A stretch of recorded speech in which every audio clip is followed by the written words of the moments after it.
right, welcome back. How's it going? I'm AJW, just kidding. I'm Chris. Chris Warden? Yeah. What's up, Chris? How you doing? How you doing, AJW? All right, yeah. No, I'm Corinne Shalvoy, and this is? Dan Ryan. Dan Ryan, all right. We're back. Mountain Outposts Javelina Day. The energy is high. We have got runners doing crazy things. Yeah, I was out in the field earlier today, and it is hot. Yeah, toasty. Sun is out. It is toasty. But having a blast out here. It's been a really good time so far. I appreciate that you dressed up. I'm not the only host to dress up. I think there's more costumes coming later. I heard ADW has one, but I've sweat through it, so I might as well just keep it on yeah. at this point. Okay, that does look toasty, but it's cooler in here. But okay, describe the costume. We got a Hard Rock badge over here. I was going for a Top Gun type Top theme. Gun look. Yeah. Got the glasses. Forgot the mustache for the goose theme, but yeah. So what are you dressed as?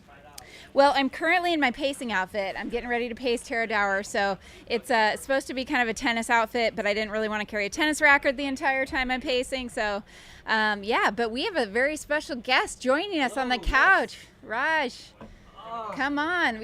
You've got a mic there. Okay, perfect. And they say put it right by your chin. Like this. Perfect. Yes, Awesome. Welcome to the couch, Raj. Nice Do you go by Raj or Rajpal?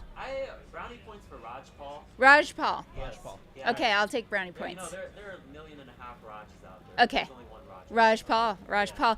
But I'm kind of disappointed, Rajpal, because you have not uploaded to Strava yet. That is, I think my phone's on airplane mode. I haven't done Okay. anything. Okay. I'm just trying to take some space, and That's amazing. I'm not sure you even needed the airplane mode to save the battery.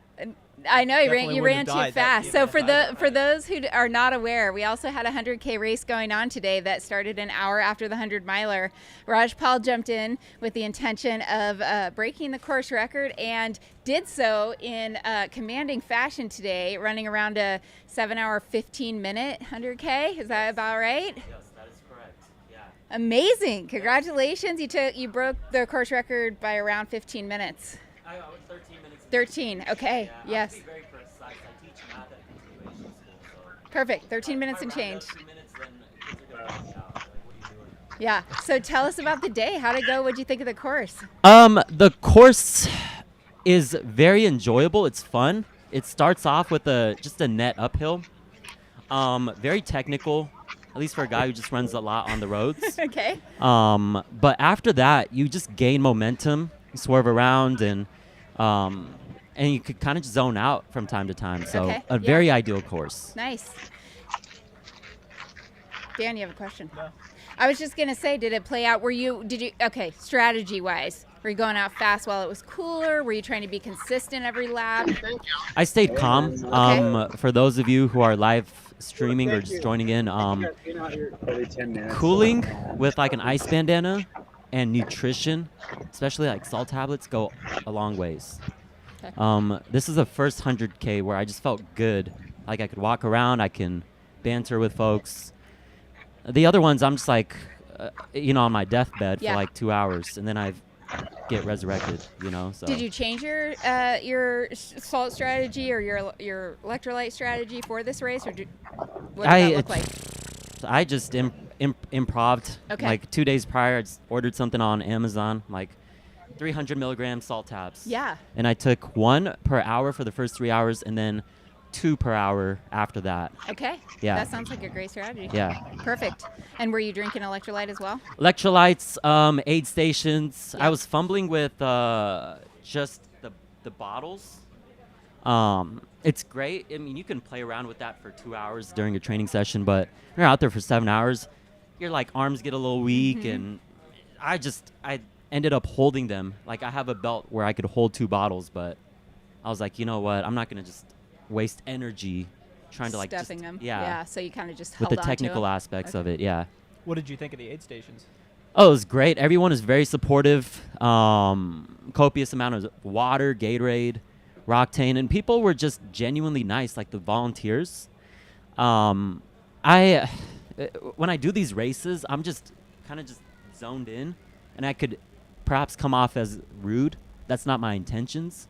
But when I like stop by an aid station, I'm like, water, Roctane, Just focused and I'm just focused Yeah. and I dip. and I owe those people volunteering and just working the aid stations everything. So Awesome. Well, shout out to all the volunteers out there. absolutely, yes. Way to go. Sounds good. Did you dunk your head, and were you covering yourself in ice? Like, what was your keeping cool strategy? I wore a ice bandana. Every loop I got iced, and then it was breezy. Yeah, it was breezy, and I spent my summer in Denver training.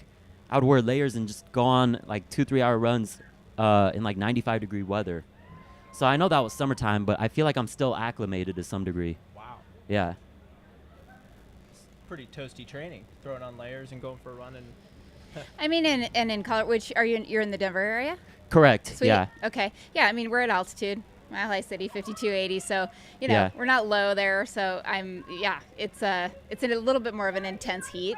Absolutely. And it was a warm summer. Yes, and apparently it's summertime until mid-November out here. So apparently, Yeah. I'm learning that. Meanwhile, it snowed back in Denver. Just FYI. that's right. Yeah, my car is covered in snow. That's when I'm gonna arrive to. So it's just such a juxtaposition. I'm like, wait, what? Yeah. Is this some fever dream? Yeah. Awesome. Well, anything else planned for the rest of the year? Are I- you gonna call it at this point for your season, or No, what are you thinking? and just to give you guys context, I did the 100K instead of the 100 mile because I want to rebound and do Tunnel Hill in 2 weeks and then JFK after. It's Oh, you got a lot more racing to do. yes, yeah, Tunnel Hill and then JFK. yeah. So I'm keeping Okay. myself very preoccupied. Tunnel Hill. what 50 and then okay. JFK. That's the Yeah. goal. I feel good right now, and yeah, we'll see how it goes. Amazing. Those both sound like ideal courses. JFK, you'll have that Appalachian Trail beginning of the, until you get on the towpath. But Correct. I'll be very quick, but I sprained my ankle 7 miles in. That was my first ultra marathon, Okay. JFK. Hopefully, the odds will be in my favor, Yeah. and I'll have a better day. So Redemption run. yes, At JFK. Sweet. Awesome. Thank you for coming over to do an interview. yes. Thank you. Cheers, guys. Congratulations. Way Yeah, to go. congrats. That's going to be a tough record to beat. And awesome day out there. Yes, thank you. Amazing. Thank I you so appreciate much. y'all. All Yes. right. Cheers. Cheers. With the Flota. Yeah, enjoy it. Florida. All right. Thanks for doing that. Yeah. Perfect. Did you wear road shoes? I wore Rockets. Okay. Nice. And they were good? Yeah, they did the trick, so Yeah. still technical enough to wear like trail shoes. Have y'all ran the course before? I think I'm hot still, but I've run the 100K. Yeah. Yeah. It's amazing.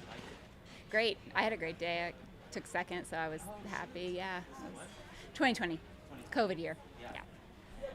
But it's fun. You guys aren't live right now, right? Yeah, I think we are. I think Yeah. we're still live. We're just bantering. We're still live. This is behind the scenes. You're getting the after interview talk, the real talk everyone wants to hear. But yeah, I am so dirty. I'm gonna shower up. absolutely. Yeah, Guys, cheers, guys. For Thanks sure. so much. Ah, good to meet you. yes. Take care. Thank you. Yeah. All right. Take care Congrats. of yourselves. Yeah. Seamless interview. Celebrate. I'll try. We don't. Could we get this screen back on? We don't have any visual Yeah, here. we have no.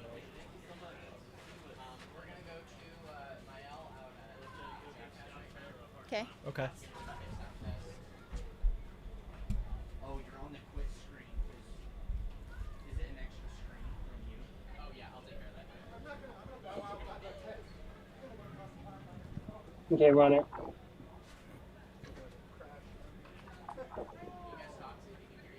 Test, test. Hey, can you hear us out there at Jackass Junction?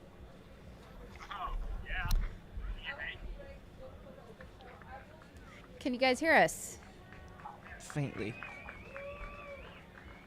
Paging Jackass.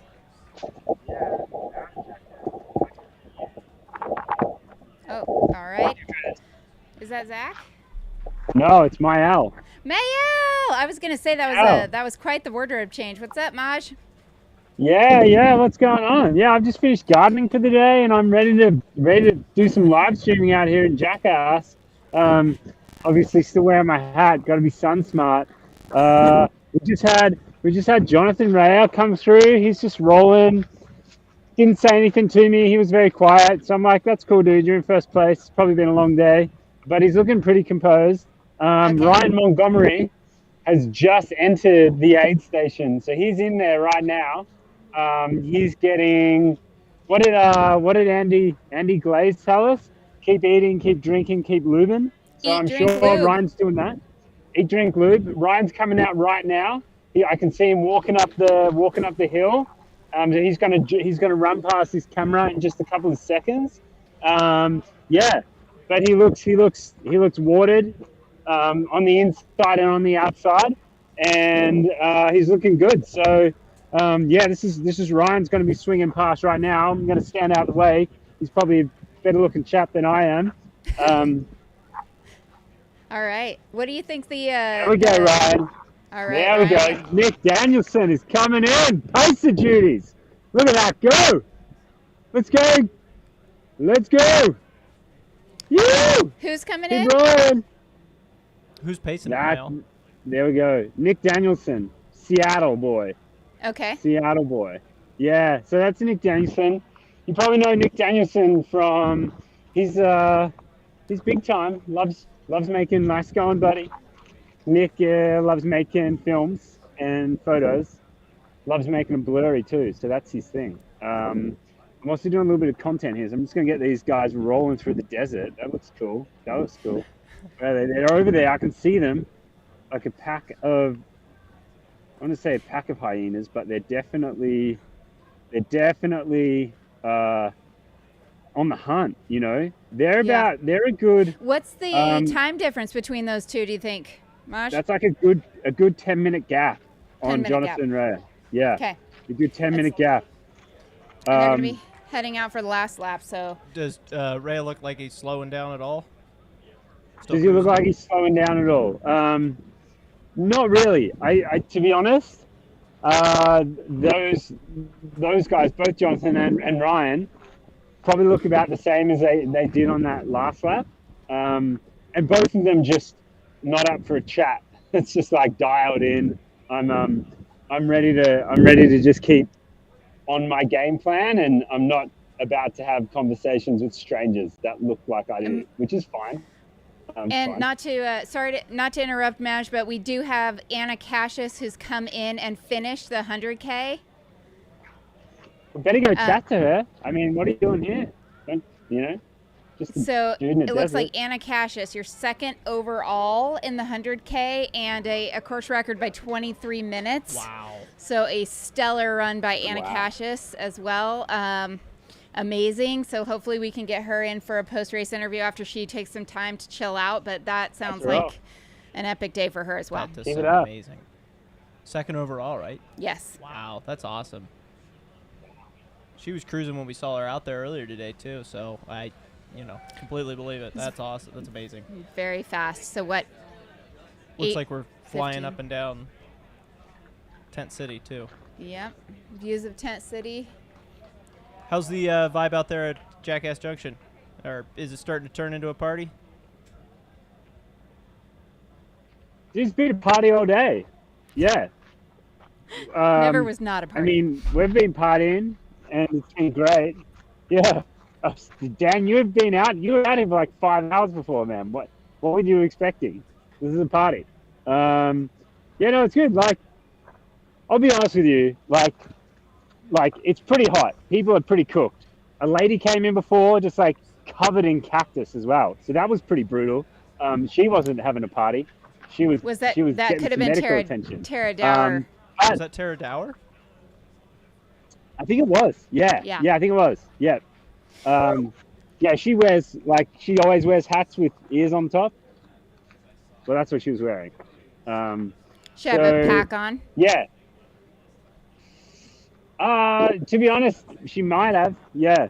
Yeah, to be honest, she might have. Yeah, well, I was on the ground reporting because I'm supposed to pace her, is that she did run into a cactus and had to stay for a bit to get some spikes taken out. Yeah, some good photos of that on social media at the moment. It does not look fun. Yeah, Oh. Howie Stern was right in there with the lens. He was getting it. But I think, some people have come in and they're like, hey, have you got any hot dogs yet? So they're and I'm like, sorry, sir, next lap. So people are, getting ready for the party with the hot dogs and the other stuff. You're I keeping think the people bar motivated to opens go at another 7. lap. That's true. Yeah. Yeah. I mean, once they've had the hot dog, it's just the gateway drug to the next thing on the next lap. Hot so, dog's the gateway yeah, to the it's gonna be- Spanakopita, and then you got the various chickens and. Oh yeah, that's true. Should we chat to someone? You want to chat to someone? Hey, how you Totally. doing? Come over here. Come over here quickly. Hey, you having fun? Yeah. Yeah, How's it out of 10? 10. 10 out of 10. Yeah. Rolling. Nice. Hey, you didn't get much ice then. What's up with that? Sorry, yeah. Starting to cool off. Yeah. That's the word on the street, folks. Starting to cool off. Hmm. Okay, well, you're looking good. You're doing great. Who is this? Thanks for the Yeah. chat. Who are you? You Who keep are you rolling. talking to? What's the What's your name? name? Let's get a name. This is Amanda. Amanda, bib number 598. Okay, 598. 598. Amanda, send it. Let's go. Keep All it up. right. Amanda's let out her there race, crushing Mael. She's it. got to get back out there. Let's go, Amanda. Whew. Yeah, she's stoked. I gave her like that. Look, she's running now. She was walking when she came to us. I think that was Now she's Amanda running. Anderson. Yep, we just saw Amanda Anderson who's running the 100-mile. Nice going.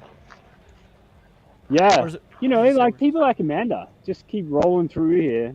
Stoked on life. Let's see. It's great. Yeah, it's great. We expect you to check in with How- her again the next lap.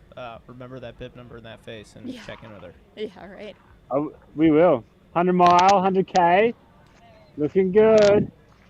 Yeah. I'm just impressed somebody can stop during a race to talk to the live commentator. I don't know. It's That's just awesome. Mael's How you doing, man? His personality. draw. Yeah, his Yeah. draw. Come over here. Oh, Come here a yeah. sec. Come here a sec. What's your name? Ernesto. Ne- Ernesto Rangel. What was it? Ernie. Ernie. Yeah. Annie. What was your real name, though? Ernesto Rangel. Oh, that's beautiful. Yeah. You doing good? Yeah, I just came out of the tent. I was in there for a good 10, 15 minutes. Just kind of, everything was cramping and I can't hold anything down. My ribs are kind of hurting a little bit. Bro, that's ultra running. How good? Yeah. Huh? How good? That's ultra running. That's exactly why I'm still going. That's what you paid for, man. Exactly. All right, dude, we're going to see you here next lap, okay? Oh, for sure. All right? I'll come and find you. Annie. All right, man. You keep going. Thank you, Rob. Rock and roll. You're my man. Let's go, Ernie. That's some Yeah. concierge service, getting your own pep talk Yeah. Keep rolling. There we go. race.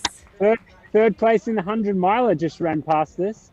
That's Oh, got to wow. be, Antoine? yes, it is him. Rolling. Antoine He rolling just through went third past. place. Is that a move up?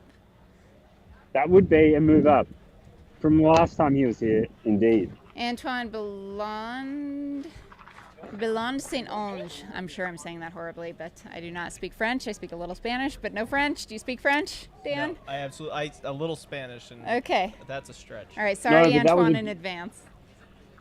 But Antoine has a beautiful last name. That's what all last names are that you can't pronounce. Just damn good. So, no, sorry. If you look on the timing, that was Blake Flattergren. Blake Slatengren. Flattergren. Okay, that might have been Slatengren, Blake yeah. Slatengren. And that was Yeah. the third. That was the third place. He's male? rolling in third place, Okay. and Third that or- was 7 minutes back on Ryan Montgomery in. So he is currently in a golden ticket position, right? Yes, His- because Ryan is already his- in Western States. That's true. Yeah. Oh, that is true, Did you yeah. see Dan Green out there yet? He was in third. No, but he should be coming through pretty soon. Okay, so I have yeah, not seen him. a bit of a shakeup there. Top Oh, three currently at Jackass Junction: John Ray, Ryan Montgomery, and Blake Slatengren. I can see Dan. Nice going. I can see Dan in the aid station now. Hey, He's- Mash, he's at the- you got real quiet. Oh, can you hear me? Can you hear me? Very quiet. I don't know if it's my earpiece or if it's your mic. It's my earpiece. All right. Yeah, it's your earpiece. Okay, my earpiece. Okay. You're good. Yeah, I I can can- hear you loud and clear, man. So you see Dan Green. Okay, next sweet. station. I can yell though. Let me know if you need me to yell. Dan Green is in the aid station. He Okay. is getting iced up. remember, keep drinking, keep eating, and keep moving. So that's Dan. He's coming out right now. He's back on the jog. He's jogging out. Back on the So job. he's back on the jog. He's just a couple of I wouldn't even say a couple of minutes. Probably like 90 seconds back. Nice. All right, we're gonna have a quick chat to Dan. We won't hold him for too long. We'll just have a quick chat to Dan. Don't do it. Don't hold him up. That's not okay. And we did an interview with Dan yesterday. He said he's going to yell if he sees us. You going to yell, Dan? Let's go! Yeah! Yeah, Give it up, buddy. Bryce Oh, man. Brooks coming in with Pedro Gomez finishing out the 100K. I believe he's third place and second male Yeah, second in the male, third 100K. place overall, 100K coming in. We got a Heidi Ho from Bryce Brooks who's pacing. Heidi Ho! How's Dan doing? Is he feeling good? He just ran out of there. He just ran out of there. He's looking a little cooked, like a little labored, but he's still moving. Like he's moving. He was not as moving as smoothly as Blake was in third place. That's and that's just pure body language that I'm going off there. Like pure body language. Dan does not have a pacer, and Ryan does have a pacer. So Did Blake have a pacer? Blake did not have a pacer. Okay. No, Blake did have a pacer. Blake did have a pacer. Yeah. Ryan had a pacer, and Dan does not. Neither does Jonathan Ray. Okay. Yeah. That's seems like a Sorry, smart that's- race for Blake Slatengren, who has been moving up all day. It appears is now sitting in golden ticket position. We'll see how he can do holding out for what he's got left in the tank for this last lap. That's pretty outstanding. Do they only have one lap left? When they come in here, they're going to have one lap left. Oh my gosh, that's incredible. It's true. What is I'm not sure if we can get this kind of intel about how are they going in terms of course record pace. Is Jonathan Yeah, I don't under know. We that need a little still? help from Aid Station Fireball or Leah in the chat in terms of, where we're at against course record on the men's side. There were a lot of people under it, in those first couple of laps, even into lap 3, but I'm not sure at this point if that's changed. I would imagine we still have at least a few men under course record pace at this point. Hey folks, are we up for another interview? What do you say? Yeah, sure. Let's Yeah? do it. I got You someone. grab? I got Yeah? someone coming. Grab. I got someone coming. Nice work. Keep it up. I got someone coming here. Woo! Nothing like getting a pep talk from Madge while you're on your way out of the aid station. People pay good Yeah, money for buddy. that. Looking good, man. World's toughest. Don't let us down. Nice going. Yeah, you're welcome. Keep it up. Yo, we got an interview here or what? Can we get a little interview chat? Oh, it's Come over here. Come over Oh, here. not just How any are you? interview. No. Hi, Mom. Hey, okay. Introduce yourselves. Who we got here? But this is Courtney. Courtney, how are you doing? Tracy. Courtney and Tracy are We're in here. costume today. Costume, excellent. That's Having a great. ball. That's great. Yeah, so tell us about your day. Is it going all right? We're just going to do this quickly, Our rolling. day is going really great. Excellent. I appreciate you stopping us. Excellent. gives us a good topic to talk Right? about because, like, Shirt is fantastic. yes, thank you. I mean, this is almost as good. This is a bit crusty. Are you taking in some salts? Right? Oh, man. Sweating. Yeah. That's But what. it dries up out here. What's the deal? It's called a desert, I think. Yeah. It's a thing. Not in Minnesota anymore. Oh yeah, you love Minnesota, don't you? Oh, I What's love up with it. that? I don't know. Yeah, I think it's great. All Yeah, right. possibly. Well, Hey, I We're got super excited to go into this section because we love it. That's the best section. oh, it is. I've heard. Really love it. I've heard all the way. Good vibes Yeah. going. So, I got one question for you before we leave. Hey, is this your last lap though? No, you got one more lap. Heck no. Okay, we're gonna do this again. I gotta put the headlight on. Oh yes. See the moon. See the sunset? Yeah. Shit, yeah. All right, one last question. Yeah. Okay. What we got? Whose socks do you like better? Oh, the sock game. Oh, hang on. From where I'm standing, I'm tall, but they do look the same. Boring. That was like they were like the exact same mannerism right there. Don't be late for our next chat, all right? Don't be late. Swing and walk away. Yeah, that was pretty good. Oh man, Looking an epic good. interview. That was awesome, Madge. Amazing. Madge bringing us Courtney and Tracy. Does anybody know if this Courtney is, and I think, her mom's first 100K? Yes, it is. That's awesome. It is. I saw them posting on social media today about like a bucket Yeah, list run item. in, That's one of the Tracy! bucket list items, and that's Jesus! Come on! Yep. So the legend, the GOAT, Courtney DeWalter out there with her mom, getting her to her first 100K finish. They were wondering who wore it better on the socks. Ooh, it's a tough question. Nice going. Who do you think? No, won it was on the socks? what socks gonna- do you like I'm gonna go better? with And Courtney. they were the same. I can't lose. I'm gonna go with Courtney's Those- mom. Well, Courtney is Courtney's mom, so there she Oh, is you're Courtney. going with the same person. If I say Courtney, I win because both of them. They're both Courtney. It's double Courtney's. Didn't know that. Well, That was Courtney's mom. To those in the chat, yep. Nice Having a going, blast out buddy. there. Yeah, the wind's picking up here. So Okay. that's going to be nice. The wind's picking up quite a bit. So, people are going to come out of that aid station. If they douse themselves in some cold water and ice, that's actually going to be like feeling really cold, Yeah. the which the is great. The 100K winner, he told us that it was pretty breezy out there today, and he was thankful for that. Yeah. He also Yeah. just ran a race in Hawaii, so his perspective might be skewed. But no, I Oh, agree. he also wrapped himself in blankets to run in Denver, so. I agree. I think that breeze helps, right? Yeah, for Especially sure. if you're wet. Nice work, buddy. Courtney's mom has got it going on. Courtney's mom has got it going on. Yes. That's amazing. That is awesome. That is awesome that they're out there doing that together. Yeah, it is.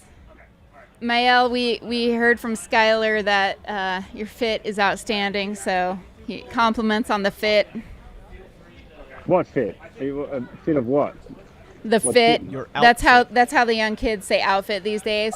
Oh, really? Yeah, Wow. fit. Huh. I learned That's that from my cool. 12-year-old. Nice. Fit. Wow.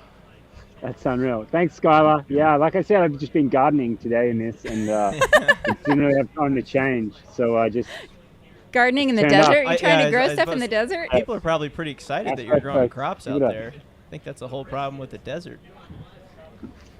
yeah. Well, I've solved it, folks. That's And all then- you need to know. And then update on the women's race, the women's 100-miler. Leah Yingling reporting that we had fourth place. Nicole Manette looking very focused. So hopefully that, it might be a race here in these last couple of laps. How you doing, boss? Where'd they just come Good, from? man. Keep Coyote? going. She's at Rattlesnake. Rattlesnake, right. So if she's still there, mile 58, Good, Nicole folks. looked good and was very focused in fourth. That's awesome. Mm-hmm. Who do we got on camera here?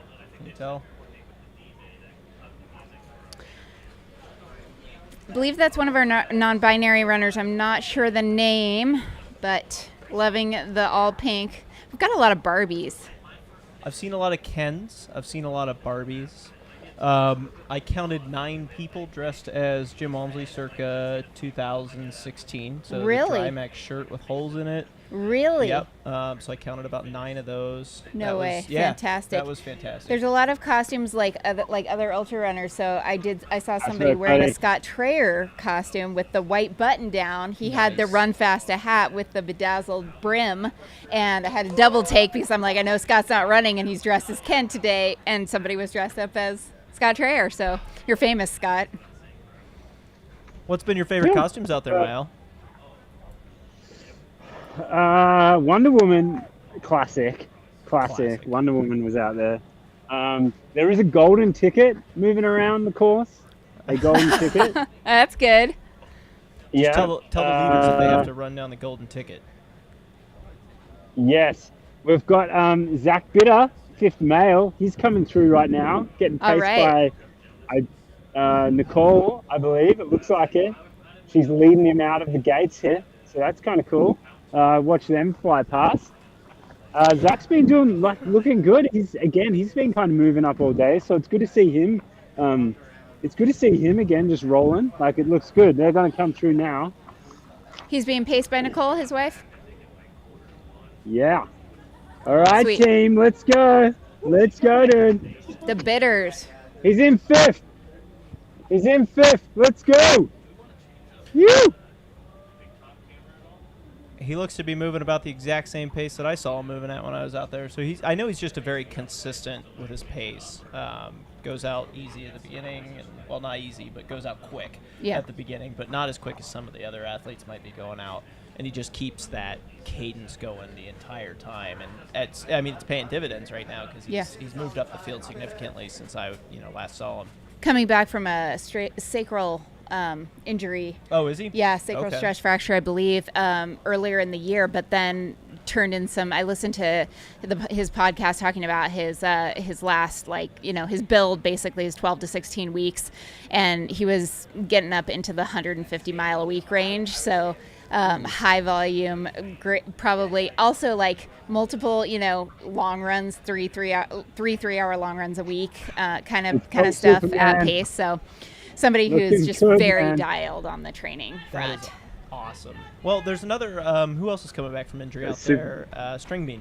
He had a Achilles. Achilles. Yeah, he struggled with his Achilles. I'm not sure where he's at the moment, but Nicole, don't drop Zach yet. Yeah, right. That's awesome. Well, Nicole, no stranger to this race. She's done amazing out here herself. So, really? Yes, she was, I believe, 3rd place last year on the female side. So awesome. Yeah. It's awesome to see them both out there running together. It is. All right. Thanks for the intel in the chat. Lindsay McDonald, Matt came through headquarters moving pretty well about 20 minutes ago. We might have missed that, but that's fantastic news. Glad that he's sticking with it and just working through his, the down moments. That's amazing. So keep it up. Keep it up, Matt. Do we have a report on who all has dropped? Drops. Let's see if we can find that out here. Sorry, buddy.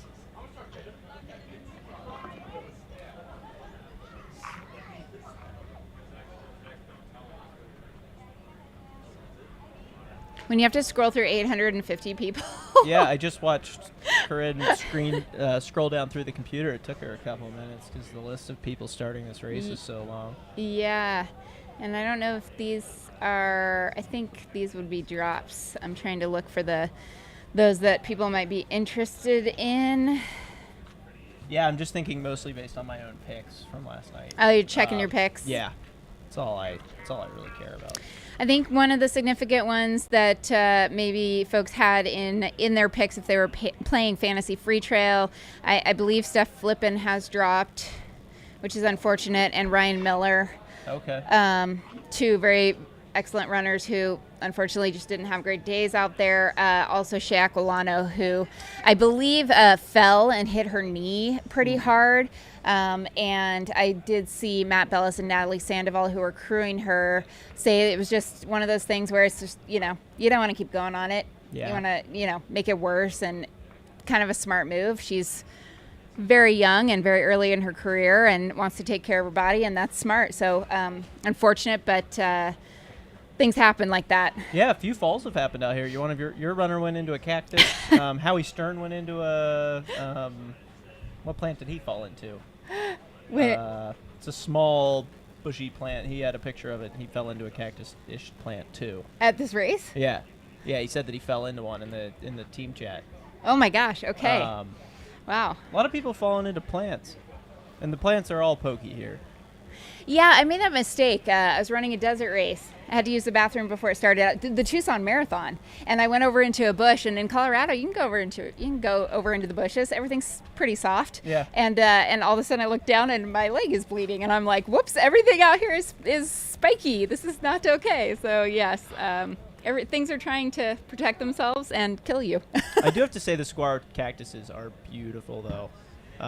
They're all over the place, and those are what a cool looking plant. It's It is so cool. cool to see so many of them out there too.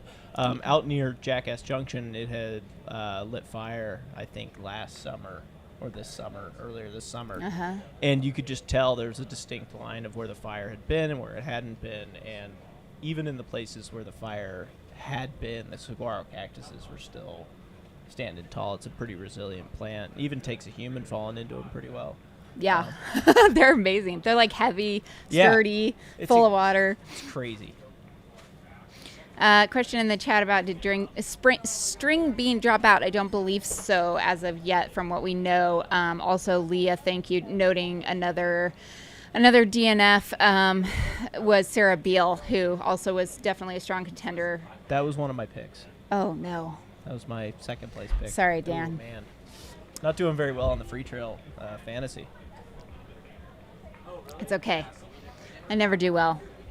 I had a highlight. I was top 10 for one race. I can't remember which one, but pretty proud moment, you know. It's tough. It's tough to be up there in fantasy free trail. What do we got? Oh, we got headquarters here on the drone Bryce! overhead. Wow. Look Bryce at that is tent here. city. Oh, Bryce is here. Want to come talk? Yeah, everyone wants to. People were asking about you. They said, "Where's Bryce?" So, I'll be over. I told Pedro I'd buy him some protein powder. okay, first he's going to take care of his runner, protein powder. You're a pacer, not crew. You're Bibseb's pacer, not crew. Pacer and crew, so both of it. Oh, okay. All right, I will have Bryce on my crew any day then. Look at that tent city. That is crazy. You got sleeping tents, you've got trailers, you've got race-provided tents, you've got huts for crewing. 60 RVs. Oh, man, some of those RVs we saw last night. Yeah, I wanted us to do Massive. some tours of My house isn't that big. the RV cribs, right? Yeah, I know.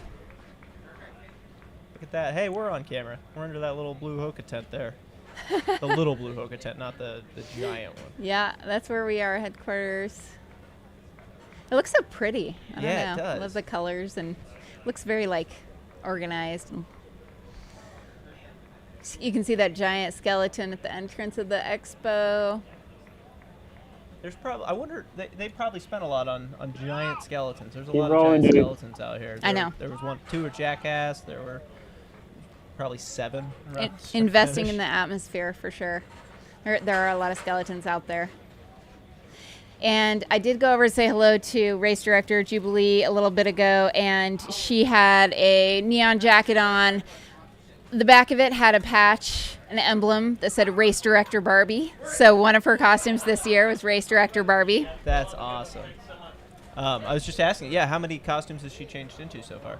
I don't know. I haven't been able to keep track, but we hear there's 25 or 30 total. So Oh my gosh. that's a lot in 30 hours. That's What do we got here? every hour, couple hours.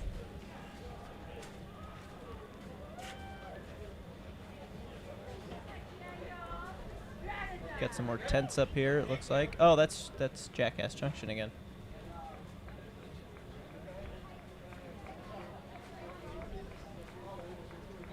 It's pretty fun to be out at the aid station and just seeing every runner coming through, not just the front runners. It's really cool to see people trying out there to set some personal records and just be out there for their own grit, not chasing a golden ticket, just chasing themselves. So it's kind of fun to see that out there. Totally. Yeah. Majority of people in this race will not be getting golden tickets, and Yeah. you got to have other motivations, right? Yeah. This is awesome.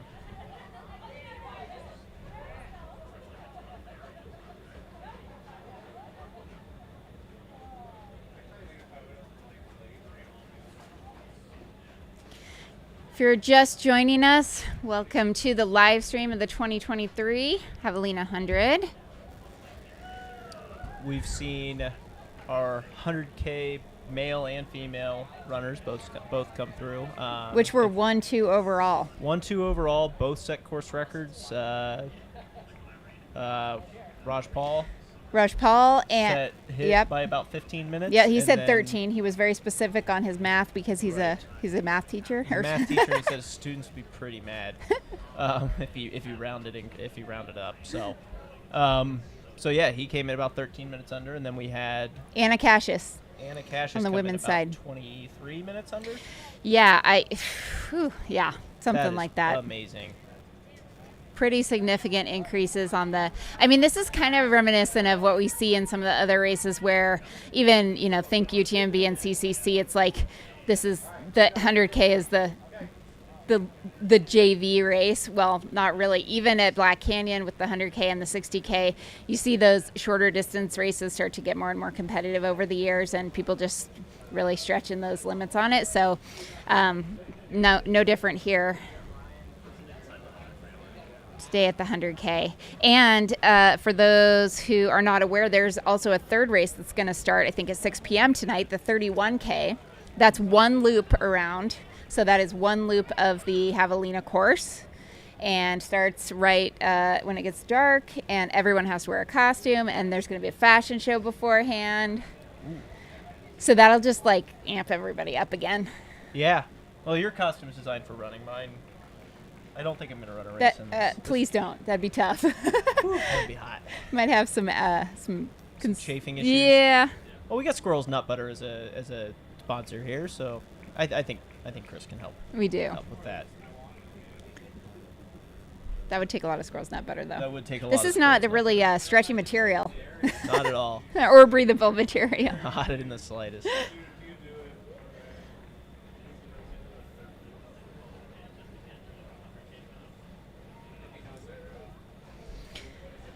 Oh, we also have Jamil Curry out there running. Jamil is running. He decided this morning to pin on a race bib and run his very first Javelina 100, even though the race has been going on for 21 years. And, Aravaipa has owned it, I want to say, for maybe 10 plus. He has never run the race before. And so this is his first time running.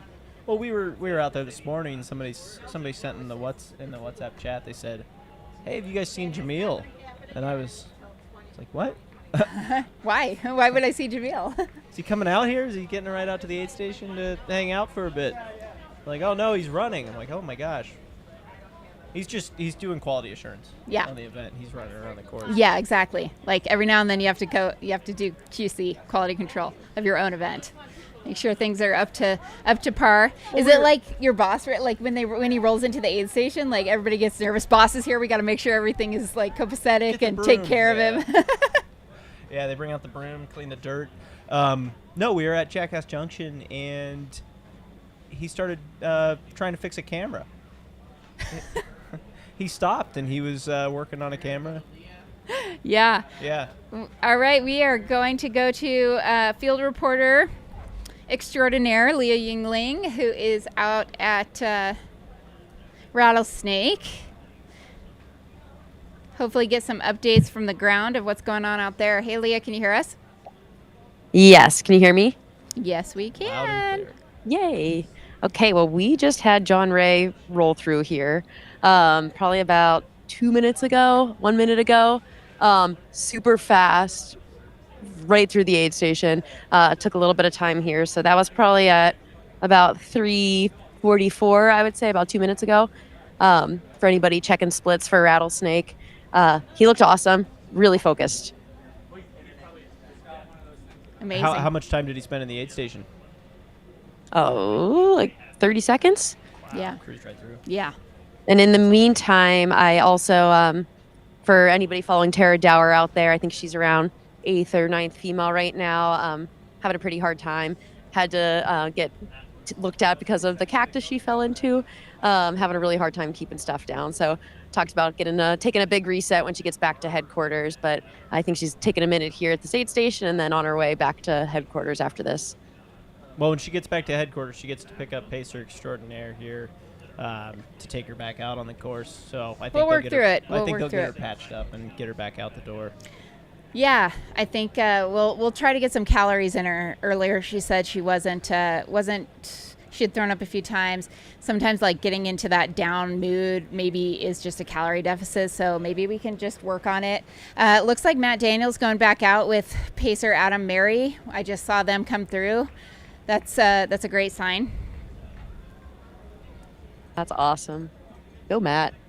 I'd imagine Matt. we should be seeing Ryan Montgomery here in the next 10 minutes or so. I think the gap from John to Ryan was about 12 minutes last time we had a good time check. And then I think the race is pretty interesting behind Ryan. Then it seems like there's a little bit of shuffling, and I think there's a lot that can still happen. I'm at mile 71.6, I believe. So they've got about a 50K left to the finish from here. We're getting close to the end. 50K is not that much. I mean, it is a lot, but it's also not a lot. That is so. They've got 10 miles back to us, and then 15K, yeah. Then wow, that is amazing. They are flying. Think they're going to need to put on headlamps or no? Or Oh, just I for was a little talking bit? to Mike about this last night. I think just for a little bit. Sunsets around 5:30 or so. You could probably get away with without a headlamp till about 5:45, 6 o'clock. So 13-hour finish would be 7 o'clock. So they probably will still need a headlamp. It seems like they're on about like John's probably somewhere between like 12:45 to 13-hour splits still. Okay. So we could potentially see a new. Yeah, threatening the course record at this point.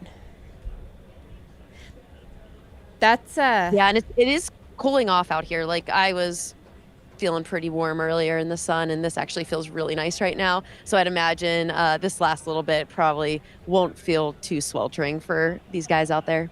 That's awesome. Yeah, it looks like it maybe dropped down a couple degrees. We were up to 85, I think. It's now 83. But yeah, I mean, just as the sun starts to go down, it makes a huge difference. And that could give life to just being able to kind of torch this last little bit. And really, an amazing job so far by John Ray, who also ran an outstanding CCC this year, not too long ago, doubling back from a very different mountainous 100K. I think I had him on the top of my fantasy free trail picks. Hey, but I are was you a little bragging, nervous Leah? how You he'd bragging? feel. My men's race looks really good right now. My women's race is kind of falling apart. Okay, that's okay. You're usually on the top of that fantasy leaderboard, as you should be with all of your knowledge of the sport. I know I haven't played in a while, but I felt like doing it this weekend. That would be an L on yeah, my part. I didn't have John Ray on my top. I was worried he was a little tired, and so as my kids would say, that's an L, Mom. Not putting him. That's an L. Are they still hitting That's the a ice big pretty L hard for at that him. aid station? Oh, not really. Some of the runners who are out, like the leaders coming through. Oh, we got Hal Kerner here coming in on your screen. I'll step away so everybody can just get a good Hal view. All right, Hal, that's awesome. Nice job, Hal. I saw him early. Good to see that he's still rolling through. I saw him kind of walking here, and I was a little concerned because I don't know. I mean, I don't know Hal, but he was walking, and I was like, "Oh no, is that a bad sign?" But man, way to go, Hal! He's shed the shirt. He might be winning. He might be winning the Ashland Oregon battle if Brett doesn't go out on his next lap. So we'll have to see how that plays out. What's going on with Brett? Do we know? Yeah, I think he has like a little knee thing going on. Looks like he was taped up. His spirits were amazing. Like he was super chatty. Energy was good. I feel like maybe he'll be lured by the live stream down there once he's back in headquarters. We'll try. I don't know. Try. Yeah, he do it for he the commented live about maybe stream, Brett. calling it. Oh, guys, we got Ryan coming in here. He looks great. All right, Ryan Montgomery on your screen. Wow. Ryan, not far back, about 7 minutes. Always Yeah, giving intel to the runners, Leah. I know. That is the best I've seen Ryan look all day. I think I said on the first lap he looked the worst. You know, I think I said the same thing in like any race I see Ryan in. It's like early on I'm like, oh, he doesn't look so good, and then late in the race he starts looking good. He looks really good right now, taking a moment. And on the last lap, he told us that he was taking it chill. So yeah, maybe he was just taking it chill, and now he's turning it on a little bit. Looks like he's getting sponged down over there, actually. This is a really good time to start feeling good in this race. And totally. Man, That's awesome. We're going to keep an eye on that race at the front. Yeah, because I do think we've got a pretty interesting race right behind him. Those guys all looked like maybe like 6 to 10 minutes back from him. And I think it's a group of like Blake, Dan Green, and then Zach Bitter seemed to be not too far behind. I think from John to Zach Bitter was about 30 minutes. So it's still a race. There's still 30 miles to go. So for those people who are like 100K specialists, this is when it starts to get really tough. Yeah. Looks like Ryan is leaving the aid station, and yeah, looking really good. All right, in and out.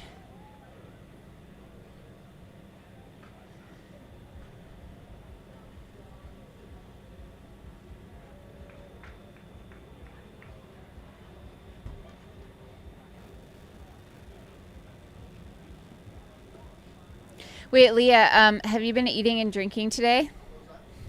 Mike just went off to get me food, and then I thought he had left, but then I see him actually leave like 45 minutes later. And I was like, what are you doing? You're supposed to go get me food. And he said, I was editing photos in the car. So God. I'm getting food. We promised we would take care of each other here. Dan, have you been eating and drinking, taking care of yourself? Probably not as much as I should be. All right, well. I keep forgetting to drink more. Well, it was funny. I was out at Jackass earlier today and I completely forgot a water bottle. Oh. So I had to borrow a paper cup. Sounds like Heather Jackson might be at Jackass, you guys. I don't know if there's a feed to cut over to over there, but she might be going we're looking there. It looks like we've got eyes on Heather Jackson and Devin Yanko. Where are they at? That's Jackass Junction. So we'll see if we can get some audio there, but otherwise we've got a great drone shot. It's like Devin running just slightly in front, stopping to do some cooling there. Your lead female in the Javelina Jundred, Heather Jackson, who is all business today. She's actually been leading almost from the gun. She has been, yeah. And she looked great on loop 1. She looked great on loop 2.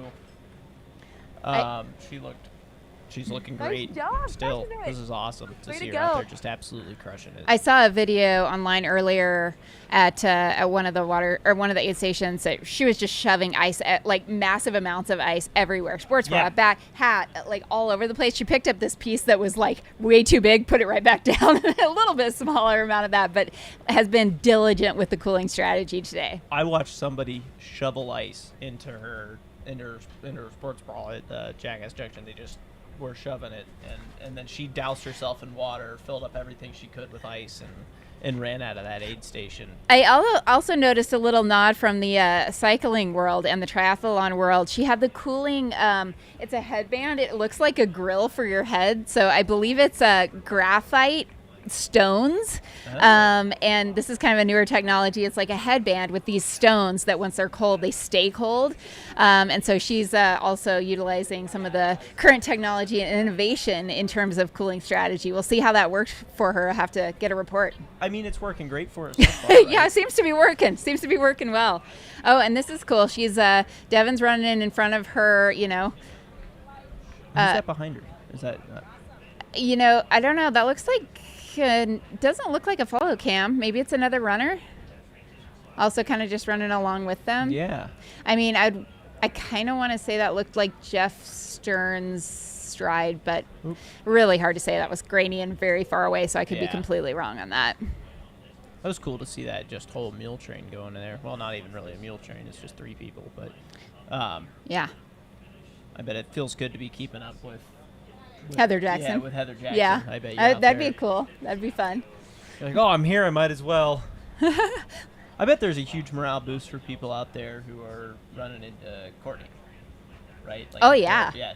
Well, even Tara Dower, she came through, and I don't think she's her idol, as she is many people's idol in this sport. Idol. She's your idol as well. But she got a little wave from her, and it just boosted her spirits. So just love that. Courtney just giving back to the community by gracing us with her presence out there and running slow enough that she can just chat with people and, pump everybody up. She's an amazing cheerleader. I spent a week with her in Moab, and we had a little race, and she was like the loudest cheerleader out there. Like, just loves the sport. It's awesome. No, yeah. Yeah. I know. I'd say with the scale. Just call. Are you in the? Oh yeah, I am. Yeah, Hey, Leah. Bill, stone headbands. Well, I'll try to put I'm on Chris Warden's computer, so if I chat in the chat, it shows up as Chris Warden, but that's me, Corinne, chatting. So I'm going to put a link to this cooling technology. We'll find it online here. I'm curious. Hey, Leah, Mayel was grabbing people and interviewing them, so We expect the we same. expect the same. Guys, me and Mayel have different personalities. Okay. Oh my God. Yeah. Oh, All right, so the cooling technology I will was try my best. I was talking about, there's one brand called Ominous headband with Omius. 20 Omius headband, 20 cooling pieces on it. So hold on, I'm going to throw this in the chat and you guys can check this out. I do believe I saw, I don't know if it was this brand, but I do believe I saw, this is not a cheap product. No, that is not a cheap product at all. But I did see, yep, go ahead. I think we will be seeing our third and maybe fourth place males rolling through here. Right now we're about 6 minutes elapsed since Ryan left the aid station.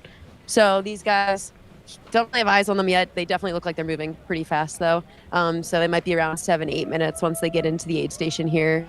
But we've got the camera looking at the trail here, so hopefully we can ID some guys when they get close. All right. It looks like we got Blake. Blake Slatengren. Oh, and we might have, let me see if we've got a pacer behind him or another runner. Nice job, you guys. Way to go. Looking so good, about 8 minutes back from Ryan. Yeah, so that is Blake with a pacer. So no Dan Green in sight right now, but I will keep my eyes peeled. Blake looks awesome.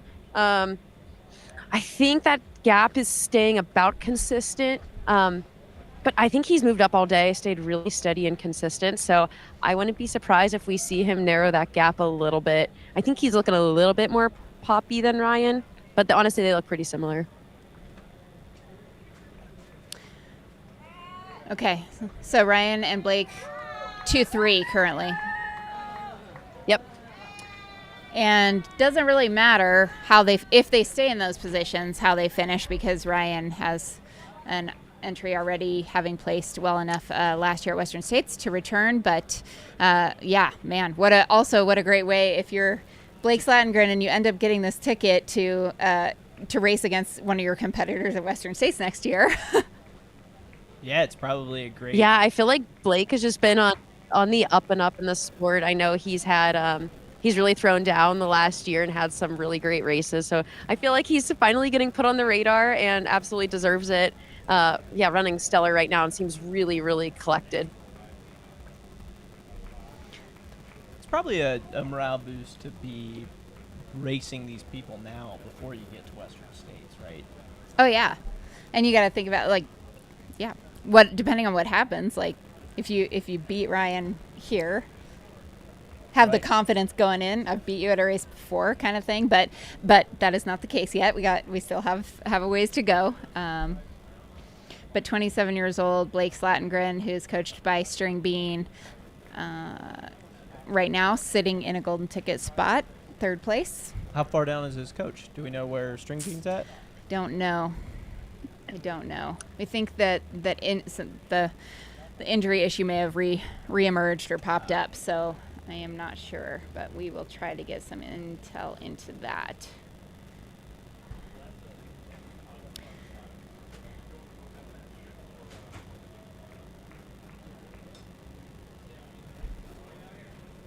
I'd imagine Riley Brady should probably be the next person we're seeing into Jackass. Last we checked, I think it was about a 20-minute or so gap between Heather and Riley.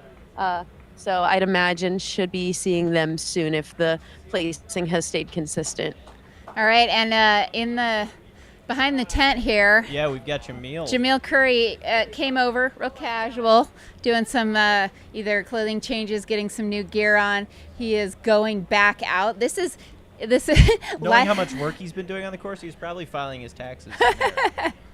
checking in, making sure operations are going well. We were a little worried. We saw him take off his pack, like what's going on here, but the bib stayed on, and then a few minutes later he emerged from the camper, which has become his own personal aid station, and he's left. He's still going. I see Dan Green coming into Rattlesnake here. He is 4th place right now. I'd say he's about 3 to 4 minutes behind Blake at this point. Wow. Looking pretty good, not running with a pacer, I don't think. Yeah, he came in with he's still moving. So much confidence yesterday. Wow. Like, yeah, he is moving. Good job, Dan. Only a couple minutes up on you, about 3. You got this. Let's go. Yeah, one of you guys I love a good his race. level of confidence to someone I know, did. right? Yeah, I felt like there were slight slight glimpses of early career Jim Walmsley in that interview. Just just very confident. I'm just gonna go out, try to stay in the front. That's my plan. I mean, very matter of fact. And he is doing just that. Totally. I think he said, I hope the heat gets to some people, and then that'll put me in a good place. So, yeah, we'll see. He looks good. He's spending a little bit of time in the aid station sponging down right now. Honestly, yeah, he looks really decent right now. So I think anything can really happen on that last lap amongst these first 5 guys. Hey, did you say that that Mike was out getting you food? He's supposed to be. He's here. We just saw him. Is he supposed to get in food here? Yes. Okay. Okay, good. He just walked through, and I'm like, ooh. Leah's probably going to be very hungry and very mad here in a second. Not good for the relationship. There's plenty of peanut butter sandwiches at that aid station. Those just aren't cutting it at this point.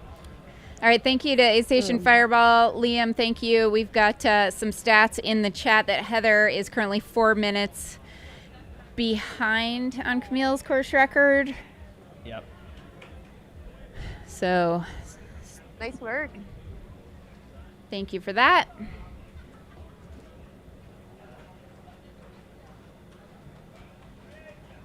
Man, all these people cheering for me in the chat. Let's go, Dan. Let's go, Dan. Feels Let's really go, nice Dan. to be recognized. You're getting all the love. There's some Dan fans. Caleb Bowen, Travis Longcar, Alicia. Yeah, a lot of love for Dan in the chat. I Dan think it Green. was Dan Green who was sitting here on the couch yesterday talking about getting old. No, Yeah. and we yelled at him. Yeah, that's and I not. think You everybody can't on the do live that. set yelled at him for that. 27. He's like, I'm getting up there, 27. We all looked at him like, what are you talking about?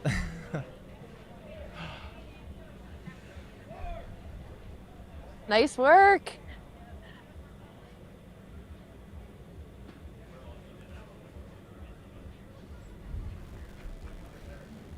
What's the vibe like at that aid station, Leah? A lot of happy runners or happy crew, happy people?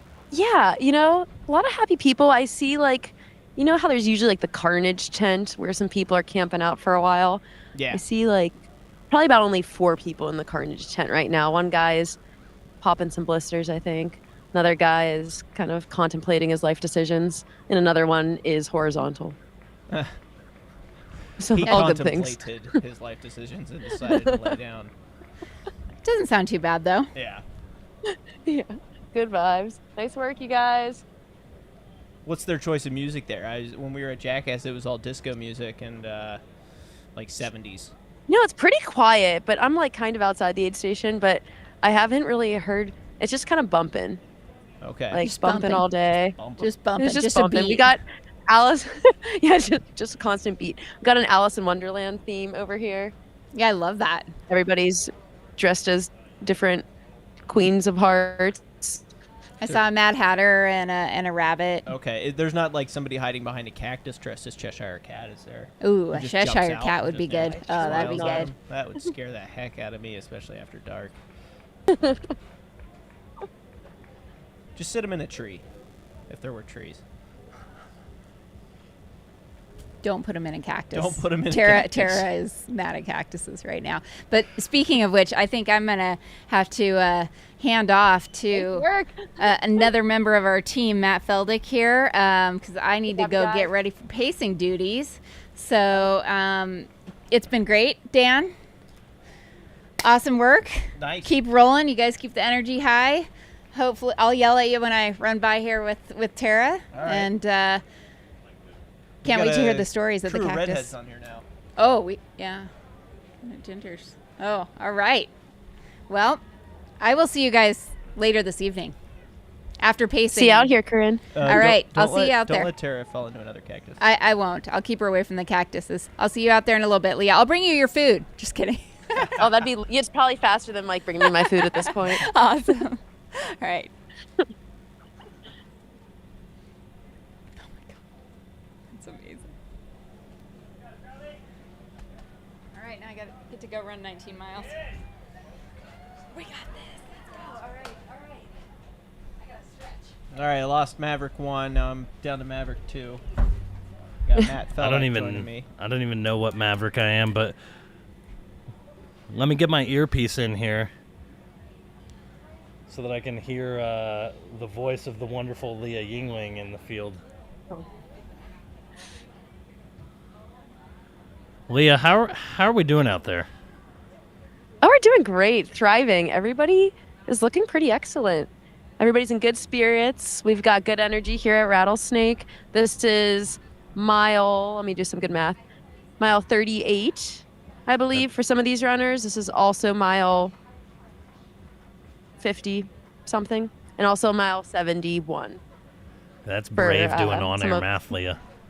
Yeah, it's not that accurate, so please don't quote me on any of that. The 100K winner will judge you. I love it. Worry. He's a math teacher. He was telling us. Is everyone looking pretty strong out there? People looking hot? Like, what's the overall vibe like out there at Rattlesnake? Yeah, I'd say our lead men that have come through here, so it's been John Ray, Ryan Montgomery, Blake Slatengren, and then Dan Green right behind him. And I believe we should be expecting Zach Bitter pretty soon. Everybody looks pretty good. John Ray was super focused, probably the fastest in and out of the aid station. Ryan looked best I've seen him look all day. Blake looked like a lot of energy and like he just started racing. So I have a feeling Blake will probably have a fun last lap and probably have a little bit more fun than some of the other guys, is the vibe I was getting. And then Dan looked solid. Told him it was like a 3-minute gap or so. And I feel like that position actually means a lot right now, that 3rd and 4th spot, because Ryan Montgomery is already into Western States next year. So if he finishes above 3rd or 4th, the golden ticket will roll down to one of those guys. So kind of battling it out there, Dan and Blake. Yeah, now looks like taking a look at the finish line here. You guys will probably be getting John through headquarters very soon. Yeah, do you remember what time he came through Rattlesnake? Let's see here. This is why you need your Skylar Hall notepad, right? I know. I have one stopwatch running right now that was 18 minutes ago. I think that's when Ryan left here, and he was probably about, 10-ish minutes back. So yeah, so we should be John seeing... probably left here about 30 minutes ago, so any minute. Yeah, should be seeing him anytime now, which is going to be Should have brought the Skylar awesome. notebook. Nice work. Right, I feel like I'm missing something. What's the Skylar notebook? Oh, Dan. So Skylar Hall, a.k.a. Skizzle Fresh, a.k.a. Hard Rock livestream commentator, Skylar Hall, notoriously when he does field reporting, at a slightly lower level than Leah, has a notebook where he's writing down splits. So Leah doesn't need that because she has an incredible mind that she just knows everything, where Skylar has to, scribe things down in order to remember everything. One of the things that's going to be, I think, super interesting is as runners kind of come in on this next lap, seeing that transition from what's essentially going to be their last daytime loop into their first nighttime loop. One of the things that makes this race so unique is the difference in not just temperature, but in feel from day to night. So you're out for 2 or 3 laps. Temperature is feel. Just getting crushed by the sun, and now you're going to go to a significant temperature swing. You're going to see people probably in light jackets maybe or long sleeves. Whereas hate to interrupt you, Matt. Yep. But we got Nicole Bitter pacing Zach Bitter into the aid station here, and she's pulling him to a pretty fast little clip right here. Love it. Do either of them look bitter? Good job, Zach. Good job, Nicole. Woo! Looking great. Looking super strong. Neither of them look bitter. They look good. He was kind of telling Nicole a couple things there, probably things that he needs in the aid station here. Yeah, you see different strategies with pacers. Sometimes you see them running in front of the runner, sometimes behind them. Each runner likes pacers for a variety of reasons. Sometimes they just want company. Sometimes they kind of want to get pulled to a little bit of a faster pace. So maybe Nicole wanted to pull Zach forward a little bit there. Yeah, and we're getting to look in on a little bit of the aid station work here for Zach Bitter. So it looks like maybe Nicole is off, maybe refilling bottles, while Zach's getting some cooling. Looked like maybe some water put on him. So. And then we should be expecting Ryan Raff is the next runner, about 12 minutes back from Zach at the last aid station. And then Heather Jackson, not too far behind Ryan, maybe about another 10 minutes back from him. Awesome. So within the next probably 20 to 30 minutes, we will likely be seeing our women's race leader, Heather Jackson, come through. That'll be sweet to see. And I would imagine we'll see Riley any minute into Jackass, actually, because they were about 20 minutes behind Heather, and right now is about 20 minutes since Heather left Jackass. So probably any minute there for Riley. Nice work.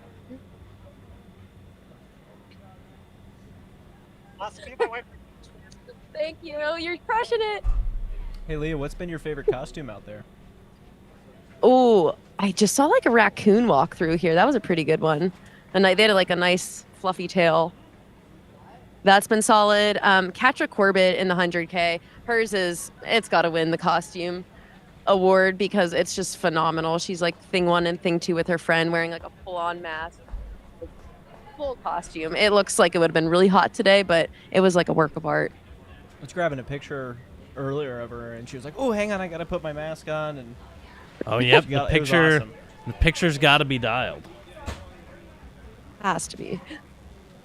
Nice work.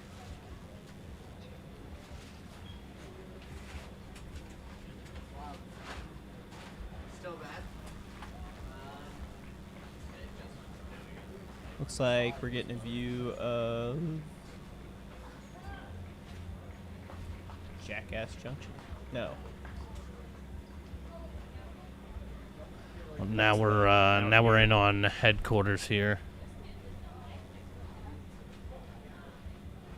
Who's that? Do we know? Oh, Was that John Ray no, he wearing the hasn't- Hoka kit or no? I don't think he's come through yet. Hey Leah, do you know what kit our top 3 men were wearing when they came through Rattlesnake? Yes, John is wearing his Hoka jersey. Yep. Ryan is still wearing his like frilly shirt at the bottom that's kind of white. Yep. And then Blake is wearing short sleeve shirt, and then his Pacer's wearing the Calgill Collective shorts.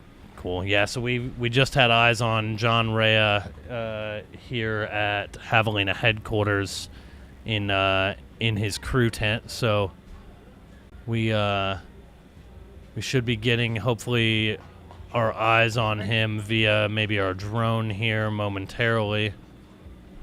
Looks like we've got the drone on Heather Jackson with Pacer Devin at the moment. Yep, there we are.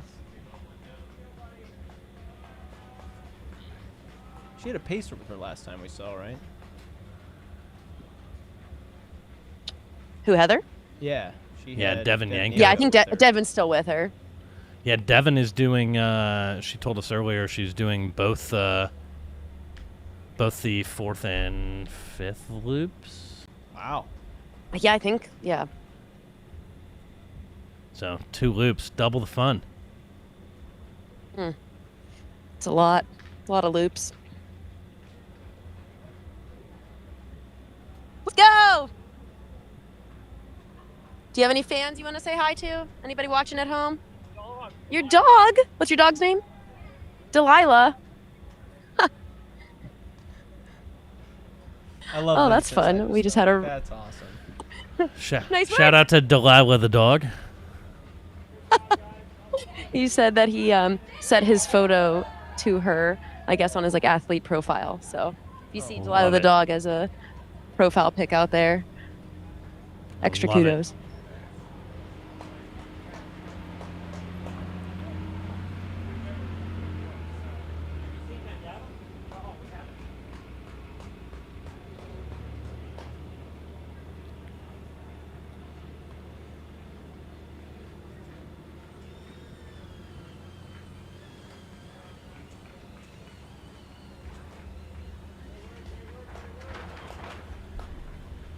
Nice work. If you were just tuning in, we are on the big screen looking at runners who are just outside of Javelina headquarters. They're making their way in or out, depending on which direction they're going. You can see the line of spectator vehicles parked along the park road there. And then in the bottom right corner, we have the wonderful Leah Yingling out at Rattlesnake Ranch, dropping the knowledge on us, keeping everyone in the chat entertained here. Yeah, and just to catch everybody up who's joining, we've had our first and second place 100K, well, and third place, but we've had our first place male and first place female finish in the 1-2 overall spots. Both of them set course records, one by 15 minutes and one by about 23 minutes, which is awesome. Yep, yeah, those 100K times. Leah, how did both our men's and women's winners in the 100K look every time you saw them, Rajpal and Anna? Amazing, like absolutely incredible. When I saw Anna here on her last lap, it looked like she had just started running, and I'm just so excited for the year she's probably about to have. Like, just looked like completely fresh and happy and smiling. So super excited for her. This was just an incredible race. She's had a great year coming off a big win in Hawaii with $15,000 on the line. Ryan Montgomery is just coming in behind us here, awesome. Leah. Sorry to interrupt. Oh, nice. Oh, go ahead. And so he is just coming in past the big top. He just ran behind our set here. So we will hopefully have eyes on him soon. But he will be our second male through Loop 4 here at the Javelina 100. Nice job, runners. Crushing it. Yeah, the 100K runners, both Anna and Raj, just looked awesome today. So both of them have extremely fast leg speed on the roads. I love to see them convert it to the trails, and excited to see how that pans out for them in their next races. I know Raj sounds like he has a pretty busy fall coming up, JFK and Tunnel Hill perhaps. And I think Anna's next bigger goal would likely be a golden ticket attempt at Black Canyon in February, where she got fourth place in a very close miss for a golden ticket last year. So should really do well this time around as well. Yeah, I mean, only has to improve upon her placing from last year, one spot with 3 golden tickets on the line for both the men and for the women at Black Canyon. So that race gonna be pretty epic. And I'm keeping my eyes out here for Ryan Raff, who should be our next runner into Rattlesnake here. I think in that sixth place position, I believe. This is his longest race to date. I was really excited to see how he was going to pace this today. Pacing 100 miles on your first attempt is a little tricky, and he said that he was going to run pretty conservative and hopefully work his way up in the second half of the race. So excited to see how he looks when he rolls through here. Should probably be sometime in the next 5 minutes.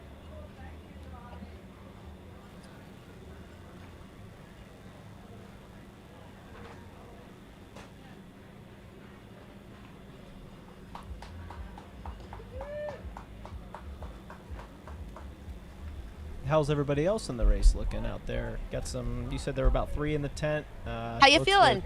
Not bad. Good. Everybody looks good right now. All these runners are probably on their second loop, I think. Cooling off out here too, which is probably welcomed at this point for these guys. I bet people were looking Keeps pretty cutting out. cooked pretty earlier today, just from the mid-packers, which was unfortunate. A lot of people wanted ice, a lot of people filling up on ice, just getting into the heat of the day. But once it's cooling off, Yeah, like I've this heard breeze that. we're having. Totally, and I heard if you can get through this second loop here unscathed for a lot of these runners, the nighttime miles are really, really welcomed. So I bet you a lot of these guys are just hoping and praying to get back to headquarters and then can head off into the night, maybe with the pacer, maybe not, but definitely some cooler miles. Nice work. Yeah, I mean, Leah, you've been out there most of the day. Are you starting to notice the temperature cooling off a little bit out there? Oh, totally. I started the day in a sweatshirt and tights, transitioned to a tank top and shorts, and I think I'd be pretty fine if I put my sweatshirt back on right now. It's not bad. It's like 70s, 70-something now. The sun is lower. It's not as hot. I don't need my umbrella anymore. It's all good. And we are currently taking a look out at Jackass Junction, where I believe our second runner in the women's race is through. Yeah, Riley Brady.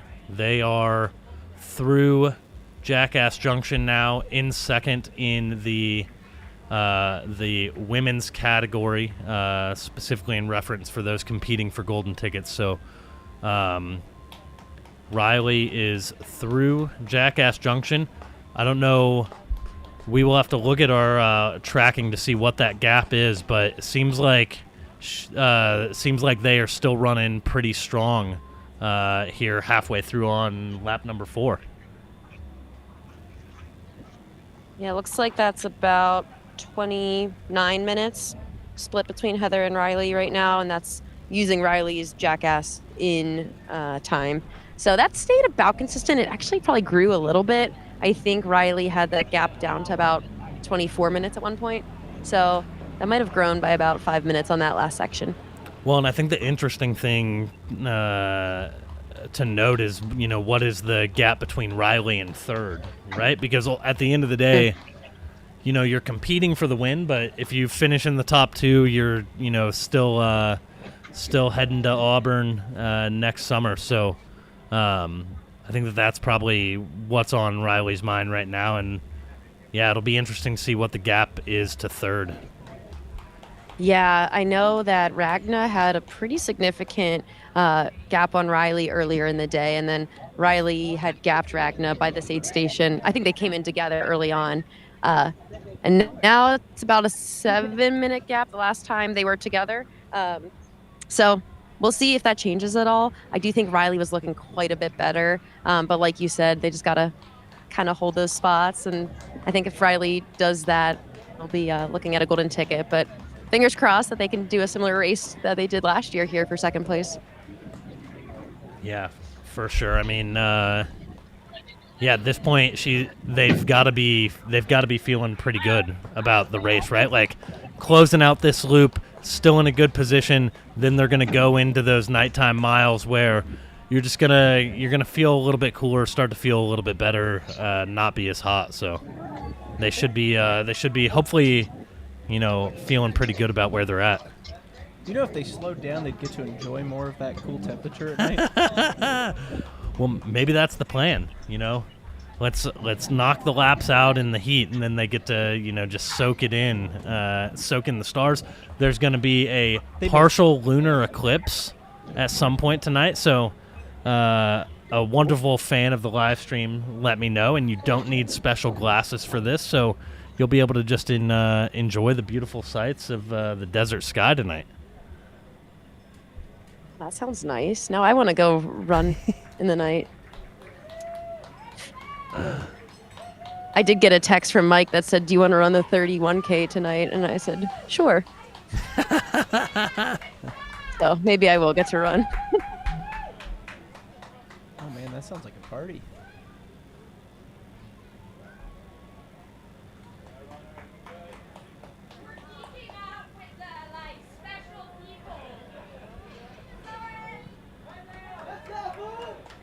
So Mike's getting you signed up for the 31K, but he still hasn't brought you food. Exactly. go. So I'm going to be running a really bonky 31K. Well, I think I said earlier, like, part of the required gear for the 31K is a costume. So, Leah, do you have a costume picked out for the night run? I've got nothing. Well, I think we saw some people dressed up as Leah and Mike earlier behind the live stream set. So maybe you're such a celebrity, you can just go as yourself now. Easy. That's an easy job. Yeah, I'll need to put something together very quickly. I mean, you could just, since you signed up last minute, you could say you're going as Jamil. Hey, I like that. That's my plan. I got to put my hair down then, and I don't know how I feel about that. Well, it'll be nice and cool tonight, so maybe it won't be as bad. Maybe I will.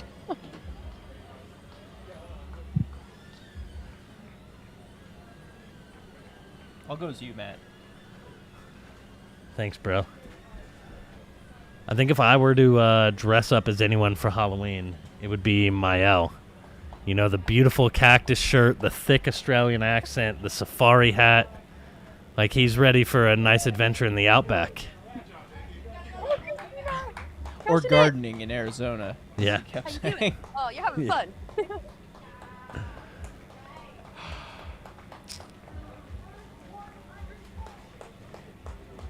And we got another 100K runner coming into the finish here. Looks like maybe we... Yeah, there we go.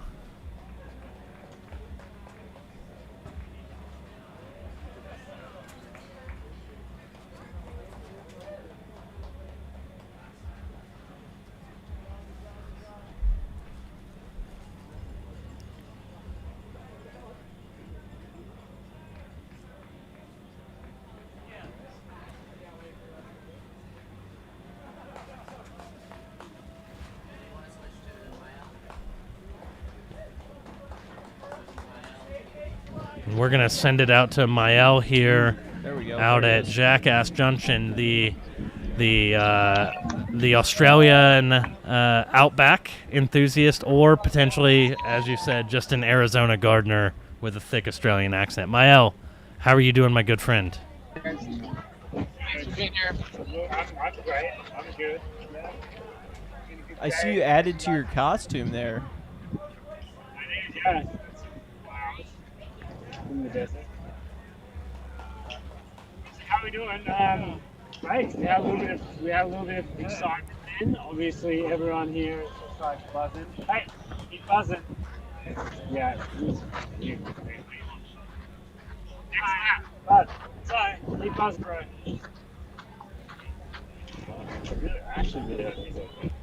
Mael, how are the vibes out there at Jackass Junction right now?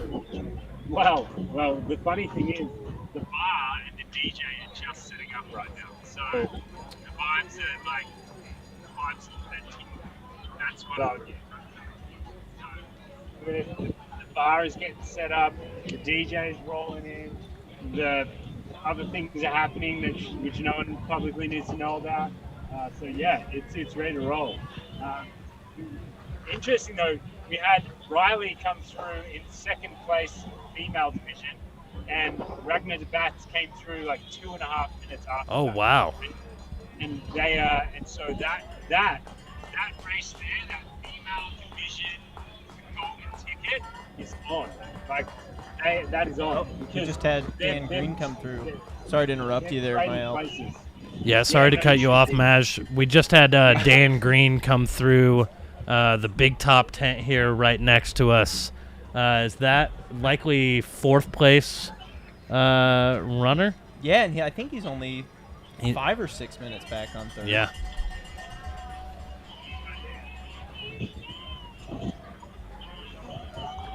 So it looks like the races on both fields are heating up a bit now as we get into the dwindling hours of the day.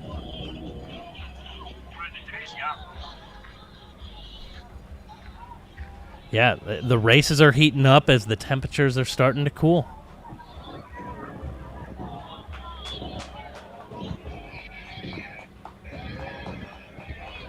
We got a view of the tent here right next to the set of people coming in and out. We got people with pacers. We got people with runners coming through 100K and 100 mile.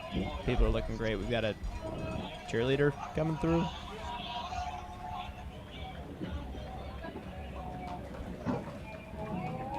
What's the carnage been like out there at Jackass Junction? Looking good.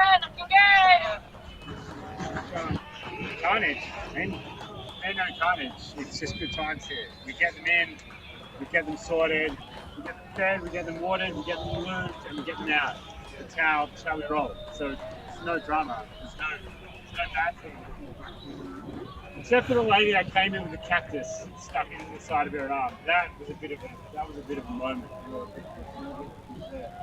Yeah. Coach, good? Oh, yeah. Ready to go again? See you back here soon, all right? Yeah. Very soon. Don't keep us up, all right? Don't keep us up all night. So, as you can see, 5 times. You did great.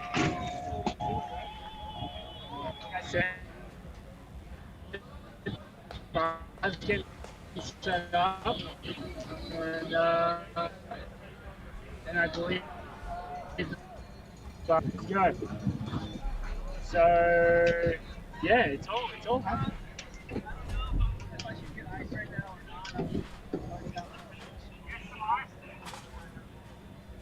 So yeah, it's all happening. You guys still got me? You've gone a bit quiet there. Am I we've still got you. No, we've still got you. We wouldn't cut away from you for just anything, Mael. It's got to be important for us to leave the fun at Jackass Junction. Yeah, Matt took his mouth away from the mic and said he just wants to listen to Mael talk. What's the strategy? Picking everyone off so they can't see him because he's a ghost. All right. I'm going to try to get him there because I'm a ghostbuster. That sounds like a strategy. Get it. Yell, who you gonna call? Yes. Well, you got to go call Keely because she's a ghostbuster now, apparently. So that's that. That was a strategy. Interesting strategy. He is a ghost, and he's going to start picking people off because they won't see him coming because he's a ghost. He's the ghostbuster who's pacing him. So I haven't heard that one before. Who do we? But it's been a long day. Do we have Ken Rubley in the grape outfit out here? Is this at Coyote Camp? What aid station are we on? Huh? Is this out at Rattlesnake? So we have on the big screen here, it looks like Rattlesnake Ranch, and then in the small screen, we've got Mael down here at Jackass Junction. That is a glorious grape costume. Let's go, man. You're good. Keep it up, dude. How you doing, man? Hey, Mael, what music they got going there now? Let's go. No. Looking good. I'm not gonna lie, I'm pretty happy the DJ's setting up because we've listened to the same playlist I think 7 times today, and it's got some classics, man. 7 classics on a day on repeat. Get it rolling. How you doing? Oh, fine. Fine. Yeah. I heard fine isn't a good word, but I'm going to take it.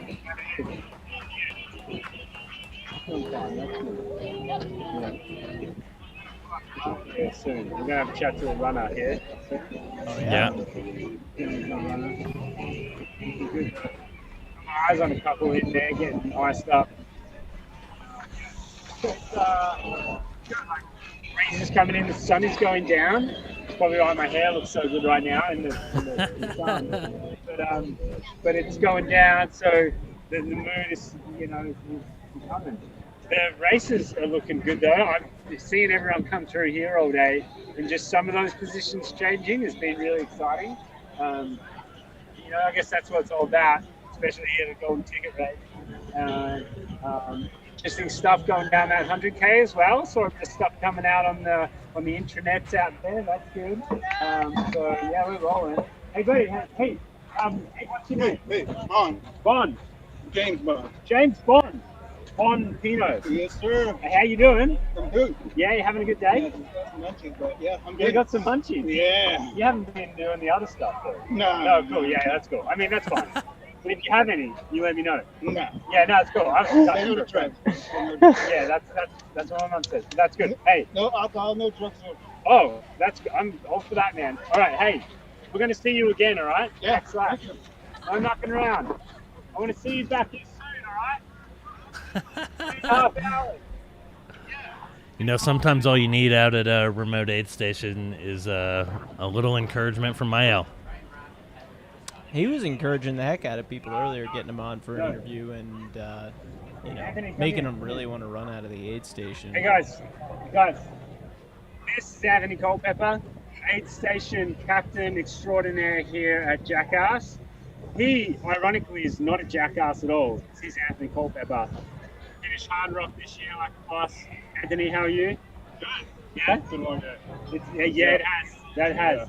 Hey, what are we going to expect here tonight? We're going to stay up all night, or are we going to bail when I get round? I'll be up all night. Okay. Yeah. All right. Cool. Yeah, we'll expect some with a lot of people not taking care of themselves today. So anybody watching this who wants to run Jackass, do it right during the day. And make what's the best costume you've seen? Costumes, to be honest with you. Everyone looks pretty wild. Yeah. Hey, where's his disco right. jacket? Yeah, where's your disco jacket? It's not on. It's on. Yeah. Yeah, I mean, of course. It's a silly question in the audience there. Silly question. So, yeah, tell us, what's the highlight of working out here at this aid station? I think the highlight out here is getting runners who come in here on their last legs and ready to drop and quit and get that turn around and out of here. And then see them come around for that. Yeah. That's awesome. Yeah. That's the highlight. Yeah. Yeah. Nice. And so, any words of advice? Because you've run 100 miles. Yeah. You know what it's all about. Run a few. Yeah. Yeah. Yeah. Yeah. Anthony's done some crazy stuff. Running Hard Rock's just like walking park. We're all made here. Exactly. So, what's your advice on 100 milers? Man, there's so many things. I think for a race like this, getting on top of things, staying on top of hydration and nutrition and stuff. The race, having fun. It's gonna get hard. Stop it around. Quit. Yeah. Right on. Yeah. Pretty simple. It's so easy. Yeah. Hundreds are easy. Yeah. Yeah, cool, man. I gotta see y'all out there. Thanks.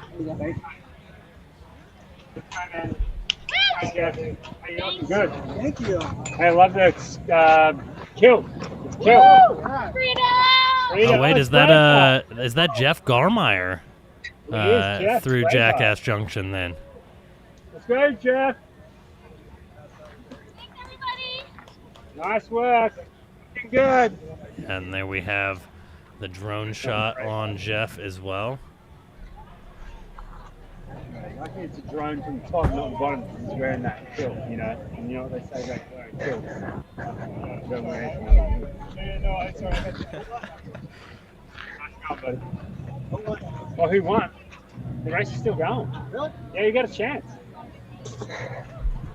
You're moving. I think I've got passed by the leader twice already. So.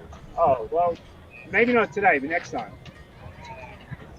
Can't tell if you're giving me shit because I'm slow or if you're... No, dude. I'm trying to encourage you. Don't stop believing. He's coming around again soon. That's the last lap.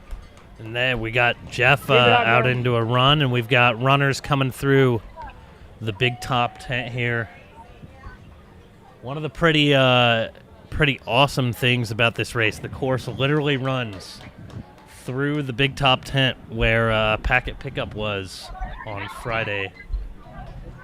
Just straight through the big top tent. Our studio is that the back of our set is that little black curtain you see kind of flowing in that shot. So here we're back out on Jeff Garmeyer. Jeff looking pretty strong.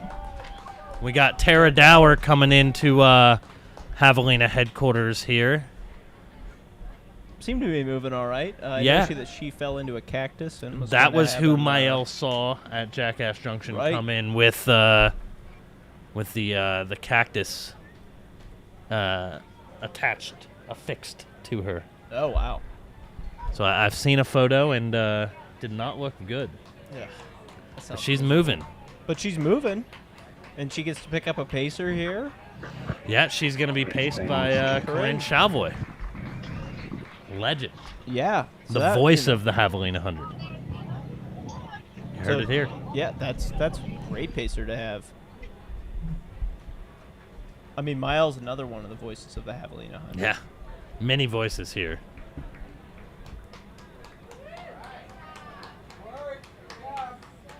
All right, we got a couple people with kilts running on the screen. Yeah, Jeff Garmeyer, who I believe he had like a blue Scottish face paint. So he's earlier. William Wallace or William Wallace? Yeah, I believe so.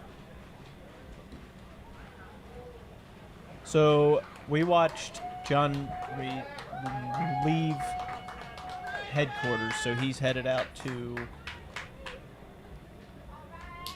Jonathan Reyes just left headquarters.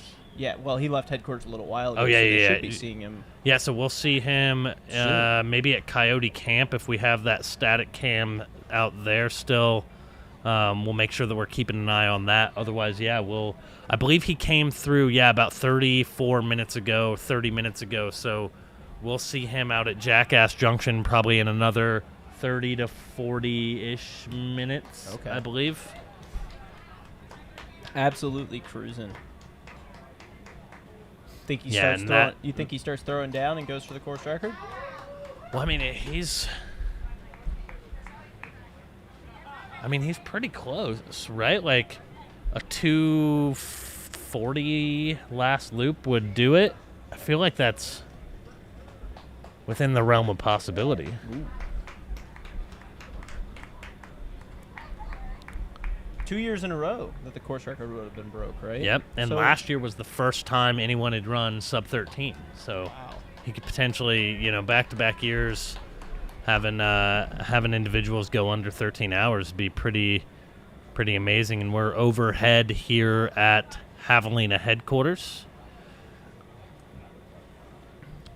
I think that this overhead shot kind of really summarizes why people have such an affinity for this event, right? You're coming through here 5 times. You've got pop-up tents for your crew. They can sit back. They can have some beverages. They see you 5 different times, and they don't have to move. But just the atmosphere, the vibe here is pretty sick, and it's only going to get better as the sun goes down. Yeah, I've just been absolutely amazed by it. This is my first time at Javelina, and seeing all of the crews, all of the tents, the environment that this race promotes. It's really amazing. Every race has its own vibe to it, right, that you go to. And this is definitely an incredibly unique one where there's so many costumes, so many people cheering on runners. You've got all your sponsors lined up along the road, too. I saw Chris Thornley out there handing out some squirrels nut butter. Yep. Chastising runners, also handing them popsicles. You got the costumes, you've got the whole party aspect going on, which is really cool. And oh my, that startled me. Speaking of the costumes, that absolutely terrified me. Somebody in a clown costume popped their head around the corner. And me and Matt both about had a heart attack. It's great. Just I almost ran off the set. Good times here at the Javelina 100. Maybe I won't stay after night if there's going to be more clowns around.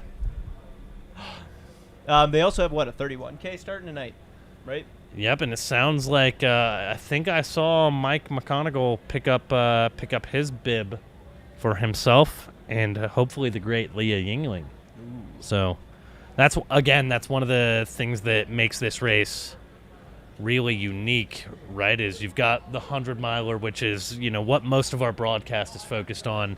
You've got the 100K, which in recent years has seen really fast runners. We just saw course records go down again.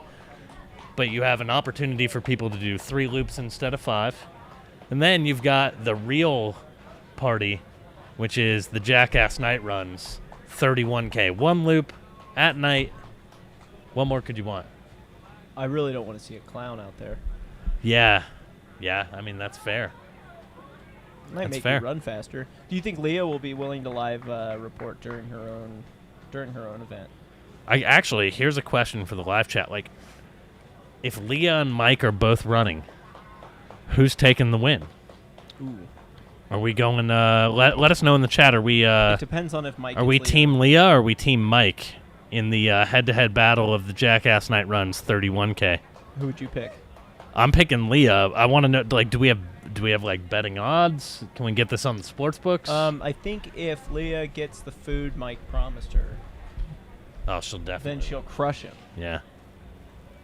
If But not, we should put some respect on Mike's name. That's Grindstone 100-mile champion, That's Mike true. McConigal. So, can't sleep on him. There we just saw.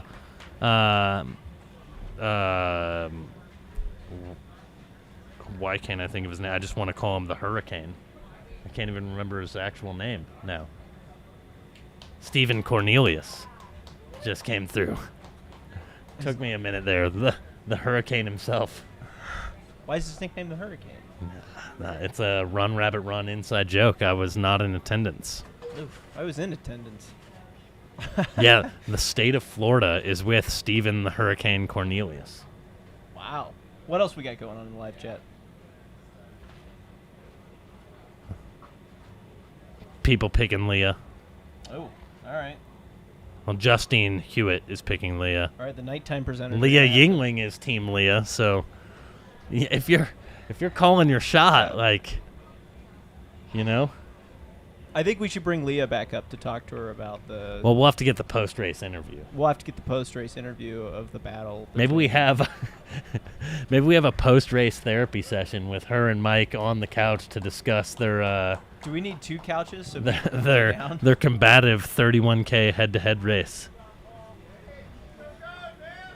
That's when the real action starts. Is during the 31K. I mean, it's when the party starts. Like, you will see more costumes at the start of the 31K than probably the other 2 races combined. I really appreciate the people who are running the 100-miler who are doing the costumes. I mean, it's kind of hard to incorporate a costume into the gear you're comfortable wearing during a 100-miler. Yeah. I can tell you when somebody made me change a shirt, right? Like, I was like, oh, no. Versus I've seen out there cats, people dressed as cats. I think Dakota Jones started a little. Yep, Dakota Jones with the little the little kitten ears. Yeah, that was awesome. You've seen people with kitten ears. I saw a group of cows, people dressed as cows, running around out there. We just saw William Wallace from Braveheart. Yep. What other great ones have we seen? Well, Thing 1 and Thing 2 was pretty good. I didn't see Thing 1 and Thing 2. That's awesome.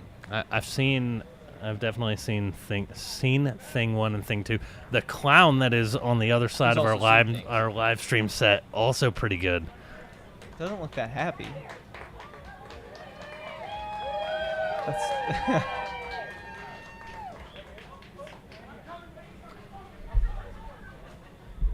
And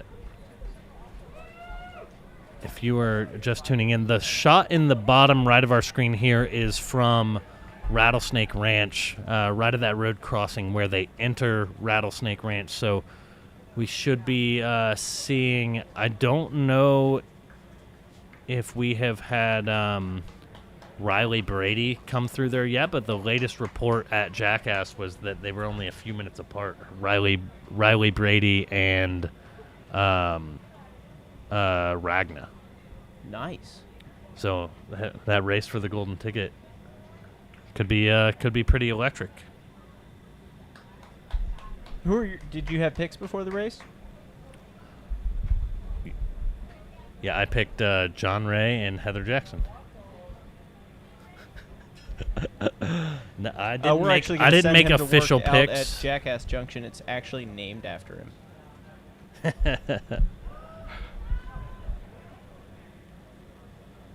Yeah, so I was just happy we saw Jamil go out for another loop. yeah, Jamil also out on his third loop. We got him an ice bandana, and he said, thanks, it's a little too late. So shout out to Jamil. He is out there grinding away. I don't think he knows that Mike Versteega's dropped out, so he's out just putting the loops in. And the man himself joining us on the couch. We'll make sure that we get that third mic hot here for you, Mike. So we Mike, did you see Jamil come through? No, but I did not see him, but I heard that he did come through. You were hiding, right? So he didn't know you weren't out there. Yeah, I made sure he didn't see me. We immortalized your bib on the live set. Yeah, no, that's awesome. Yeah. Like I said earlier, that's my only regret of stopping was the waste of a good bib. That's an excellent bib number, especially for this race. Yeah, I forgot about that. Classic. Yeah, I'm not finishing a lot of races, but I'm racking up some cool bibs. A lot of starts though. Yeah. You know? Starts.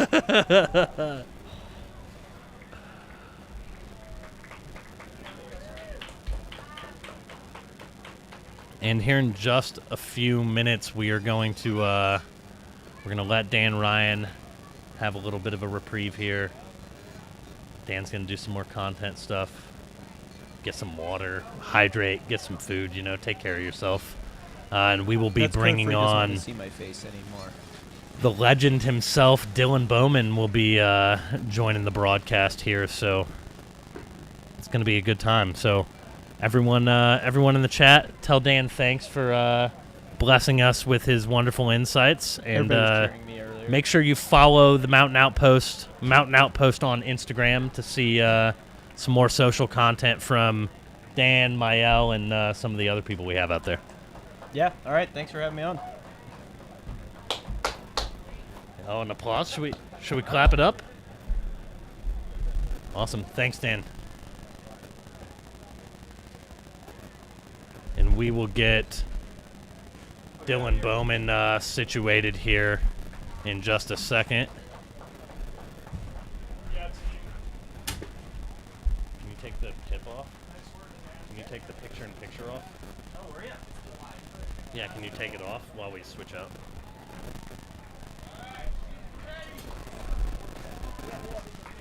Dude, how's it going, man? Great.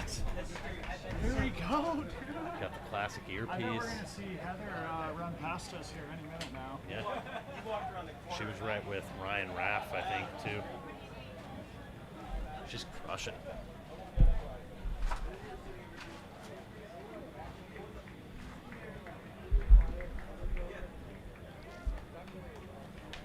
Is there a place I can plug my computer in? Yeah, give me 1 second. Are we on right now? Can you mute us? Oh, we're off.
For commentary I'm joined by the great Dylan Bowman.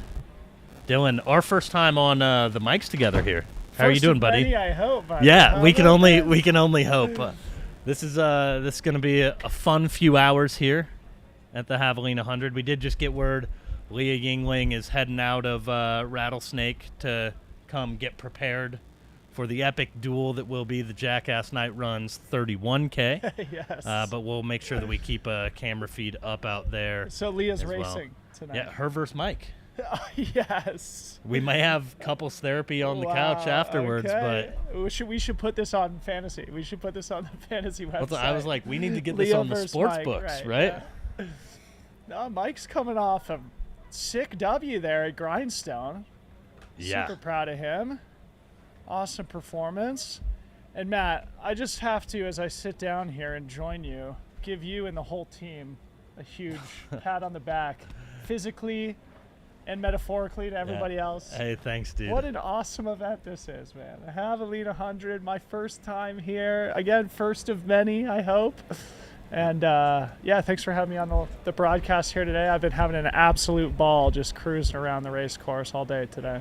Yeah, I mean, we appreciate you joining, especially last minute. I texted you on like Thursday and was like, hey, would you mind hopping on? And always appreciate you being grateful with your time as we're taking a look overhead via drone of one of the things that makes the Javelina 100 such an incredible event. You know, this entire Spoken Wheel headquarters vibe here with camping and crew tents and everything going on.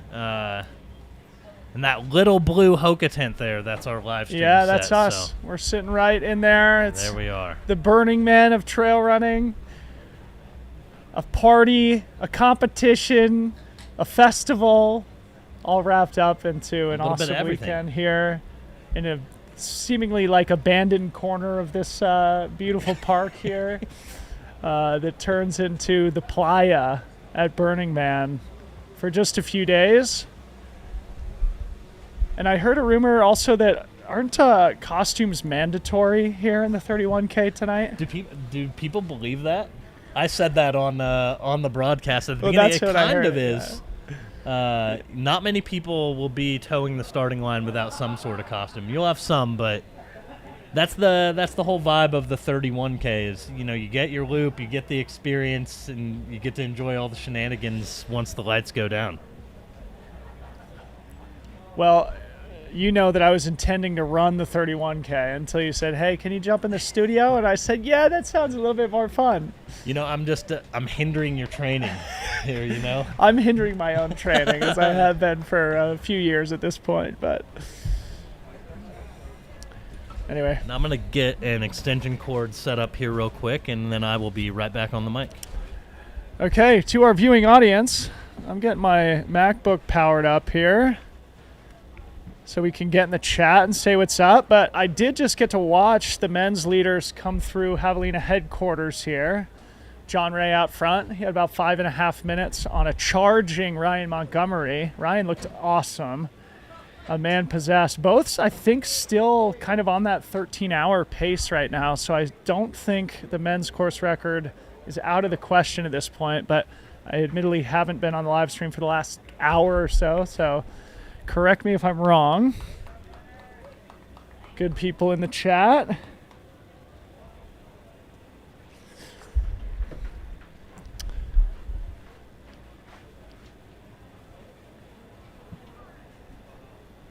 Then, of course, we had Blake Slattengren in third place. Blake was second place at the Gorge 100K in the spring. So Blake representing Seattle, Washington. Our guy Ryan Thrower throwing the finger slaps here in studio for the Pacific Northwest Trail community. Blake having an awesome race. And I guess it should be repeated. I'm sure it's been said on the live stream many times today. But, of course, Ryan Montgomery does not need a golden ticket into Western States. So Blake is in position to cash in that golden ticket if he is able to hold on. Dan Green, how about this kid? We saw him come by, and I was like, wow, he looks great. You know, so I met him at Black Canyon. Yeah. And he just, like, had such a good attitude throughout the race. And then he came across the finish line. I happened to be standing kind of, like, right in front of him. I said, how was it, man? He's like, I'm ready to go another 30. So he was looking ahead towards Javelina. He had an opportunity to do another 30 here today. I love it. And he's putting the finishing touches on a 5th lap. Awesome he's having an performance. Incredible race so far. He should run a really fast time too. Yeah, I mean, catastrophe all of these runners have been just flying. I mean, John Ray is a solid lap away from possibly a course record and being only the second person ever to run under 13 hours. So am I right in thinking that Ryan Montgomery was making up time on John? I haven't been following the tracking, and I know that the tracking throughout the day has been a little spotty. Yeah. But he looked the strongest out of anyone that I saw come through headquarters past our studio. Yeah, he looked awesome when I saw him. Good. And I got a time gap. It was about 5 minutes and 20 seconds. Ryan Montgomery behind race leader John Ray when they came through here to head out on their 5th lap. And I think it was as much as 12 minutes earlier in the 4th lap, which means that he was making up pretty significant time. Well, even Jackass at Jackass Junction on Loop 4 looks like there was a 9-minute gap. Yep, right. And then, and it seemed like Ryan didn't take as much time here at headquarters before going out on his final lap, so I think that probably made up a little bit of time there as well. But he just looked so strong, which is funny because it seemed like on one of the first couple loops he was running well, but he looked like just a little discomfort on his face, and for him to just like bear down, get through that, he's so tough, amazing. Man. He's so tough. Ryan has been second place here in the past. The guy is crazy experienced at 100 miles too. Once I get my Wi-Fi set up here, I'd love to go check out just how experienced he is, because I think he has more 100-mile finishes than I do as a grizzled veteran who's been in the sport for 15 years. Ryan, I think, is only about 30 years old, and he's probably got 15-plus 100-mile finishes at this point. So really experienced, really talented, and uber competitive, has that critical self-belief. Yeah, and it sounds like where you should have Riley coming into Rattlesnake here in just a second. So we've got her on, we've got them on the big feed here. So we'll make sure that we keep an eye out for second place runner in the women's category, Riley Brady, who they should be our second runner. The gap between Riley and Ragna DeBot's been getting pretty tight. Let's hit refresh here, and we'll say what's up to the good peeps in the chat.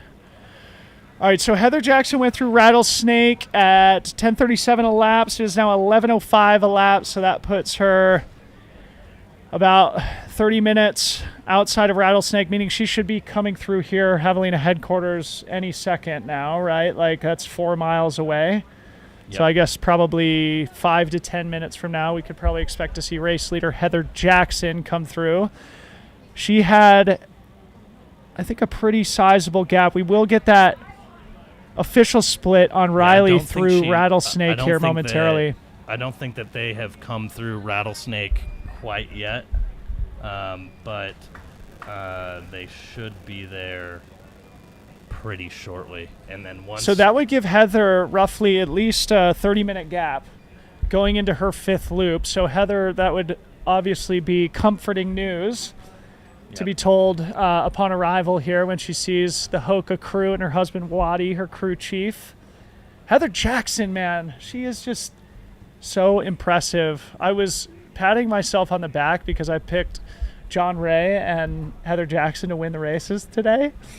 And then I looked on the fantasy website, fantasy.freetrial.com, and noticed that, we do our community picks once all the picks are locked in. Yep. And noticed that the most popular picks to win were both John Ray and Heather Jackson. So the hive mind of the trail running community. Yeah, well, what's that say about the free trail community? Yeah, exactly. Great minds. Experts. Yep. Experts. All right, let me hit refresh on my YouTube feed here.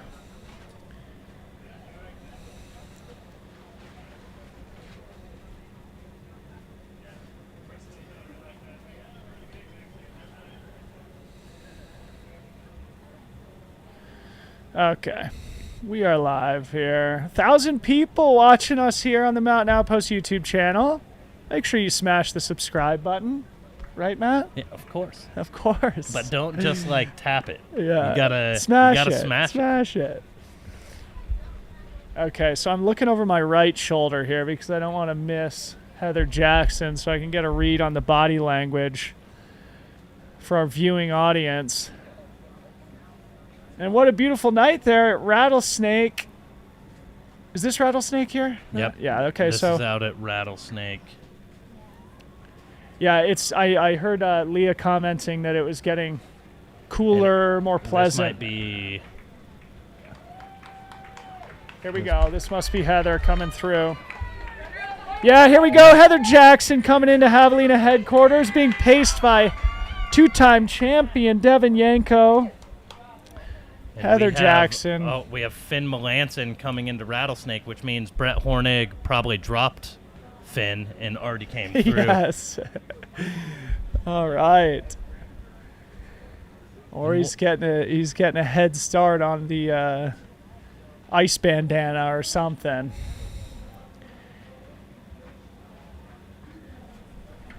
Anyway, Heather Jackson just had a 5-second visual of her as she passed through, looking smooth, calm, collected.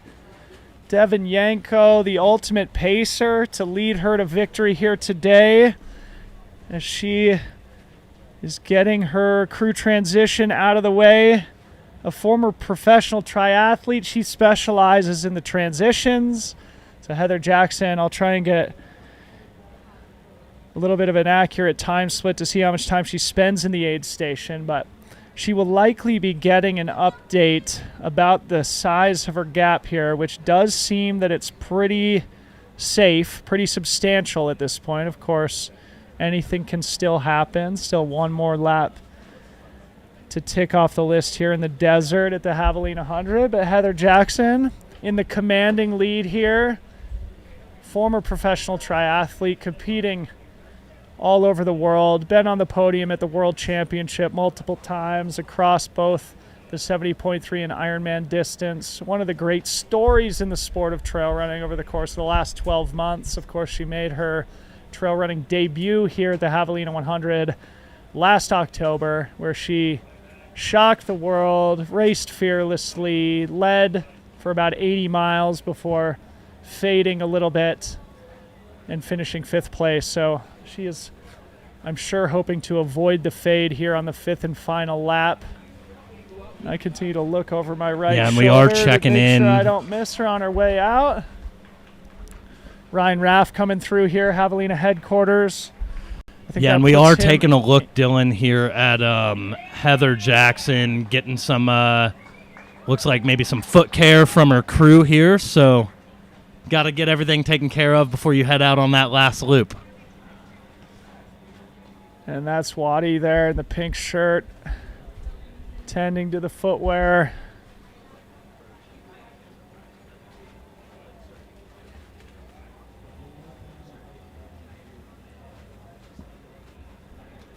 Okay, so official split to Javelina headquarters. 11:09 elapsed for Heather Jackson, sitting in 6th place overall. Ryan Raff now in 7th overall, 6th male. Ryan Raff from Flagstaff, Arizona. America's Mecca. America's Mecca. Endurance and trail running hotbed. Flagstaff, Arizona, home of Matt Feldick and the family. And I will say, Finn Melanson did not, in fact, get dropped by Brett Hornig, who is behind the cameras here. Brett, I believe, is an official DNF after no, he's just taking a rest. His knee exploded. Yeah. Good effort. Good effort.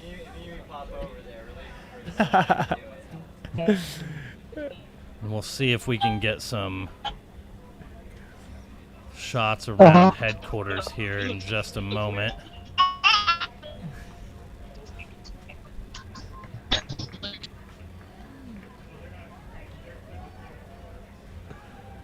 And here it is. We got some costumes.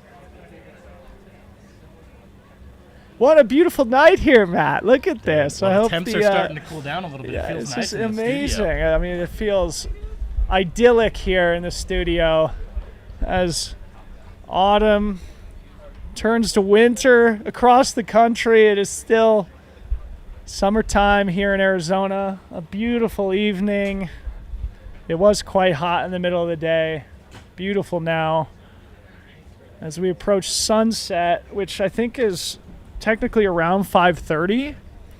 Yeah, it'll be approaching here in the not too distant future. I got my headlamp in my bag just in case, just in case I get inspired and need to head out for a lap myself this evening, or in case I need to go take part in the shenanigans in Jackass after I'm relieved of my duties here in the studio. Okay, so we got updates in the chat from Leah. Let me see here. Seems like we got a great battle here. Ragna and Riley in Rattlesnake together. Incredible competition for the women's podium. Leah Yingling there on the ground before coming here, I think, to take part in the 31K, which will start here in about 45 minutes.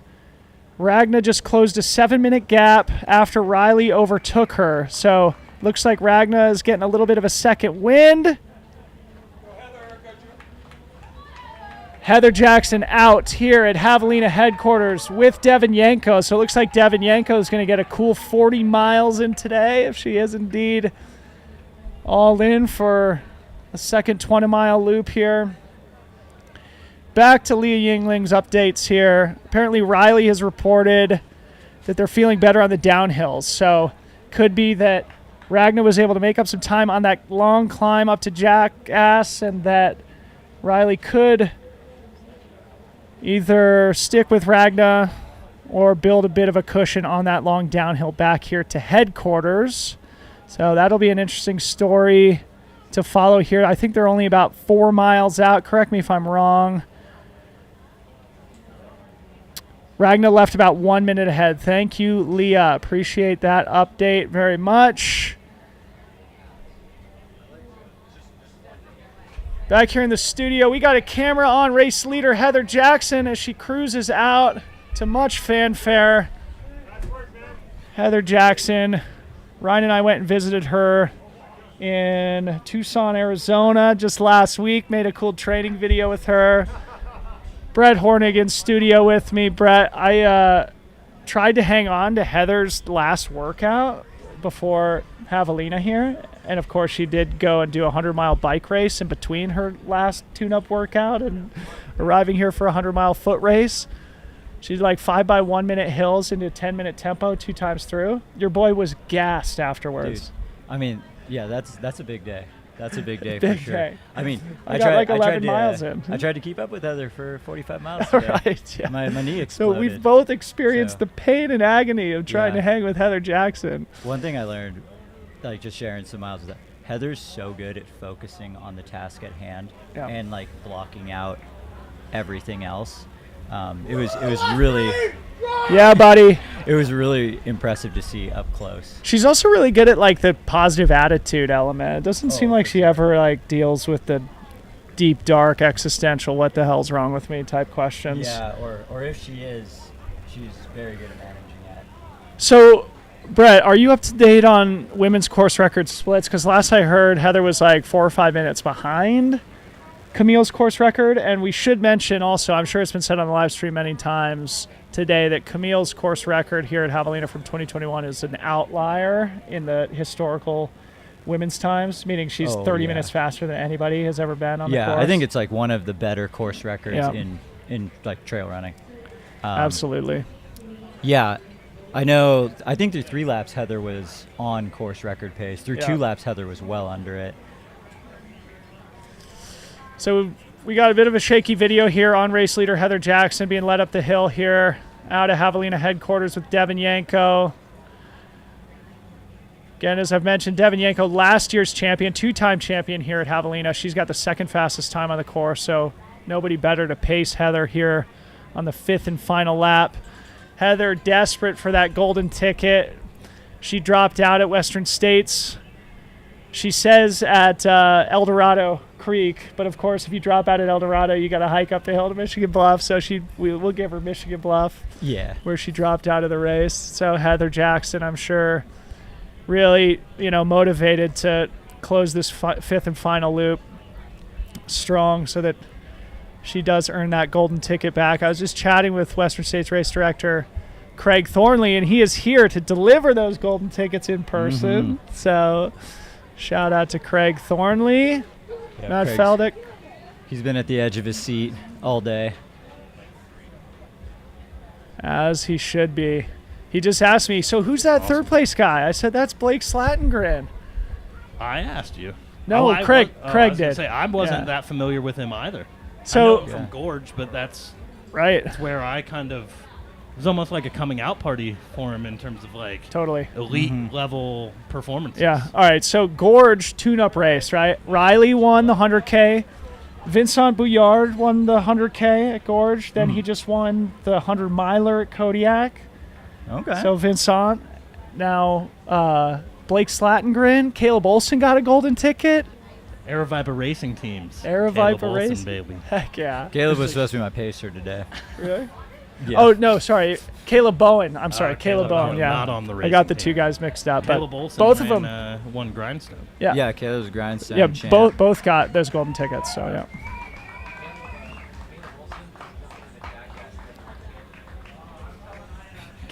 Caleb's producer Bryce from behind the live stream desk telling us Caleb Olson hopping in the nighttime party known as Jackass Night Runs. Debo, are you sad that you're not going to be partaking? I kind of am. Is there time? Should I jump in? Brett dropped, so. Was Debo going to pace me too? Everyone was going to. I was going to jump in the 31K. I need a rust buster desperately, but it's more fun for me to sit here and BS with you guys into the wee hours of the morning. Maybe I'll come do the 60K at Black Canyon. That'll be my rust buster. That'll be the media 60K. Yeah, the media 60K. Yeah, that's a good idea. Coming we out should of put together some retirement. sort of media race at Black Canyon, like packet pickup, like the let's do a 60K media on Sunday. 800. A media VK.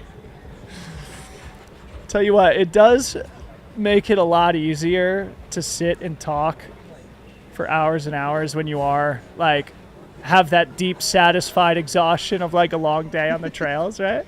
Like before the first Western States live stream that we did in 2021, I did a huge 3-day training camp for Hard Rock the 3 days before going to Olympic Valley for Western States. So I was perfectly comfortable to just sit in a chair and chat for 3 days. And yeah, then you like do UTMB this year when I was totally unfit on like a 6-week bender after Hard Rock. And then you end up sitting in a chair for an entire week at UTMB and you're like, yeah, I kind of need to exercise again. So that's the blessing and the curse of working in the media game, isn't it? That it's terrible for your fitness, isn't it? It's tough. It's a tough life for sure. Brett, you're a hardened veteran at this point. You've put in your dues. Of media stuff or running things? Well, you've done enough live streams now. You endured a Cocodona live stream, so yeah, that gets you a stamp of approval in my book. Yeah, did a Cocodona, survived a Hard Rock live stream. That one was a good practice in sleep deprivation. You guys are the best, man.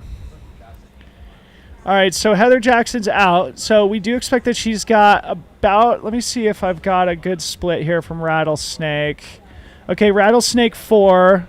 Ragna looks like was in 10 seconds after Riley, but Leah said was probably out about a minute before Riley. So we should see them here probably 30 minutes from now, maybe a little bit less. And then we'll get in a good gap back to Heather.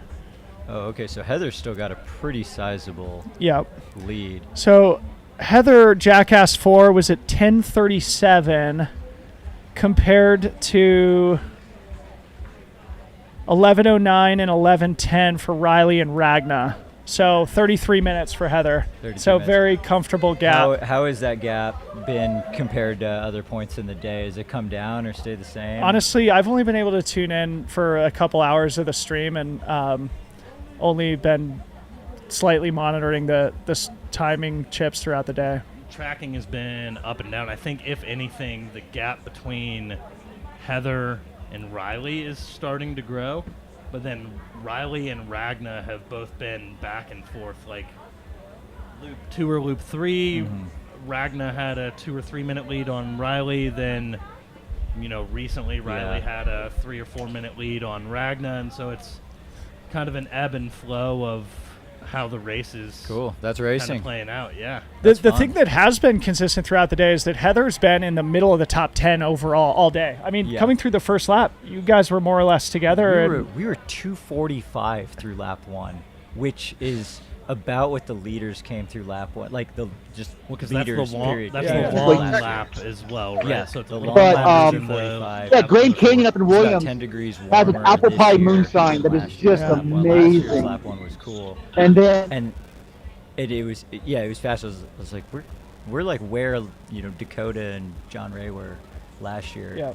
Except we were 5+ minutes back. It was Matt Daniels kind of took it out pretty hot today. Yeah, I the think dynamic. Last I saw, he was still on course, but I'm not sure if that is. I think he turned changed. around and came back. I'm pretty sure I saw him over there. Too the bad. dynamic of the race today has been super interesting. Last year was pretty chill and conservative, and there was a big pack early on, and then it slowly thinned out. This one was just like explosion from the get-go, and then just further micro explosions all within the block. You had a little. Was yours a micro or macro explosion? It was.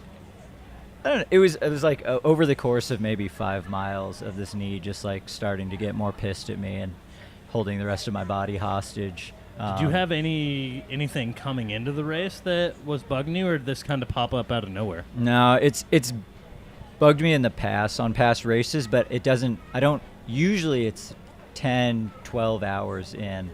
And I'm not going to do any training run that long. So my knee, I had zero thoughts of this knee issue. But today it hit me at like 6 hours, which was just kind of a bummer. But yeah, I don't know. We'll figure it out. Yeah, what's up with the knee? It's a patellar tracking issue, but I got to figure out like why it's doing it. Yeah. I don't know. Maybe I need to run more or something. Yeah, me too, buddy. Run more mountains. Welcome to the club. What a beautiful evening here. It looks like kind of a burn section of the course here. The runners, I think, are very much looking forward to sunset after being completely exposed here in the desert throughout the day. Yeah, so this is probably our drone out by Jackass Junction that's kind of flying through that burn scar. Yeah. All right, so let me just give our top 5 men through Coyote here just to level set everybody. So John Ray, okay, so this is interesting. If my split that I took on my watch was accurate when they came through headquarters here, John Ray had about 5 minutes, 20 seconds on Ryan Montgomery. That gap is now over 10 minutes at Coyote 5. So John Ray very much has the race in his hands here, seemingly growing a gap over a very impressive Ryan Montgomery who's been steady all day. He's 10 minutes back. So 10:48 for John, 10:58 for Ryan. Blake Slattengren only less than a minute behind Ryan now. And in the final golden ticket spot. That's really interesting. Blake was like 8 minutes back of Ryan here at headquarters. So Ryan may be having a little bit of a tough moment, maybe had a little bit of a little walk out there for a couple of miles, but Blake very much having an incredible race for himself here. And then Dan Green about 7 minutes back of Blake, 11:06. And then the great Zach Bitter, Arizona's own, 11 hours, 17 minutes. So about 30 minutes separating those top 5 through Coyote. It's a pretty close pack with, a little over 15 miles. Yeah, the podium's 10-minute spread right now. Fight another day. With 2 That's and 3, close. 1 minute. All right, so Does anybody know what Dakota's split was through Coyote 5? Because I want to see how close John is to Dakota's time. Be awesome to see. Aid Station Fireball in the chat. Yeah, come on, Liam. We need you, buddy. John Ray, what a stud this guy is, man. Just like a silent assassin. 4th place at CCC just a couple months ago. What did you say his split was through starting loop 5, like through loop 4? I got it right here. One It sec. was like 10 hours for 14 minutes, or Okay, so where are we? Headquarters 4. He was in at 10:14 elapsed. Yeah, so, I mean, he's on pace to run under 13 hours probably, or right around it. Like a 2:40 final loop. I feel like Dakota, that would be. He would slow down. I think. I feel if like he was Dakota 240. ran something in like the low to mid 220s for his final loop last year. Dakota kicked. Yeah, last year. Dakota kicked at the end of a hundo. Because of John Ray breathing down his neck. Yeah, and I'm sure John's thinking about how nice it would be a nice feather in his cap to take a Dakota Jones course record. Sure would. And this would give him a 3rd try at Western States. This is something we were talking about yesterday, and that John's had 2 bites at the apple there at North America's, crown jewel 100-miler, Western States, and both times has been in contention and then sort of faded to sort of a finish in the teens off his potential. So I'm sure he's going to be gratefully accepting that ticket if he is able to close things out here on Loop 5. And hopefully the 3rd time of this is a charm there for John Ray at Western States come June of 2024. Yeah, I mean, I think on the men's side, another interesting thing to follow is going to be that men's race for 3rd, right? Like with with kind of the top guys, being so tightly packed because, Ryan Montgomery already has his ticket, so that race for 3rd is kind of the race for the 2nd ticket. Yeah, absolutely. We've got some of our mid-packers here coming through. Headquarters. I got to say, this is just such a vibe. I've never been to Hurt, which I know is kind of a looped 100-mile course. But how great is this for, like, friends and family and stuff? You get to just, like, hang out in the same spot all day. This is the venue. If you're, like, friend or family members, like, hey, can you come crew me? Like, this is the race. Exactly. Like, you can sit under a tent. You can have your cooler full of, orange drink or any other beverages. Any other colored drink. Flota, whatever you may choose. And you just get to sit and hang out. You don't have to drive around anywhere. You get to sit and hang out and see your runner, after every loop. Yeah, no driving, no getting lost in the mountains, no running out of gas. Yeah, exactly. You can buy ice here. You're sleeping. You can get ice. Right next. You can take a 2-hour nap every lap. Yeah, right. no. Exactly. This is the race to be at, whether you're a runner, spectator, crew, or even pacer. Plus, not to mention this ballin' studio here now. Yeah. This is so cool.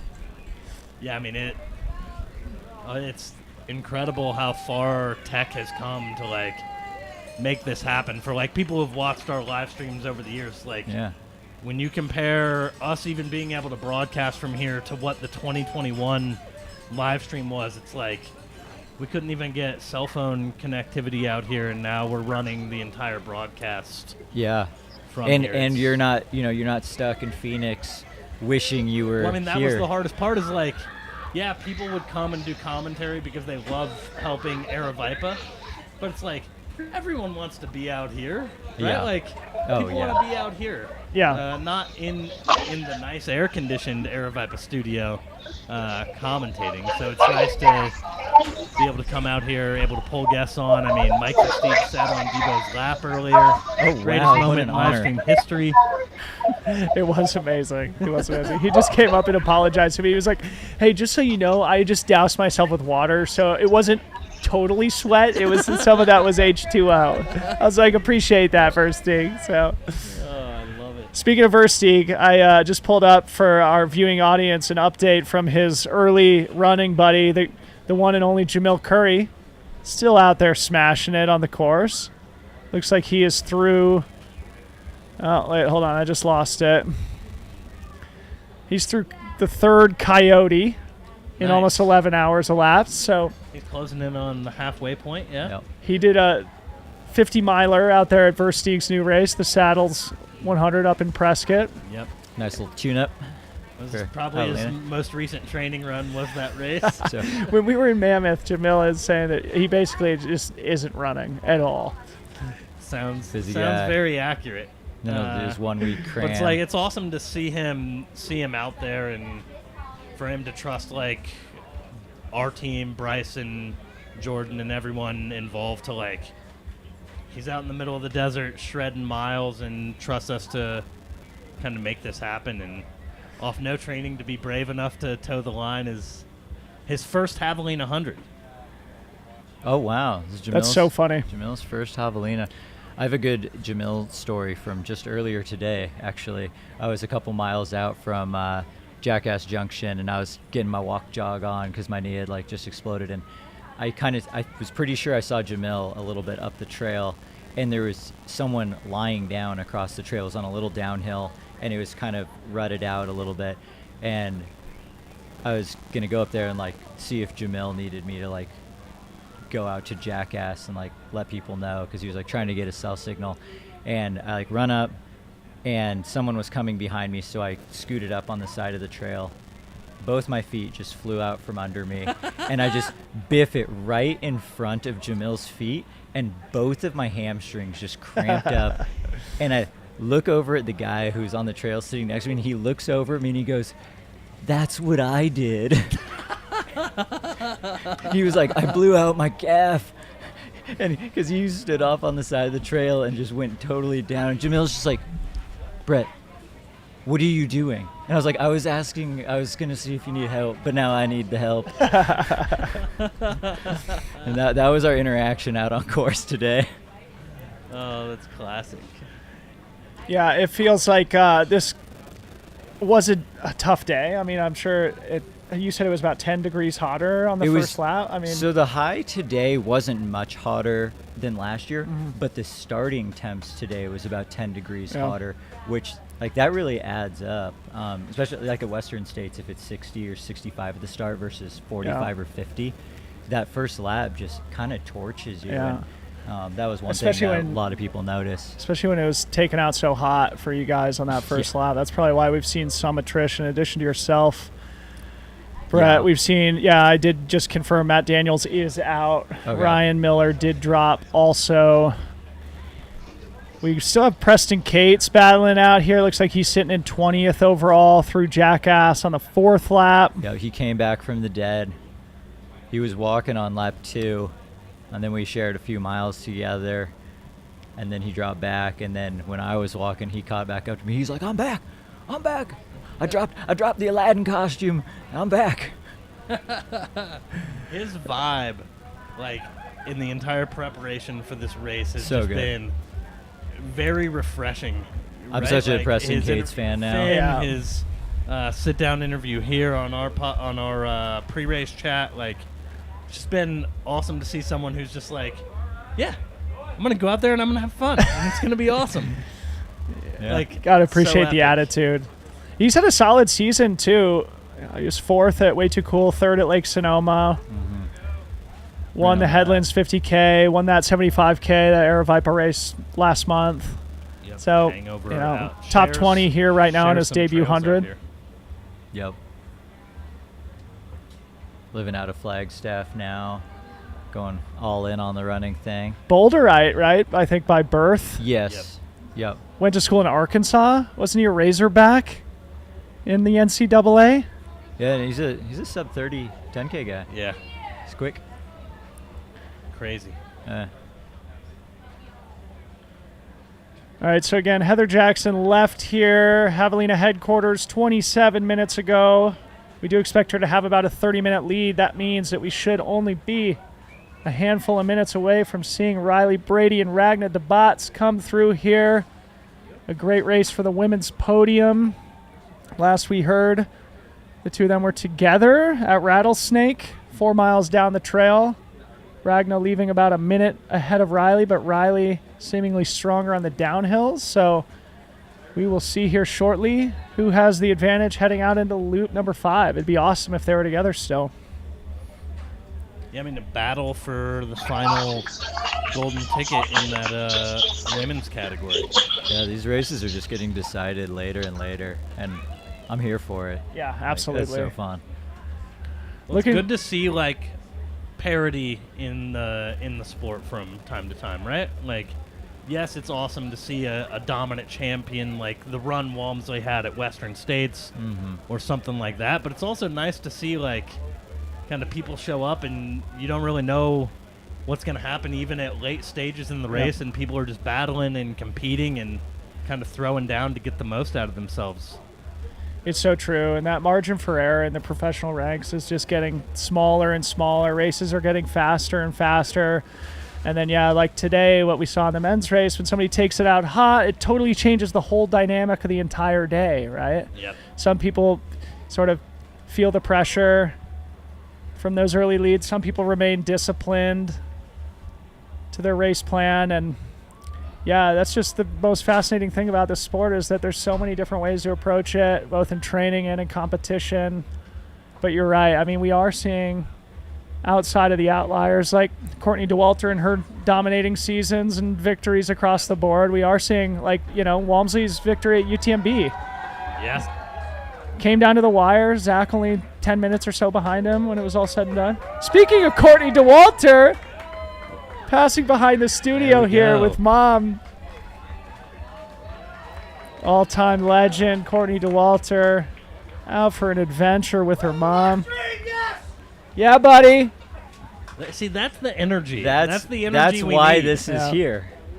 Like that's what Jamal wanted.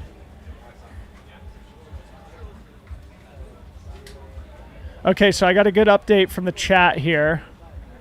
Dakota Jones was 10:58 elapsed through Coyote 5, which is the split that Ryan Montgomery is on, which would mean that John Ray's 10 minutes ahead of Dakota's split. I feel like he's been running about 10 minutes ahead of course record for a little over a full loop now.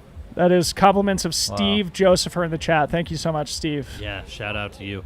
That's moving. Like, I mean, and also Travis Longcar's got that too. Thank you, guys. To put into perspective, Dakota was the first person to ever break 13 hours here. Yeah. Yep. That's gonna be is that just gonna be a regular thing 10 here? minutes ahead of that, like, yeah, it's pretty nuts. So I think we're about 10 minutes out from an epic moonrise over the mountain because it's a full moon tonight. Which I don't know when the last time Javelina fell on a full moon. Jamal said it had been a few years. Okay. But since there'd been a full moon. Yeah, and it is like fully clear out, and it's about to be. Nothing it's about better, to be spectacular. Nothing better than, those starlit nights in the desert, like where you just have this. Yeah, there's no light pollution out here. We're far enough out. Yeah, exactly. There's no light pollution. Yeah, it's amazing. Like, especially the way it comes over. It's gonna be real pretty, too. Brett. Oh, I'm so sad that I'm not out there in the middle of the desert. Instead, we got these giant studio lights here, blinding me. We're causing We are the light pollution. The light pollution. Oh man. I'm just looking back through John Ray's results here, reminding myself of some of the stuff that he has done. It's pretty interesting to just look at his progression, because it looks like he started running ultras back in 2015. It wasn't immediately obvious that he would become the champion shred monster that he is. And it took all the way until it seems like 2022 for him to really have a major breakthrough, which he did when he won Bandera, which is how he originally got into Western States that year. Then, as I mentioned, sort of struggled to what I'm sure he views as a disappointing 16th at Western States that year in 2022. And then second here at Javelina to close out last season. Couple victories earlier in this year, and then a second at the new UTMB race in Colorado, the Desert Rats race, before another kind of disappointing 14th at Western States. And then an awesome 4th place at CCC most recently for John Ray, where he was just behind Dakota Jones again there in Europe's most competitive 100K. He's he's still somewhat of a relative newcomer to the elite side of racing, but he is really taking it by storm with like more home runs than strikeouts for sure. And to be able to go transition from something like CCC in September to Javelina, 7 or 8 weeks later, that's showing off some pretty impressive range. Yeah. Just reminding myself how close that battle was between the American boys at CCC just a couple of months ago. John Ray only 2 minutes behind Dakota Jones there in third and fourth. Then Drew Holman only 4 minutes behind John. Seth Ruling 8 minutes behind Drew. Anyway, American trail runners and Fuego right now, including John Ray, who leads. Got Courtney heading out on her next loop here behind us. She's got to be going out on her last loop. John Ray on the screen here. This Jackass? Jackass Junction. Jackass. Okay, so it's all downhill from here Okay, for old so Johnny Ray. We should be able to hopefully get our drone on him as well here in just a little bit. Okay, so let's get our Travis and Steve. Can you drop the splits? Okay. So Dakota was 11:55 through Jackass 5 last year. So John Ray 12 minutes up on Dakota Jones' record here through Jackass. Amazing run from John. What is that, like 8.8 miles to go or something like that? Yep. Like just shy of 9 miles to go, I think. Yeah. And it's a pretty fast 9 We've miles. got behind the scenes here, we've got Mike is not racing now. After we were gonna put it on. We were gonna put it on fantasy. The battle, the family battle. No, what's your name? Sounds like Mike wanted to avoid couples therapy, and so he quote didn't get a bib, but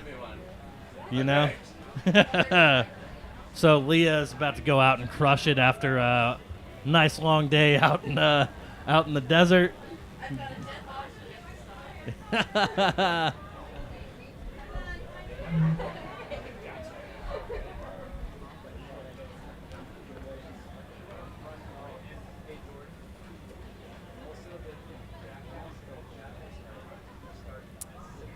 Oh, I thought those were epic mountains in the background behind Matt. They're just tents.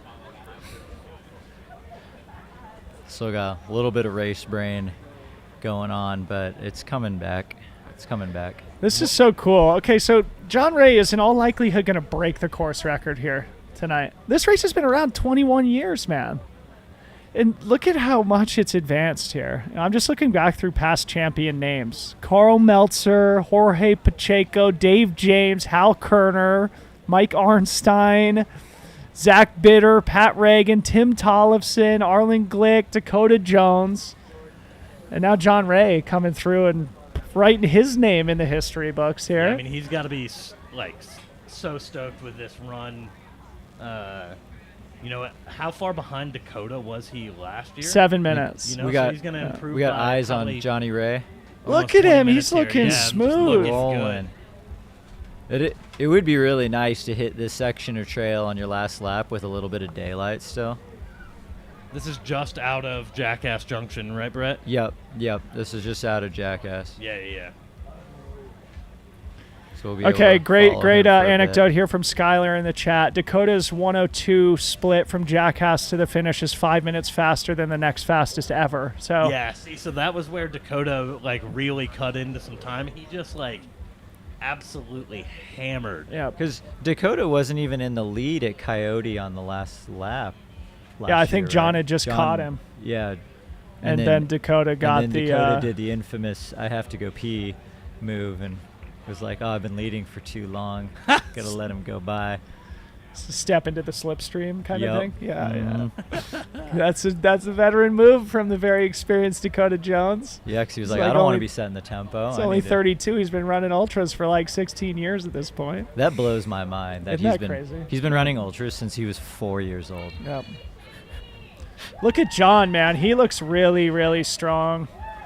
He Cruising downhill on his way to a victory here. Of course, it's not all said and done. He's still got 8 miles to go. He's rocking full Hoka Rocket X2. Is he? Just their marathon shoe. Just full super. That's all you need out here. Just don't Full hit any rocks. Yeah. This will be the biggest victories of his career so far. You know, he's gone like toe-to-toe with guys like Drew Holman at Quad Rock, I remember, where he got the better of Drew and took home a victory. But, you know, golden ticket race, John Ray. The field here was really good. Yeah.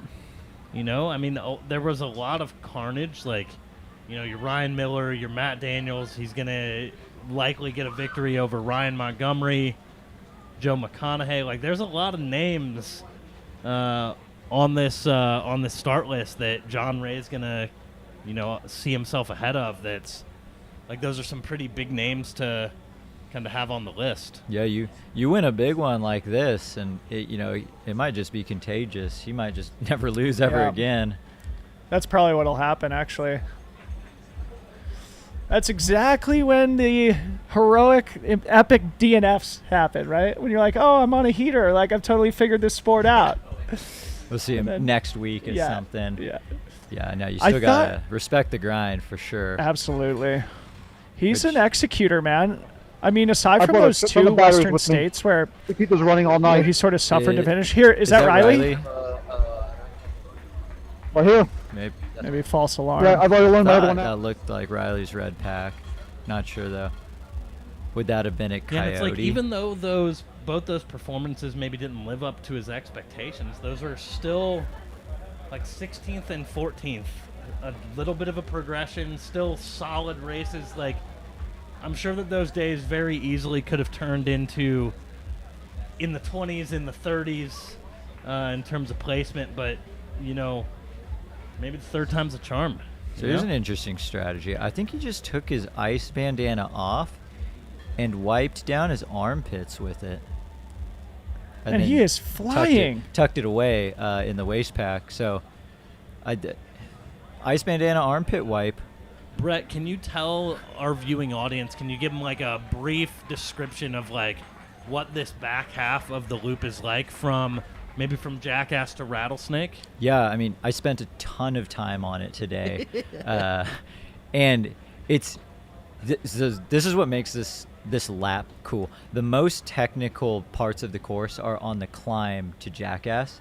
And then once you crest Jackass and start making your way down off the hill, it is like buttery smooth. It's like a roller coaster. There's just little berms and there are no rocks. You can just open it up. It's the correct, descending gradient where you can just lean into it a little bit and you're all of a sudden just going a minute a mile faster.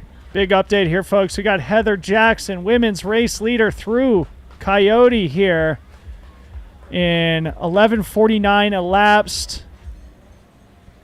We have not yet seen Ragnar DeBots or Riley. There she is right there. There she is. Okay, so that was... What a pacer. Devin not Yanko on the pacing duties. Not a bad person to have in your corner if you're Heather Jackson. Yeah, Devin knows how to win this race.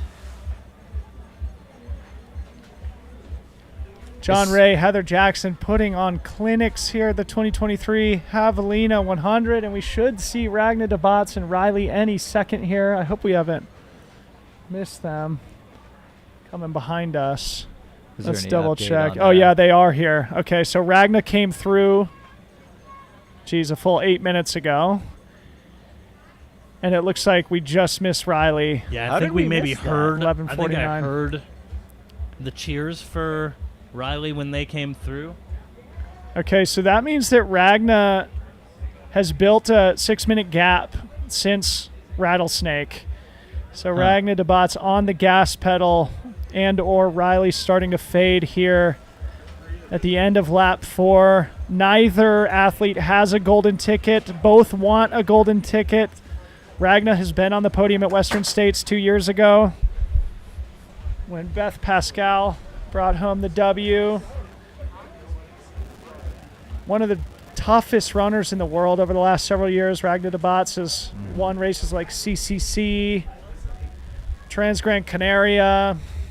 Does Ragnar have a podium Western States? Yeah, she was third. It was Okay. Beth Pascal, Ruth Croft, Ragna DeBots in 2021. That was a stud year, yeah, 21. Yeah, that was when we had no Americans on the podium there, Yeah. I think for the first time.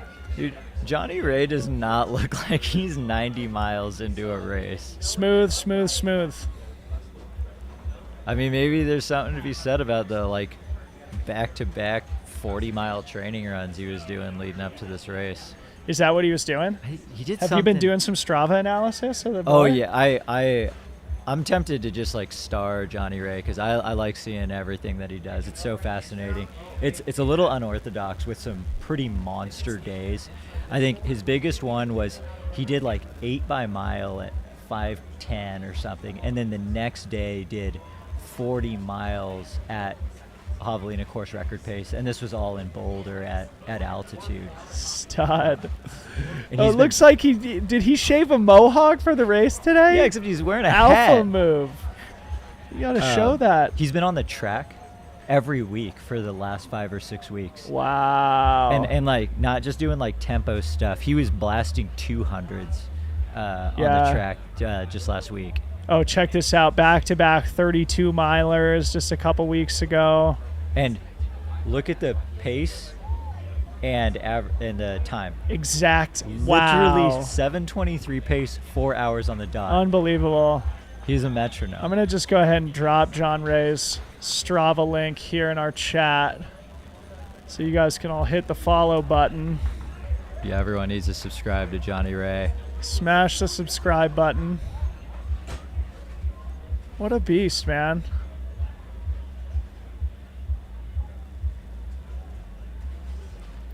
Yeah, and he's relatively new to running as whole because he played baseball in college. Did he really? Yeah, he played baseball for MIT because he's an astronaut or something. Wow. Yeah, he played baseball for MIT. I could see him like, as a shortstop or like Yeah. out in left field chasing down fly balls. Yeah, and then he said once baseball was over, he was like, I want to do something athletic and work on something. I think he was in Boulder and was like, I'll just try running trails, and then just slowly kept stepping his game up and just enjoyed having something to work on. Gotta love it. And look at this drone aerial footage.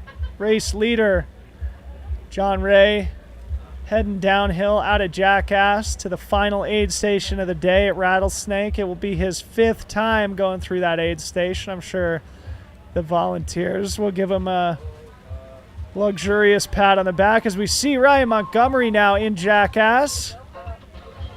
And let's see if he and or Blake Slattengren are now in 2nd place. Last we had seen, Blake had made up substantial time on Ryan. So the gap's 11 minutes from Johnny Ray to Ryan Montgomery.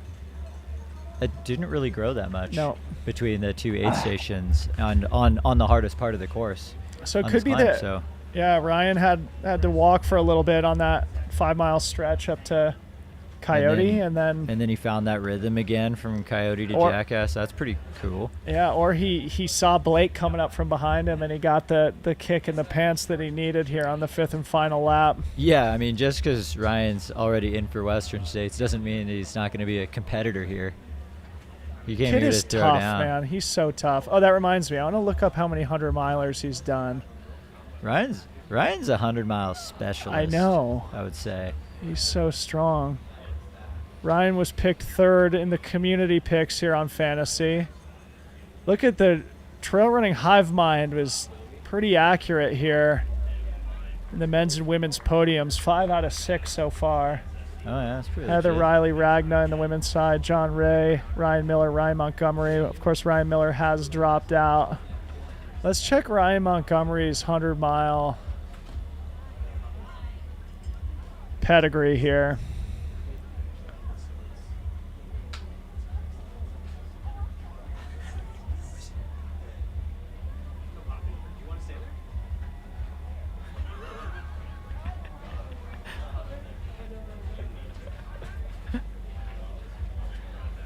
All right, I think I'm gonna get replaced by the much more professional media expert today, Zach Marion. But it's been a pleasure to hang out and let everyone know that I'm alive and chat a little bit about the race.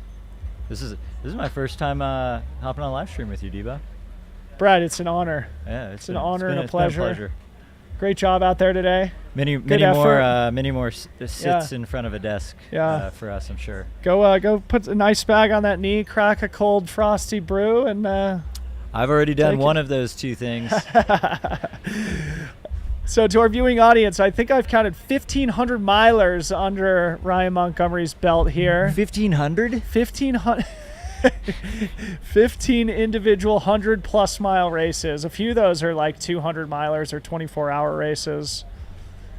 Ryan Montgomery, I think only 29 years old with 1,500s, going on 16 here today.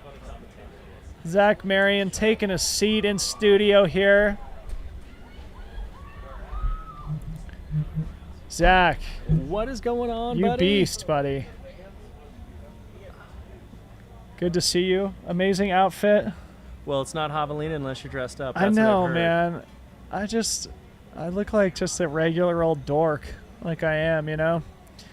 Yeah, I don't know if Harmony told you this, but I actually messaged her to see if I could get a Red Bull hat.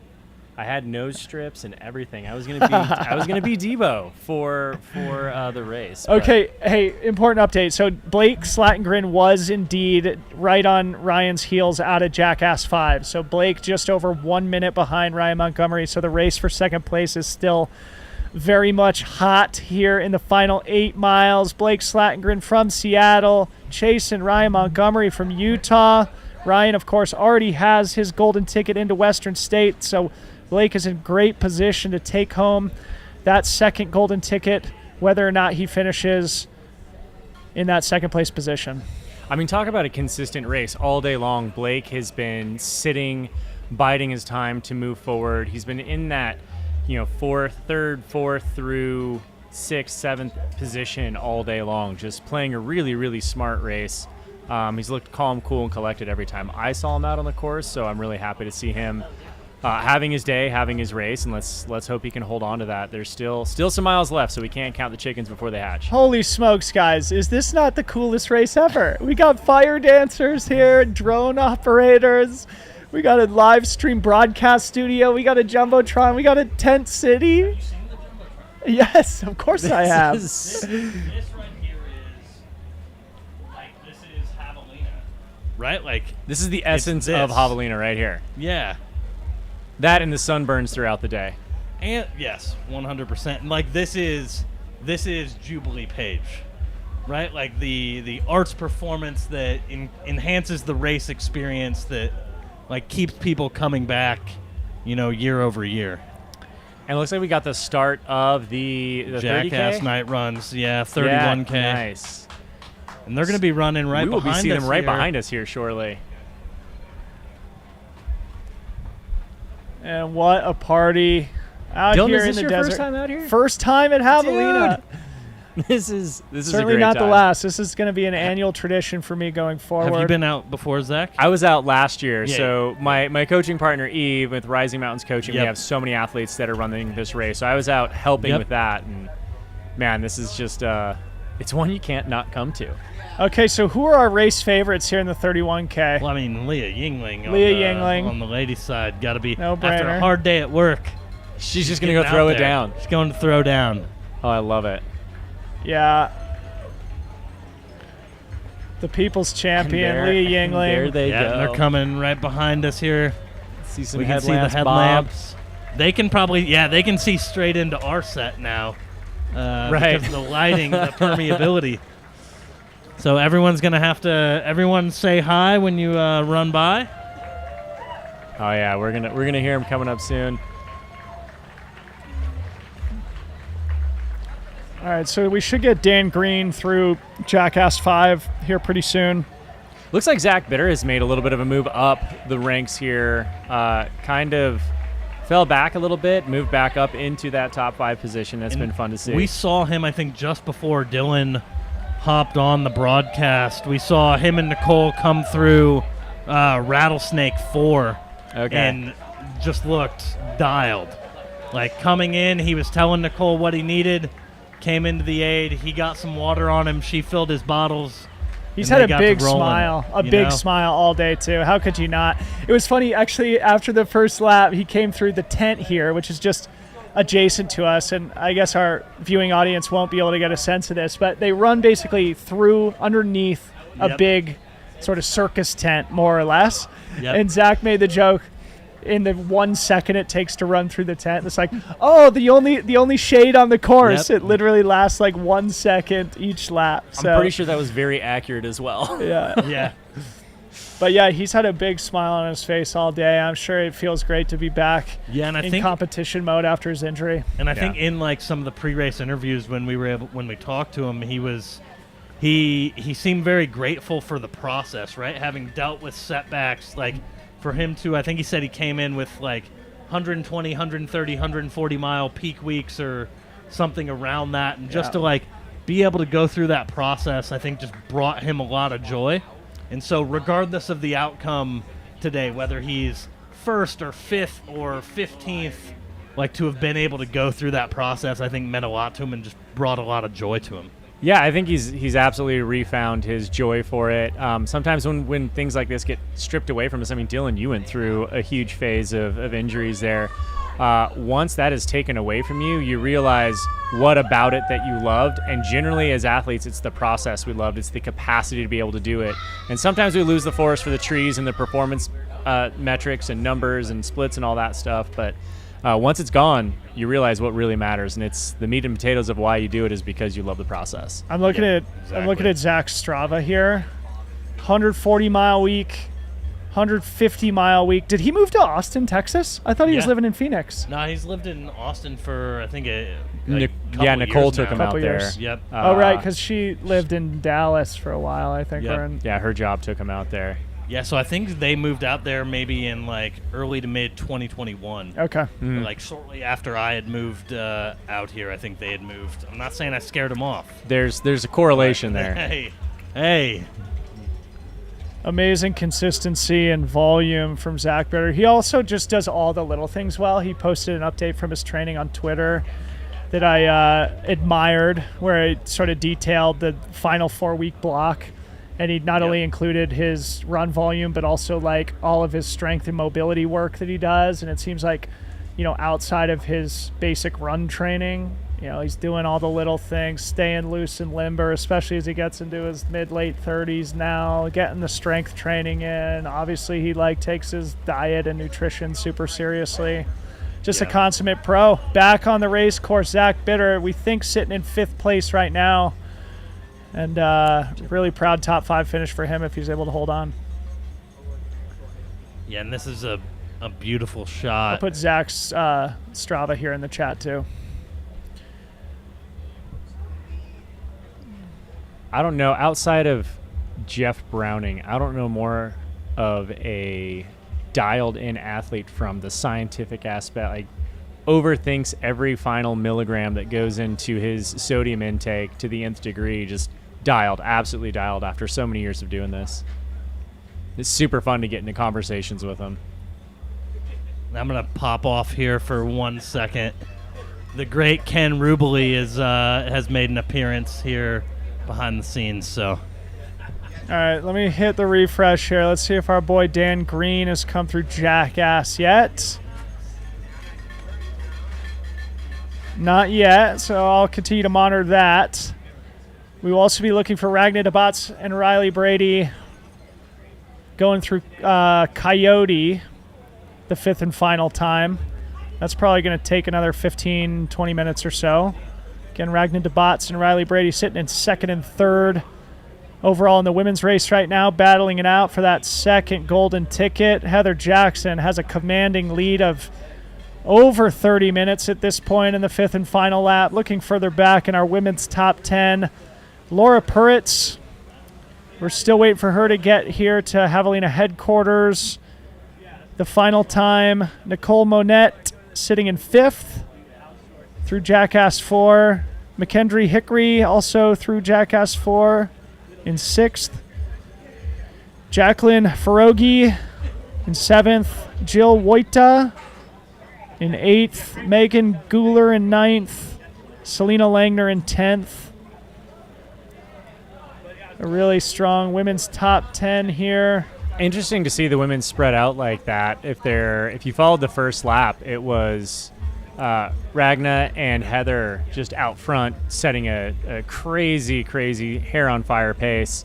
But then you had the whole pack of women come through Jackass, and they were all working together to keep each other calm, but keep each other moving in a competitive fashion. And to see it spread out is kind of fun. I was hoping that some of the women would stick together and push and pull each other a little bit more, as they had. But it definitely is, look at Heather just having a heck of a day.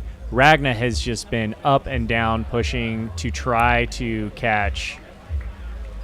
And Ragna's so tough, man. She's one of the toughest. Like, she looks like she's having fun, but also just dialed in. Dutch athlete. I think lives in Spain, if I'm not mistaken. But Ragna DeBot's coming all the way over here to Arizona to try her hand at securing a golden ticket back to Western States, where she finished 3rd place 2 years ago. I mean, she's no stranger to the heat with some Marathon des Sables under her belt. I mean, she knows what she's doing out here, and she's having a heck of a race. I feel like when you toe the line with Heather Jackson, she's going to take it out hot. She's going to do her own thing, and it's your job to catch her. Yep.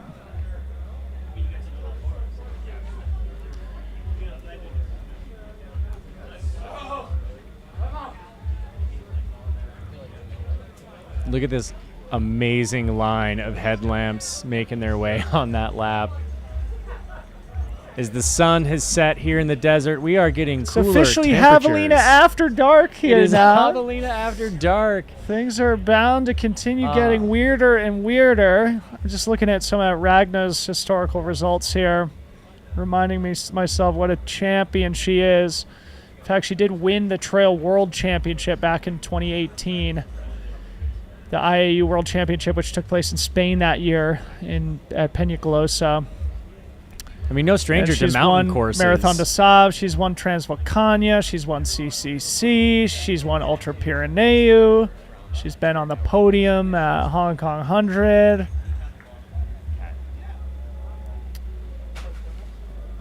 And we just got a little bit of news, Dylan. Sounds like word on the street from Tara Dower's Pacers that she's coming back to pull her bib for the day. She's had just kind of a rough day with the Choya getting her at one point. When I saw her at Jackass, I ended up running with her for a quarter mile or so, and she was just asking what to do about her stomach, like just couldn't digest anything. She's had such a phenomenal season that there's no way that she can come back hanging her head for this one. She threw down, put it out there, really, really tried. All the respect to Tara Dower. That girl's got Dower power, and she has definitely had a heck of a season. Heck of a couple of years for Tara Dower. She's a 900 milers in 2 years. And she just broke Betsy Kallmeyer's 20-year-old FKT on the Colorado Trail, which for our viewing audience is more than 500 miles long. Tara Dower, one of the toughest athletes out there, crashing into a cactus today. I mean, that photo is going to go down in trail history. I hope it goes on the absolutely. next cover of Ultra Running Magazine. There's got to be some memes about that popping up by the end of the weekend. She's got sort of the rock-on absolutely hand up with cacti protruding out of her skin in what looked like a fairly painful but also incredibly badass portrait of her at Jackass. Way to immortalize her time here, for sure. This is probably good for her. Athlete. I mean, she just took home the biggest victory of her career at Run Rabbit. Right. It's a tough turnaround to do another 100-miler, especially one of this level with golden tickets on the line against some of the country's best athletes. And, you win some, you lose some, and, absolutely. go back to the drawing board, rest and recover after a huge season. And I was out there at Run Rabbit, and that was such an impressive performance, and she just made it look easy all day. And, you and I both know that not every day goes the way you want them to, and that's, again, an amazing couple of years for that gal and an amazing few years ahead of her. So proud of her for the toughness that she displayed. I mean, it was lap one when she was saying she was starting to feel it. So the fact that she made it this far just shows her strength and proves her strength. Have a huge year. Eventually your body keeps the score, as they say, right? And you got to know when to say when. And Today wasn't Tara's day, but good effort nonetheless. We do have Dan Green through Jackass 5. Fifth and final lap for Dan Green. He is sitting in 4th place. A great story here in the 2023 Javelina. So that's 11 minutes back? Yeah, that is 11 minutes back of 3rd. Okay. And we did just get a cool update here from Liam, Aid Station Fireball in the chat, just giving us quantification on Blake Slatengren's rally here in the 5th lap, making up 6 minutes on Ryan Montgomery since leaving here at Javelina headquarters to go out on the 5th lap. So that means that Blake has probably put 45 seconds per mile into Ryan Montgomery. So it is likely, if that trend continues, that Blake will catch and pass Ryan Montgomery. But Ryan, such a competitor, man. If he's the type of athlete where when he sees somebody probably coming from behind, absolutely, he will know how to dig. I had the opportunity to catch him at Highway 93 aid station at Western States, and that was his biggest concern, was who was behind him. He was not going to let anyone catch him in that final bit, and he looked like he was hurting, but he still dug deep to put down a impressive final handful of miles there. No doubt he's going to do the same thing here. He's going to give it all he's got to get to this finish line in 2nd place, and he's a true competitor. I mean, it's sort of what happened to Dakota last year, right? John Ray caught him from behind, and Dakota caught that 2nd win, that competitive energy, and took home the victory. So it could be that 2:32 final lap. Blake does the same thing for Ryan, fighting for 2nd this year. Yeah, it can bring out a lot in you. I mean, when you're the carrot, you can run real fast when you run scared. It's a great motivator for sure. So we look down at Jackass, the legendary aid station. I've been hearing stories about this aid station for a decade. I thought you were going out there today. I got word from my own you were going to be there. Of course I am. Come on, I'm going to be. Oh man, I'm going to be keeping that party going late into the evening tonight. Pete's Meats. Did you hear about Pete's Meats? No, I haven't. Oh man, he's got a full Pete Mortimer, local legend here. Oh really? Yeah. He barbecues up and grills up all night long. Like he's got sliders, he's got hamburgers, he's got great vegetarian options as well. Like he's got a full grill going on. They got a bar that opens up at night, a DJ.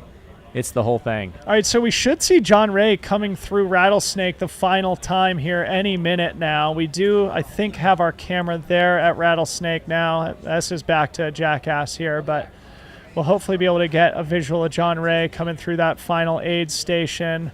Ahead of course record pace. What here. split do we have him leaving this aid station at?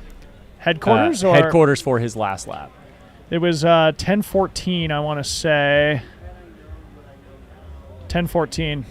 That was coming in. It was about 10:17 going out. I remember because I tracked it on my own watch. So if he's got a 10:17 going out, and if he can run a split equal to final split of 2:32, he's definitely got that course record.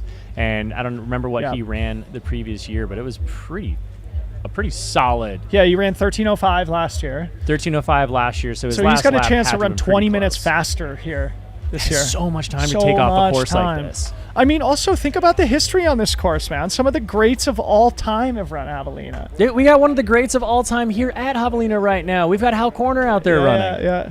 You remember his year where he took out 2 or 3 time champ here. I think a 2-time champ, Hal Kerner. Yeah, remember he took out Hard Rock one year and then took out this course. That's right. Let's put our eyes on it. Oh, he's out. No.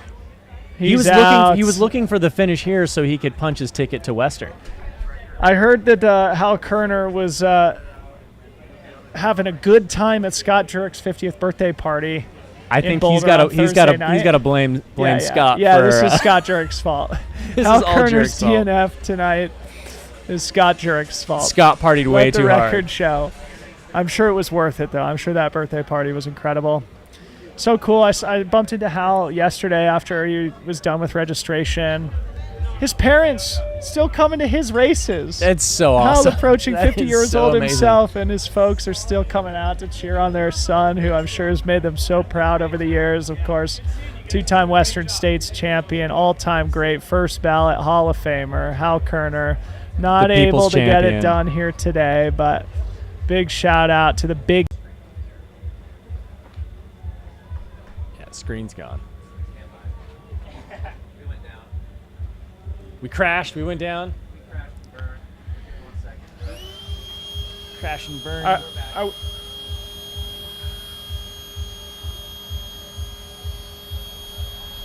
Oh, we are Microphone back. check. Not sure if our feed just dropped for our viewing audience. It just dropped for us here in the studio, but we're back and better than ever. If you're just joining us, my name is Dylan Bowman, joined by my good friend Zach Marion here in studio. What is going on, buddy? Zach is dressed much better than I am here tonight. What you can't see is the part that really matters, the short shorts. Look at the rave happening there at Jackass. Jackass Junction is a party. I mean, I imagine when you roll into that aid station, you don't want to leave it, but normally it's because it's like the fire is burning. You want to sit in the chair by the fire. This is like you don't want to leave because you got the DJ pumping out some jams. You've got Pete's Meats handing you a hamburger. Like, why would you leave that place? All right, so let me just smash the refresh here. Do we have John Ray through yet? John Ray through Rattlesnake less than a minute ago. 12:17:45 elapsed, so John Ray now in the closing 4-mile stretch, putting the finishing touches on a new course record performance here at the 2023 Javelina 100, the biggest victory of his career. Absolutely. Now in the crosshairs here for Boulderite. John Ray, the pride of the Massachusetts Institute of Technology, where he was a baseball player. And this kid is something else, man. He is having an absolute season. He's pretty quiet about it too. Ticket. Yeah, super quiet. He's not someone who definitely is the show pony out there. He's just the guy who shows up and gets the work done. He's the Clydesdale of the group that comes in, does the work, goes home, calls it a day. I've run with him a couple times. Just an absolute gem of a human being. Super, super nice and kind. Him and his partner out there in Boulder. I mean, we got a huge Boulder contingency. It seems like those boys are popping up everywhere. And update from Steve Josepher in the chat. It looks like John is 12 minutes faster than his own split through Rattlesnake last year. 11 minutes up on Dakota CR, according to Liam, Aid Station Fireball. Thank you to Liam and Steve in the chat. Always great with the stats. And the when we don't have Leah, we need Liam. Yep. All right, folks. So if you are just tuning in, we are now, what is it? 12 hours, 20 minutes into this year's Javelina 100. We are probably less than 30 minutes away from seeing men's champion, who we anticipate to be John Ray, closing out a victory here. And one of North America's oldest and most famous, most competitive 100-mile races here in the Arizona desert. A race with a lot of history, a lot of energy. I don't know if you caught our interview with David Bliss and Katra Corbett yesterday, two legends of the sport. David Bliss ran the inaugural 2003 Javelina 100. Really? He's going for his 10th. Runners down here and do the interview here, or is it better to do it out there?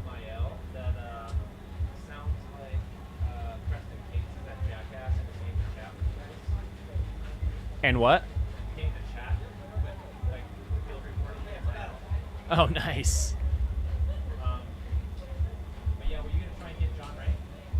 Yeah, so that was kind of like, I was supposed to be doing the field interviews out there, but I don't know if we have anything set up to do interviews. I think I'm on. Yeah, bring them all the way down here and whatnot. Can we get a runner, someone out there to go grab them and bring them down and be like, hey. Okay, I think we're back on here.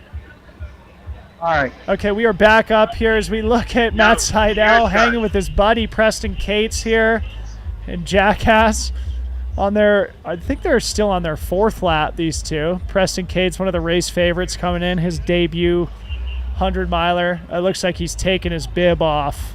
Not a good sign here. Preston. I can't hear you. Those are Think two about it, dudes young with man. a very, very, very fast resume. Preston, Yeah, let's I mean, keep that bib on, buddy. Someone convince him. Mael, if you're out there, convince him to keep that thing on. We're trying to tell you to convince You me to can keep the do it, bib on. Preston. You can do it, young man. Mael's giving us the thumbs up here on the screen. This is a job for Madge. The ultimate positive influence on the world.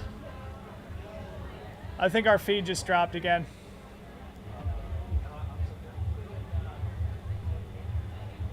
We don't have it on the screen now. Okay.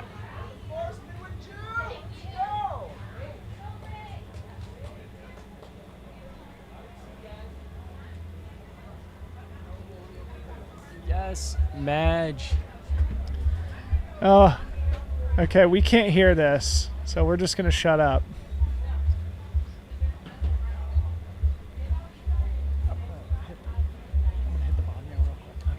I got it for a bit. 2 seconds. Yep. It's like totally frozen on this screen. Can you hit escape? Maybe? What happened? What? Escape. Okay.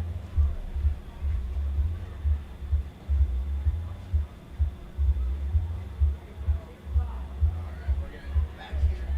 Not going up to that window.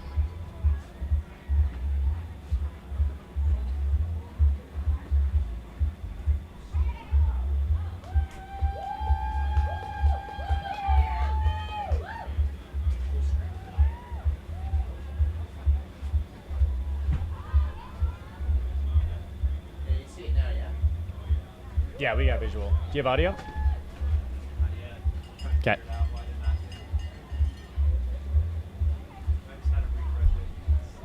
It's on there. They can hear the audio. No. That's why you can't hear it that much.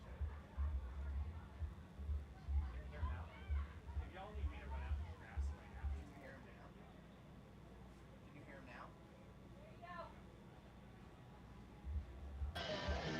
All right, back on. Yep. You're back on, man.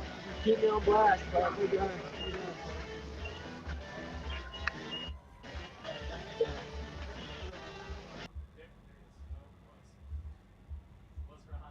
Yeah, they dropped out. Their video dropped.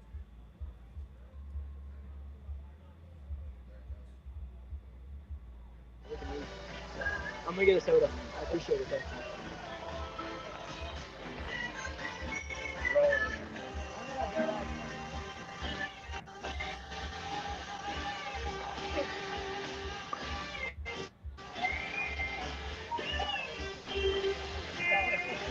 Go follow him. All right. Might as well. I don't know if you can get a ride out of Jackass. You might have to run it in.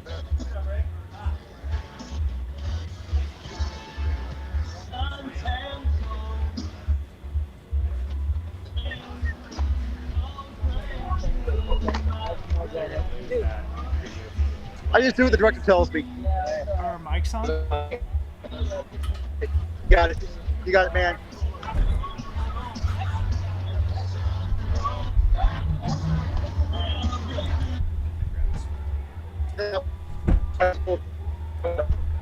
Okay, folks, we are back here in studio.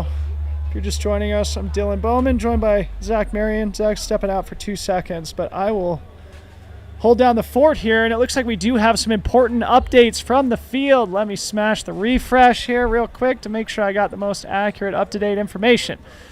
Heather Jackson, race leader in the women's race through Coyote 5. 11:49 a lap. So now we just had our second update from the women's race through that aid station. Ragnar DeBotts looks like strongly in second place, though 33 minutes behind Heather Jackson. Heather Jackson putting on an absolute clinic. So Ragnar well positioned in second place, competing for that golden ticket to Western States. So we were now waiting with bated breath to see what the gap is back to Riley Brady, who is about 6 minutes back here at Javelina headquarters, heading out on the 5th lap. Riley also wants that golden ticket. They were able to get one here at Javelina last year. Riley in third place. And we will keep you apprised on that update as soon as we get it. We are now almost 12 hours, 30 minutes elapsed. I'm sure Liam in the chat can do better mathematics than me about his anticipated finishing time, but man, it must be, if he's 12 minutes or so up on his own split from last year through the final aid station, he's probably on his way to a 12-hour 50-minute Yeah, finish. 12:50 would it be? 12:45 maybe if he's really cooking. I mean, with the year he's had, it wouldn't shock me if he did that. Absolutely.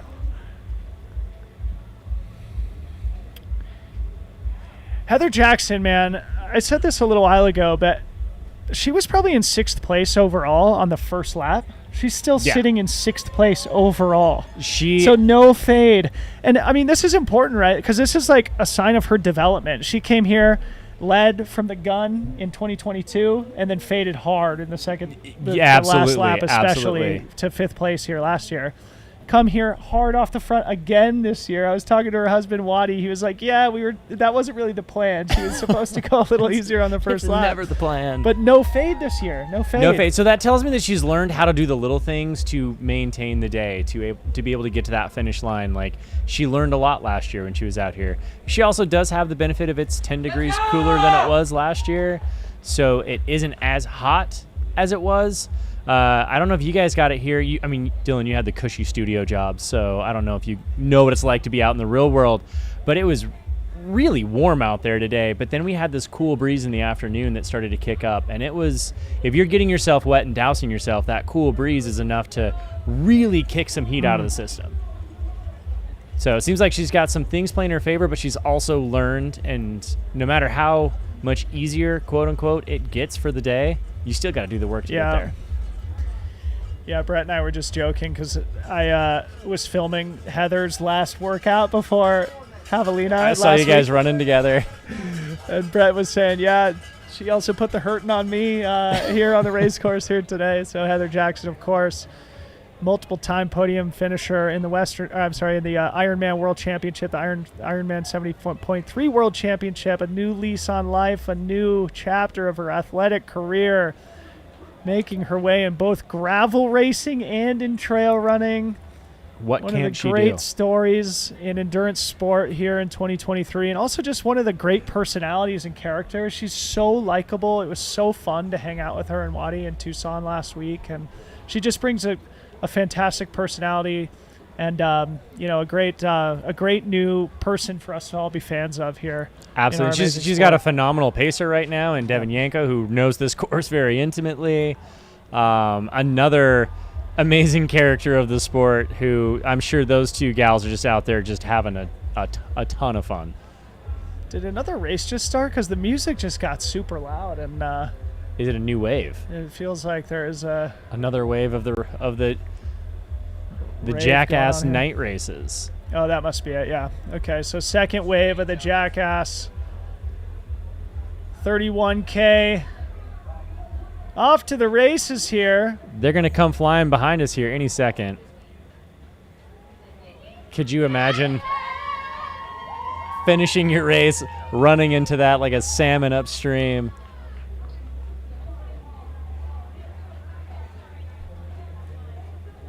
You know, there is no race like this here at the Javelina 100. You're not going to get anything out here. So if this is not on your list yet, put it on your list for next year. Make plans to come the year after. Make it a yearly travel to the desert mecca here at Javelina. It's just too much excitement, too much fun. You've got an amazing race in terms of competitiveness, but then you also have amazing races going on around that, and the excitement, the fun here at the headquarters. It's totally unique. You know, there's no race like this. I came last year for the first time, and I don't know that I've ever been around anything like this before. Yeah. Yes! You can hear it here in the studio as they run by, having an amazing time. I mean, you just don't get this anywhere. This vibe just does not exist anywhere. Yeah. Another anecdote from our conversations with Heather when Ryan and I were here last week filming her final workout. Of course, the weekend before was the Ironman World Championship, which Heather had made her career competing in for probably about 15 years when she was a professional triathlete. And, of course, the first question I asked her was like, hey, did you watch Kona last weekend? Right. Like thinking, it's your first time not competing at Kona in probably a decade or more. And she said, I intentionally went camping, kind of went off the grid this weekend. Nice. We kind of checked in a little bit, but of course they do a live stream of that entire 9-hour race for the professional women Right. at Kona. And Heather, it seems like that chapter of her career is fully in the rearview mirror. It seems like she really appreciates the time, obviously, that she spent in the great sport of triathlon. But it's so fun to hear her talk about trail running and how much she loves the sport, the culture, the community. And I'm like, dude, you were made for this. Like, you fit in so perfectly, and we're so happy to have you. So, I mean, one of those situations where it seems like she still takes that competitive nature, but appreciates the relief from that hard Ironman intensity all the time in that sport. It's just, we're happy to have her. Bring it on. Bring it on. And we are she's absolutely making a name for herself. I don't want to jinx jinx anything, but Heather is now firmly in position to step to the start line again at Western States in June of 2024. And if we're already in way too early prognostication mode, holy smokes, if we get to see Heather Jackson back on that start line, if Courtney DeWalter comes back, et cetera, we're going to have just a murderer's row of athletes showing up, as is every year at Western States. And fighting here for these tickets really definitely doesn't get any easier year after year. Okay, important update here. Thank you, DJ Keen, in the chat. Looks like Riley Brady through Coyote, third place in the women's field. Riley Brady now 11 minutes behind Ragna. The elastic has broken between second and third place runners here in the women's competition. Ragna de Botts from the Netherlands coming all the way over here now. Still 30-plus minutes behind race leader Heather Jackson, but comfortably in that golden ticket selection spot. She's just got to kind of hang on to get that golden ticket. Riley, they want it really bad. They're going to push for it. Jamil on our screen here, Yes. folks. Our fearless leader, Jamil Curry, one of the great race directors, community members, characters in the sport. What Jamil has done to create a community here in the greater Phoenix area, and now moving into Colorado. I don't know of anyone more influential in our sport in terms of creating a community. Oh yeah, it is Jamil all the way. This is so important to say because Jamil would never say this about himself, Ever. and we're on his own broadcast. The dude has been an innovator in all aspects, right? Like, he has single-handedly taken race directing in North America to a new level. He was early to doing vlogging and YouTube stuff. He was early with podcasting. He's obviously pioneered all this live stream broadcasting in our sport too. I don't think his mind ever shuts off. For example, when we were at Jackass Junction, we were having some issues with technical issues. He rolled up during his race, ran by our computer, started jiggling stuff, typed in some stuff, and boom, we were up and going. Yeah. And then he was directing us, and then he took off. Yeah, it was I the heard coolest thing. in the first couple laps he was still active in the Aravipa / Mountain Outpost WhatsApp chat, making sure that things were going smoothly here at race headquarters. We had to shut it. We had to kick him off. The other thing that he's done is create just an amazing team here behind the scenes too. So it does give him the freedom and flexibility to go enjoy his own event. So it's awesome to see what he's created with Aravipa. He's created an amazing community and the backbone to be able to do this. You're absolutely right, which I think now is a very appropriate time to give a huge round of applause and shout out to Mr. Jamil Corey and the rest of the team behind the scenes that you don't get to see here. I mean, what you guys get to see is one or two people on screen doing our job here. What you don't see are the dozens of people that it takes to keep this thing going, to the drone operators, the camera operators, the bike camera people out there, just the whole production team. It's huge shout out to them. Thank you all for what you do. And thank you guys for giving us a reason to do it, for showing up. How many people we got in that watching this right now there, Dylan? We got 1,300 people watching us live, and we do have... We got 1,300 people watching us live, and how many people have actually liked this feed? If you have not, hit that like button, please. Hit the subscribe button. We better see a handful of likes. It's a great way to support this. All right, important update here. Thanks, Steve Josepher in the chat. Heather was 3 minutes, 10 seconds behind Camille's otherworldly course record through Coyote. So Heather's still very much in that course record conversation here. Looks like John Ray will take home the men's course record here today. But Camille's course record, as we were just talking about with Brett Hornig here in studio, is one of the best like kind of 100-mile course records in North America right now. Heather Jackson challenging it here today. She's definitely creeping up on it. She's creeping up on it and going to try to own it and make it hers. Either way, she's on pace for a historic time here today. Devin Yanko's got the second fastest time. I think it's 14:30-ish. Mm-hmm. We've got... We're going to shut up. I think Mael's talking to Jam Jam. Okay.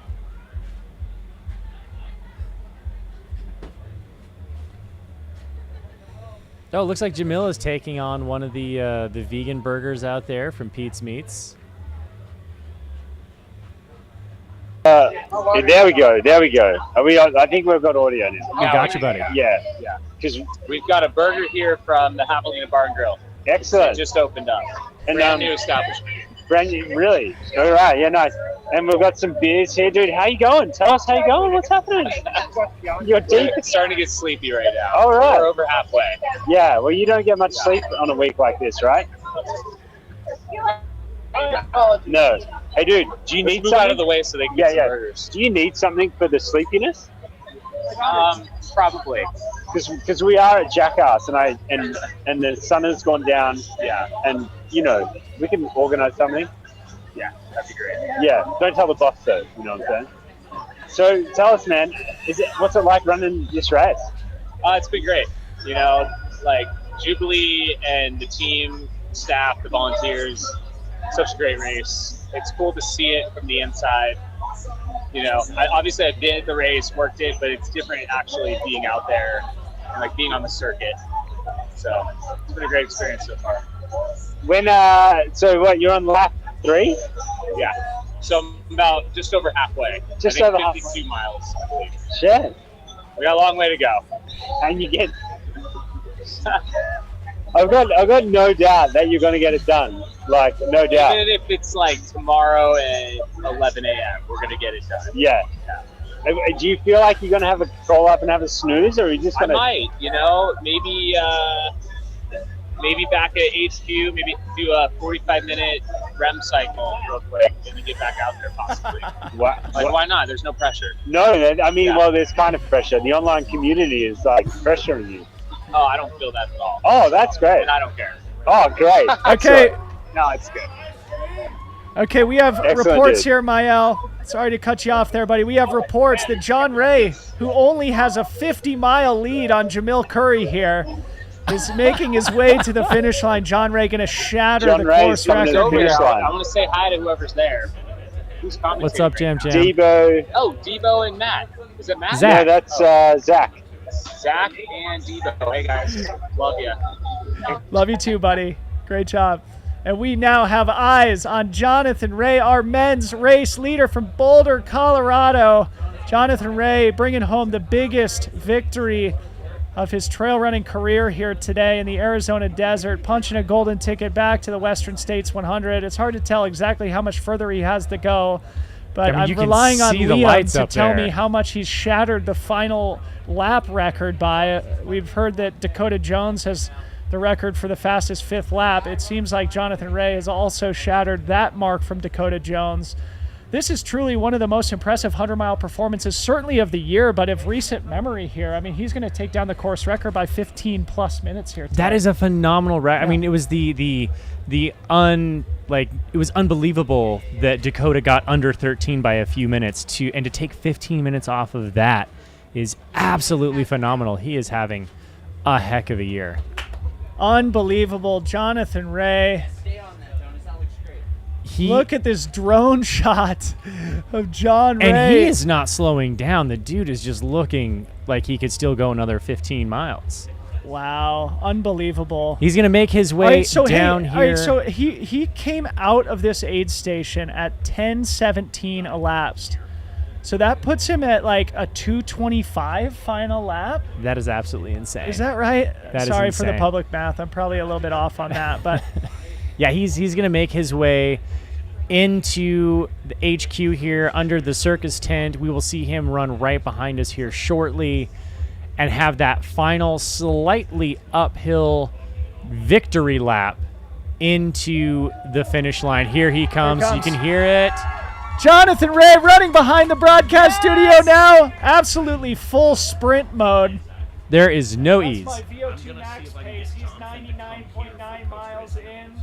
And it sounds like our production team is working on a plan to get Jonathan Ray in studio with us here shortly. So don't go anywhere as we await the second and third place competition, which is also heating up. We'll get to that in a second. But if you're just joining us, Jonathan Ray bringing home a victory here at the 2023 Javelina 100, and we do expect to bring him in studio as soon as he stabilizes and finds equilibrium after this phenomenal 100-mile performance. I mean, once you hit HQ, you've got so much energy of all the crew and everyone sitting here having a party, having a good time, cheering you on all the way to the finish.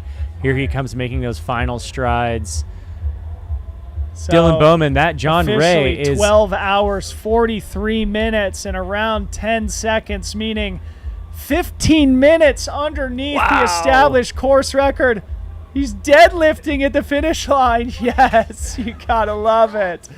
Oh, yes. Clean and jerk, young man. A proud victory for Jonathan Ray from Boulder, Colorado. A big hug from to celebrate. Jubilee out there. Ladies and gentlemen, that is Mr. John Ray, our 2023 Javelina 100 champion and course record holder. If this course record goes down anytime soon, I will be completely blown away. Yeah. Yeah, that's what we keep saying about these races, right? And but then it keeps happening. Keeps getting faster and faster. But yeah, 100% the biggest victory of John Ray's career. This is the sort of thing where you just have a huge exclamation point. Sort of takes John Ray to the next level in terms of like the international professional ranks of trail runners, especially following up a 4th place finish at CCC, bringing home a victory here at Javelina. John Ray now very much stepping into that upper echelon of athletes globally, and you wouldn't even know it because the dude barely posts on Instagram, you know? He's just like the silent assassin. Again, he's the guy who goes out there, does the work, lets the results speak for themselves. He's not flashy about it. We'll see if we can eke some words out from him as he comes in here. But what a stellar day, you know, chasing Ryan off the gun, still running his own race, not getting discouraged that he was sitting back a handful of spots in the first lap. He knew what he was capable of. He's been here before.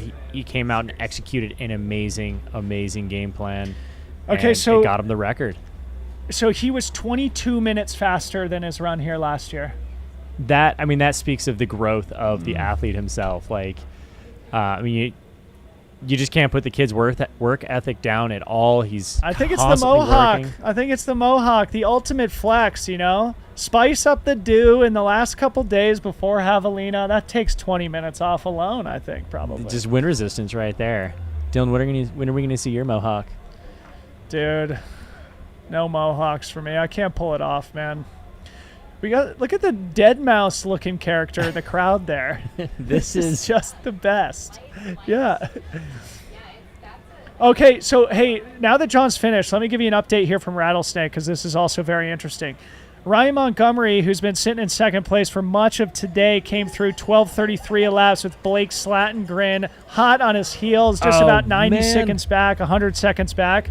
So, you know, that 1 minute gap has really been consistent since at least Jackass, maybe even back to Coyote. So huge battle taking place between second and third, and it will obviously come down to the wire here. We still probably have 15 minutes to wait until they get to us here at the finish line, but don't go anywhere. Again, John Ray should come into the studio, and we are waiting on the remainder of the men's podium to arrive here shortly.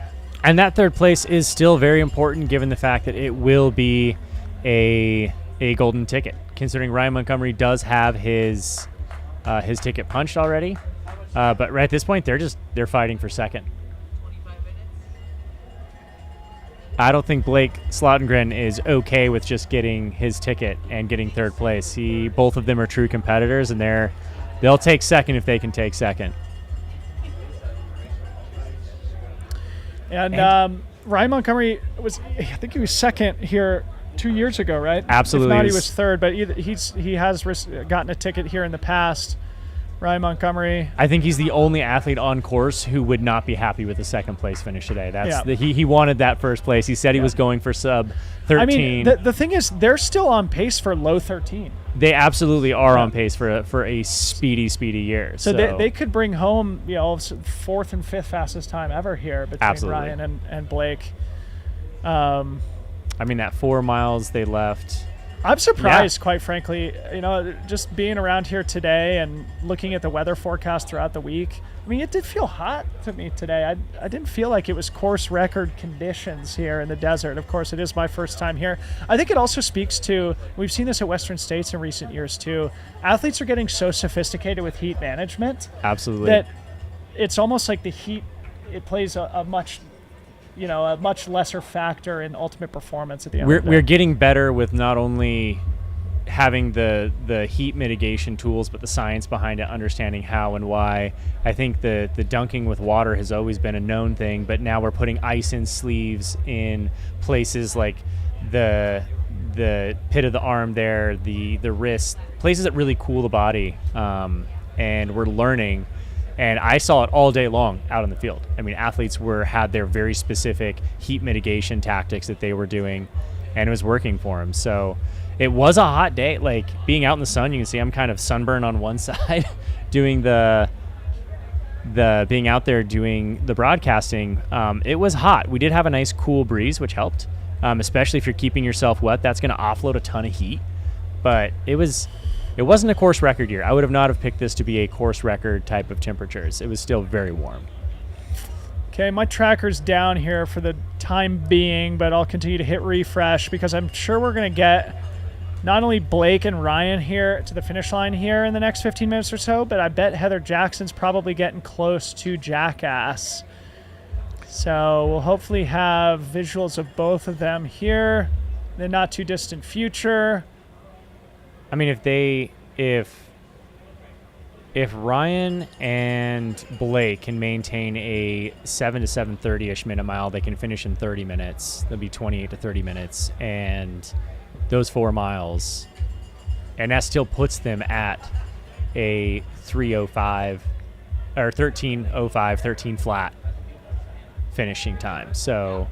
And considering they're chasing each other, I don't think they're slowing down at all. Yep. I think it's just they're gonna push each other. Okay, do we have an official final split for John Ray's 5th lap? Oh, because that is going to be one of the stats of the year, in my opinion. 2:32 was. He left Javelina headquarters, I think, at 10:17, and then he finished in 12:43. I'm gonna. So that would be 2:26. If it's 2:26, he took 6 minutes off of Dakota's 2:32 final lap last year. And Dakota was 5 minutes faster than anybody in history. So that's 11 minutes faster than anybody but Dakota on this course. That is where he got the entire record, was right there in that last lap. Somebody's coming in hot. I'm not sure if it's Blake. Okay. Oh, is this Blake? Wow, if this is Blake, this is the race of his life.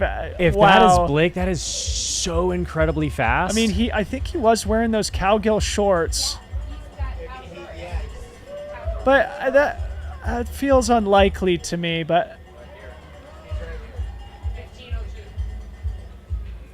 15:02.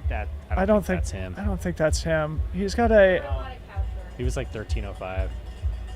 No, because I don't have the splits up in front of me. The tracker's down a little bit, but they just went through Jackass like 15 minutes ago.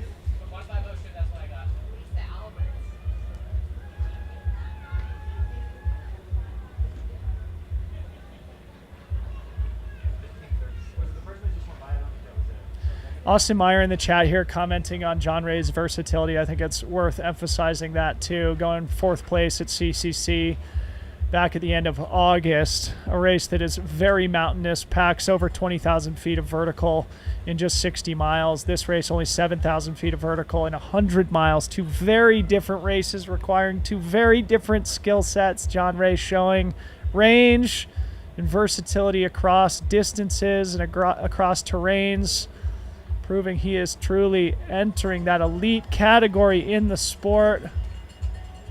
And yeah, go look at his training. I posted it here in the chat, a link to his Strava profile, so you can see how some of the greats prepare for these races, how the training changes from training block to training block to prepare for the specific demands of each individual race. John Ray doing a lot of flatter workouts leading into this race. I'm sure sitting in the sauna, preparing for both the terrain and the environmental conditions here today. I'm sure all summer he's marching around in the mountains to get ready for CCC. An absolute pro. And it reminds me, actually, Corinne Malcolm texted me a second ago, too. She said she's texting with John's coach. He's rooting so hard for John. We've known for years what John can do, and it's so cool to watch it all come together. Thanks, Corinne, for that insight. Who is John Ray's coach? I'm not sure, to be honest. We got to give that guy a shout out, or gal, whoever it is. So I'm sure John Ray's coach is also over the moon, seeing him put together one of the great 100-mile performances in recent memory. I mean, this is, if we think about performance of the year type stuff in North America, you know, obviously Walmsley's UTMB will be up there. I think John Ray has put himself in the conversation for UROY. Like 2023 Anthony Costales at Black Canyon was sick. Tyler Green at Western States was sick. I mean, all awesome individual performances, but the year John Ray has had. Yeah. Yeah, I mean, he'll certainly be, you know, in the mix for the top 10 ultra runner of the year, if not trail runner of the year globally. So anyway, Adam St. Pierre, it looks like, is John Ray's coach. Awesome. Thank you. And Corinne texted me that too. Thank you so much to Corinne for that. Adam St. Pierre, I know, comes from like a Nordic ski background. I'm pretty sure he's the Nordic skiing coach. Yeah, head coach at Montana State ski team. Corinne put that in the chat too. Yeah, summer. I'm speaking of men's performances of the year. Courtney will occupy at least 3 of the top 5 performances of the year in the women's category, and certainly overall performances of the year. Nobody is overshadowing Courtney DeWalter and everything that she achieved. Not at all this year. And she's out there with mom right now. Dude, it was so amazing to see her come through Jackass the first time. She just was. She was as happy as she normally is when she's running, which is fantastic to see, to know that, like, doesn't matter what pace she's going, she's always stoked. Yeah. But she actually stopped at the aid station, ate some food. She's like, this is amazing. I was like, welcome to how the rest of us run ultras. So depending on where they take that 5th lap split from, because he went into Javelina headquarters at 10:14 elapsed, and then, so that would put it at like a 2:30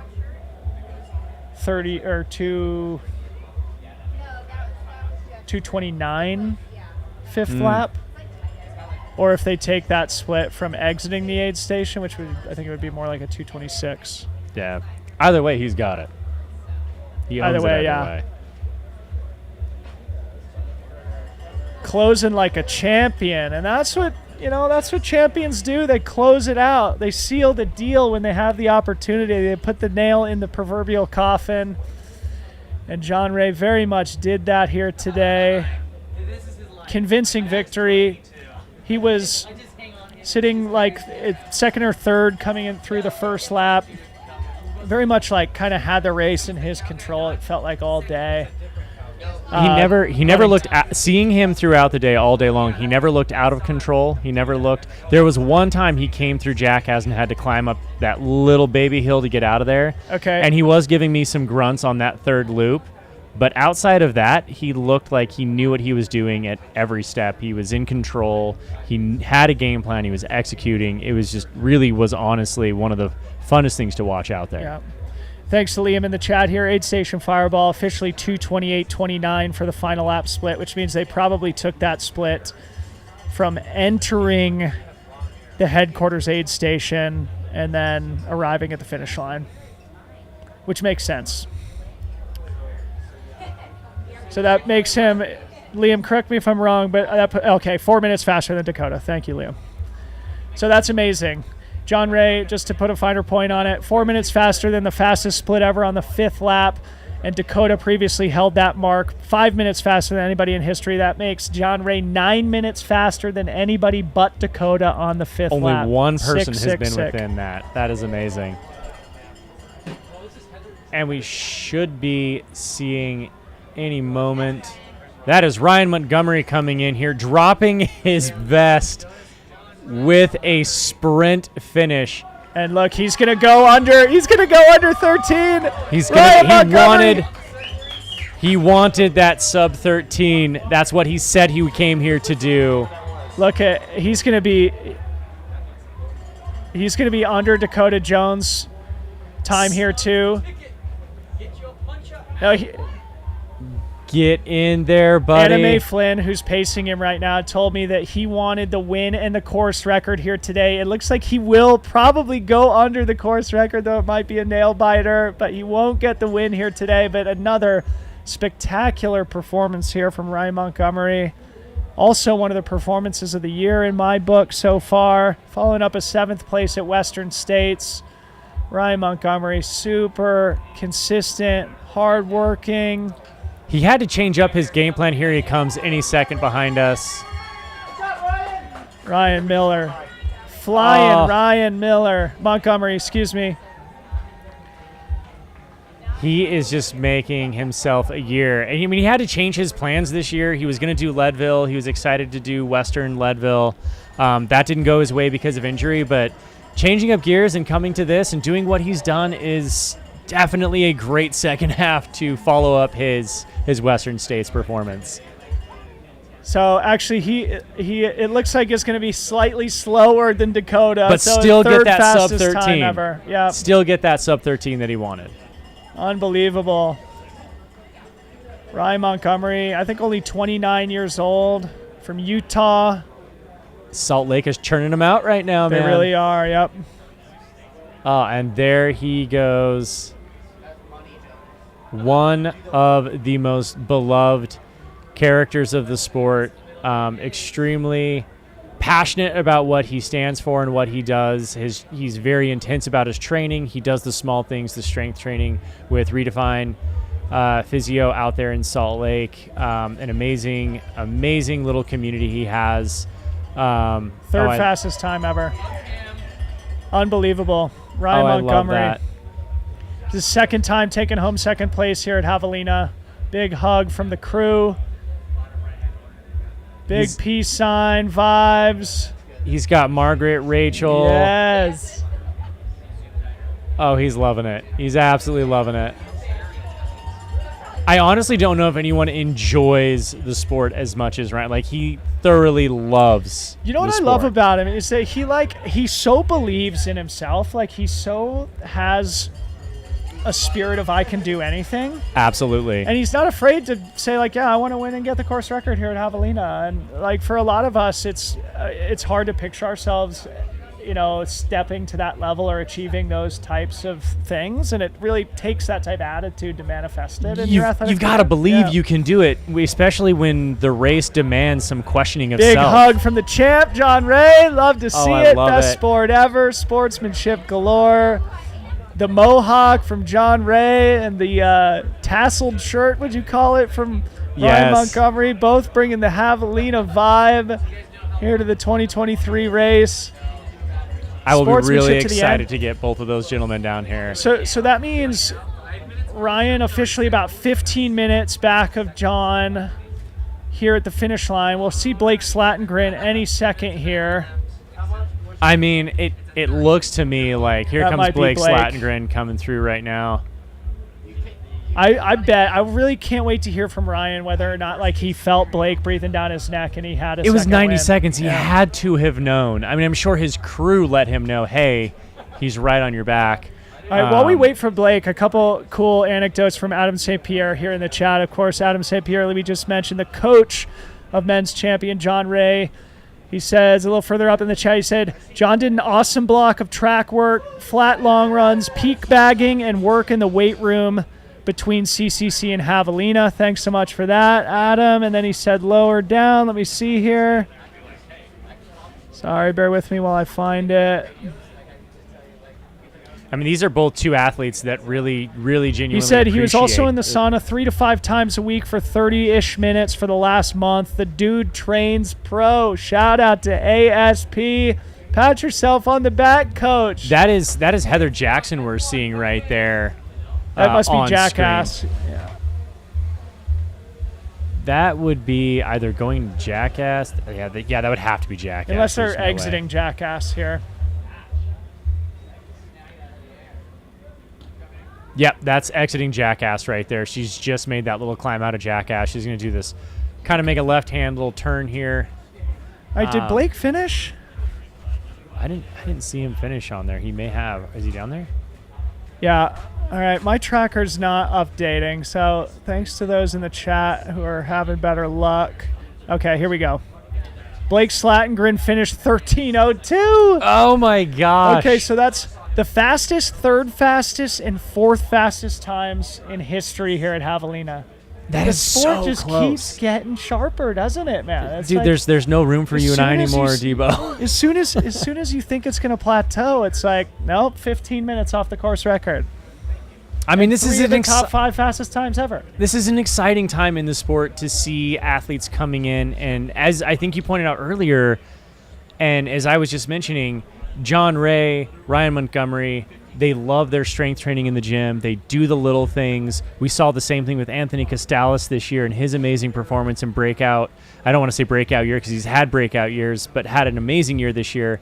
They do the little things. I think we're learning in the sport. It's not about just pounding more miles and pounding steel into your legs. It is doing all the training the right way. Totally. It's doing the strength training. It's doing the mobility stuff like we've seen with Zach Bitter. All the little things are adding up to just really take the sport to the next level. All right, so it bears repeating here. It should go without saying, but Blake Slattengren now a golden ticket recipient to the Western States 100. Blake Slattengren, his first 100-miler here today. He runs 13:02. The dude was second place at Gorge in the spring in the 100K there. Bringing home his debut 100-miler happens to be a podium performance in the 4th fastest time in history at Javelina. Watch out for Slattengren, pride of the Pacific Northwest, as he makes his way to Olympic Valley come June 2024. Awesome job. And big shout out to Blake's mom, Kathy. Hold on, make sure I'm getting that right. Kathy Slattengren in the chat here, rooting on her son. I mean, last year his performance would have been second place on a course record year as well. So, I mean, he definitely has. It's not just an anomaly year. It's his time will go down in history right now. This is just the best, man. Dude, what is that telling you about Western States this year? Like, how awesome is it going to be? It's just going to be the best race ever. Jim Walmsley's coming back. We'll see if Courtney DeWalter comes back. Tom Evans hopefully comes back. Costalis, Tyler Green. All of those athletes who have been there before have learned the lessons, are still just perfecting and perfecting and perfecting. Yep. Oh, Corinne Malcolm is in the chat here. And we can are assume getting Heather our Jackson will be vocal here. Boxes prepped and ready for what is sure to be another amazing edition of the Western States 100 in 8 months' time. It's not too early to start looking ahead. Caleb Bowen in the chat, also a golden ticket recipient. Caleb Bowen, we're looking forward to seeing you on the start line there alongside your buddy Blake. It's going to be a year, folks. Only 8 months to wait. Training starts tomorrow. And so much still is going to happen between now and then. I mean, we've got Black Canyon, Canyons. Yeah, some fun races coming up. So as we celebrate the men's podium here, we are now looking down on race leader in the women's race, Heather Jackson, who we've talked about at length here all day. Former pro triathlete, coming back after a 5th place finish here at Javelina. Out to a convincing lead right now. She has led wire to wire since the opening mile here, racing in her trademark aggressive, fearless fashion. Heather Jackson not fading on this 5th lap like she did last year. Through Jackass, knowing that it is downhill the final 8 miles to where Zach and I sit just a mere meters away from the finish line and victory here at the 2023 Javelina. So she's through Jackass at 3:02. And so last time we saw from Ragna, she was 33 minutes back. So mark your watches here to our viewing audience. If that lead holds, we would expect to see Ragna through Jackass in about 30 minutes. And yeah, and then we'll see whether or not Riley is able to find that second wind after it seems the elastic has broken between second and third place in the women's race. I mean, they've been fighting so hard all day to move up. I mean, the women's race has been really fun and exciting. I know we put a lot of attention on John Ray's historic performance and also Ryan Montgomery's and the chase that has occurred there. But make no mistake about it, the women's field has been so fun and exciting to watch. It changed up so much on those second and third laps. It seems to be solidifying. The cement is curing a little bit there with the performances that we're seeing right now, and we're not seeing anyone fading. So we'll see what happens, but man, it has been a fight for those top three gals. And okay, Heather just doing Heather things out there, yep. just and moving along. We should repeat that ahead of Heather, who's the second light that you see there, in front of Heather is Devin Yanko, also a legendary professional trail runner, a two-time champion here at Javelina, last year's women's champion, second fastest time ever on the course. So she is shepherding Heather down the trail, as is allowed here in a lot of North American ultras. It looks like the Devin men's champ is in. It looks like Devin's just here. setting a pace and making Yep. Heather work for that. Yep. Like, she is just saying, hey, this is what we're doing, and Heather's sticking to it. I mean, talk about... I don't know of any better pacer you could have on this course than Devin Yanko right now if you're Heather Jackson. Like, knows the course intimately.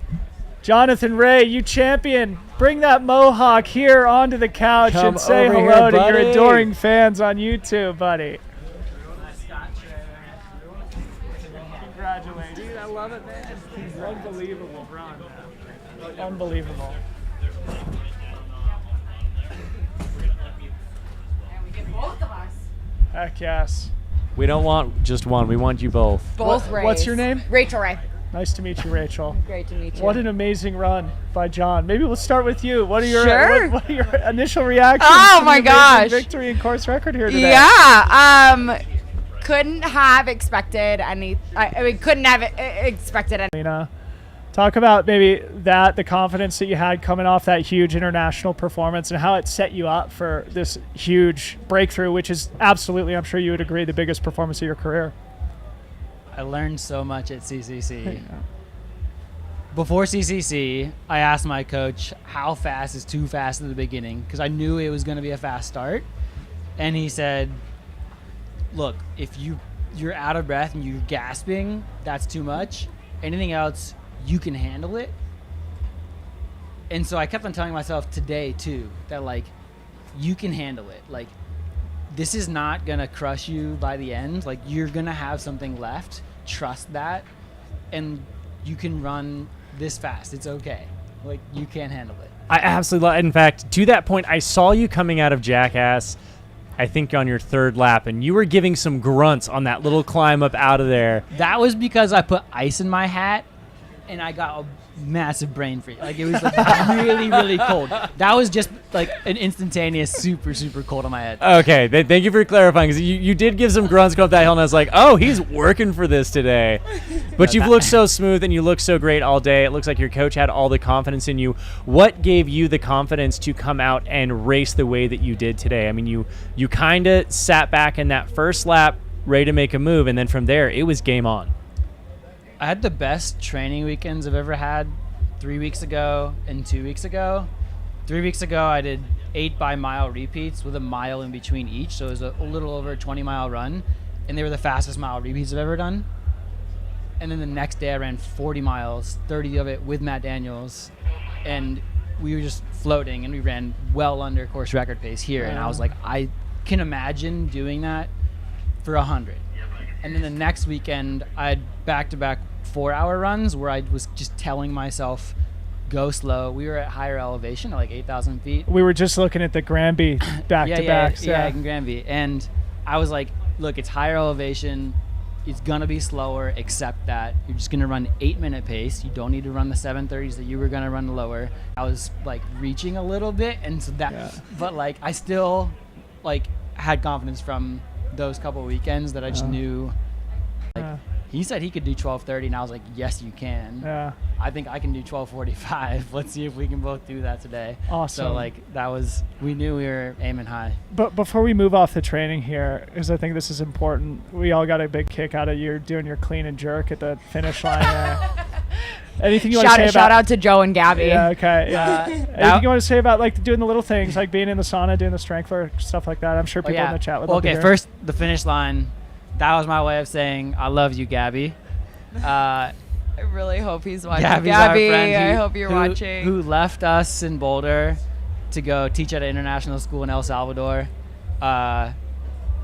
He would just, in our living he would just knock on, like a neighbor who would just knock on our door and show up and walk in, like, unannounced. Like, in the best way. With us. Yeah. But he would just do a clean and jerk in the middle of our living room at any point in time. It's like, oh, we're just like sitting watching a game or a TV show or eating dinner, and he'll just walk up and be like, and he'll do exactly what I did at the finish line. So that was paying homage to Ridgeline Gabby. Amazing. And I mean, Gabby was like they met on the track. It was his track partner for the first bit of his training, and just homage to that. And my only comment on his success, I also think a huge turnaround from Western States, and looking into Western States next year is he started seeing a sports psychologist, and I think it's had a huge impact just from a crew side. This was the first race I ever went into, and he gave me cues on what to tell him if he was having a hard time or a good time, or was saying, hey, say this to me to like trigger parts and like where I need to go next. And I think that's been I've just in life and in his training, I've seen a huge upside to just having that sports psychologist there to kind of talk through those other mental pieces that come with being at this level. Yeah, I think us as athletes, we've done a really good job at learning how to train properly physically with the running and with the structures and the strength training and the mobility training. And we've got all the nutrition info, but the psychological aspect of it, I think, is just a wide open space that we can and have the opportunity to tap into. And it seemed like it worked really well for you today, man. You had a fantastic day out there. What was going through your mind during the heat of the day? Were you like, at any point, did you really feel like it hit you, or were you just, because you looked smooth and good all day? Laps 3 and 4, most of them, I was thinking, I really hope I can finish today. Like, that was the only thing on my mind. It was like, can I finish? Like, I think it'll work out if I can just keep running. Like, don't walk. I'm going to go slower, accept that, believe that I can turn around. But yeah, I felt really hot. Like, just the stretch from 8-1 to 8-2. Is it Coyote to Jackass? From Coyote to Jackass, yeah.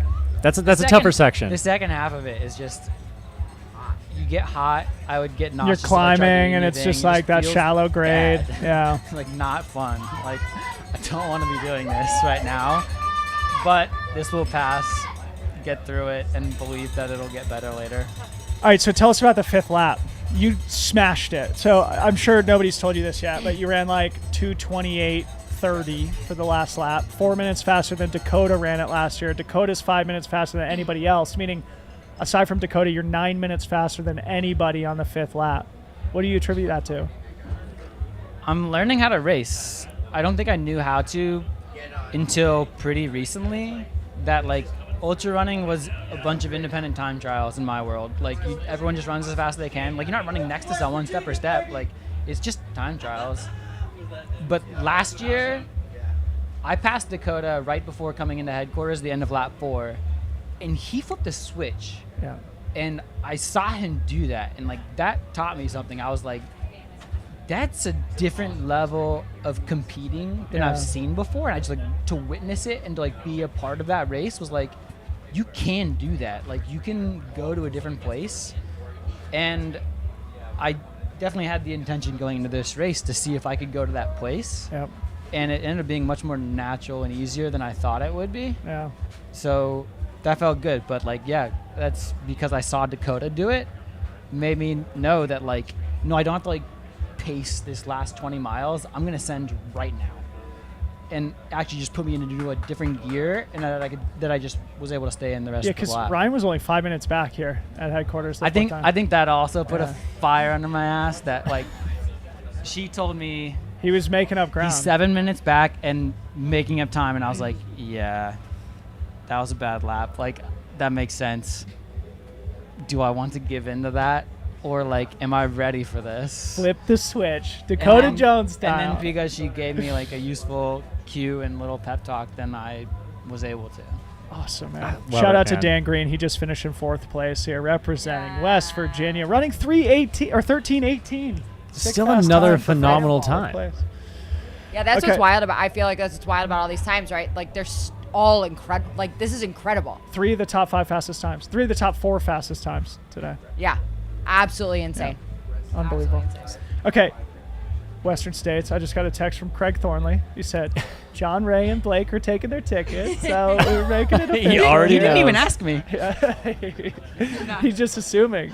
We know what's happening. All right, so well, and I have a quick little tidbit. Is there's already talk that Joe and Gabby, our friend Gabby, are gonna come out. Jerk. They're gonna be out. They're gonna be out there. Yes. We're gonna plan to all be out there for Western States this year. So the real Gabby will be doing clean and jerks at 8 stations. John, you and I have talked privately about your 2 misses at Western States, 16th and 14th. Both times you're sort of in the mix and then not in the mix. Still, finishing in the teens, not bad, but certainly I'm sure you expect more of yourself. What have you gotten wrong there, and what do you think you can do better, and what are you looking forward to next year at Western? I remember talking to Addie Bracey at the finish line of the Dirty 30, maybe a year and a half, or maybe it was 2. I can't remember if it was 1.5 or 2.5 years ago. And she said that one year she had gone too fast at the start, and another year she had gone too slow at the start. And so it was possible to go too slow. It was like possible to do those. And I remembered that, but I still did the same thing. Like the first year I went a little fast. I was like in 3rd place going into Forest Hill, and then I crashed really hard. And then the second year I was never in the mix. Like I don't think I was ever in the top 10. I was up there at the top at the escarpment, but then in the snow I just coasted and like never really got in it. And I just kind of like jogged from start to finish and didn't feel like I ever raced. And that was really unsatisfying. So hopefully I know now like either side of that range and like I can hit the middle. But I think I don't know. It's still a hard race to get right. And Rachel, what about you? Looking ahead towards Western States, having seen him race there a couple of times, missing the mark. Now, this is the biggest performance of your career. I mean, you've been behind, by his side through all the highs and lows. Yeah, I mean, I truly think that having Julie, his sports psychologist, by his side now into like training for Western States this year, he was pretty low going into Western States, really low after, just mentally. And so I think having another 6-9 months working with her and training and just getting to have some fun now for the next couple months and getting into training, and I think that'll be huge. And we did learn a lot from this last Western States. Learned a lot. I think actually cooling in the heat year 1, we did well.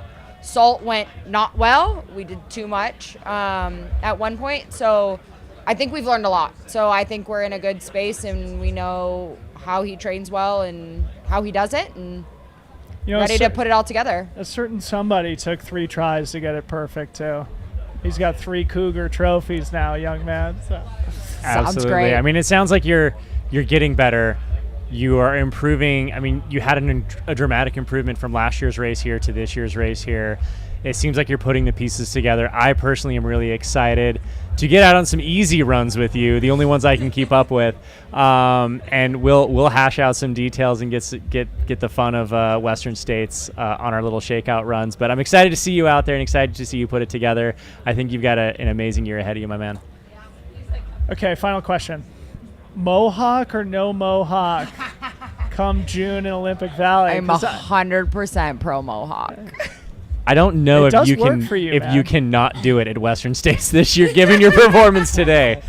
This is the second time I've done a Mohawk. The first time was freshman year of baseball. We made it to the regional tournament for the first time in our coach's history at MIT.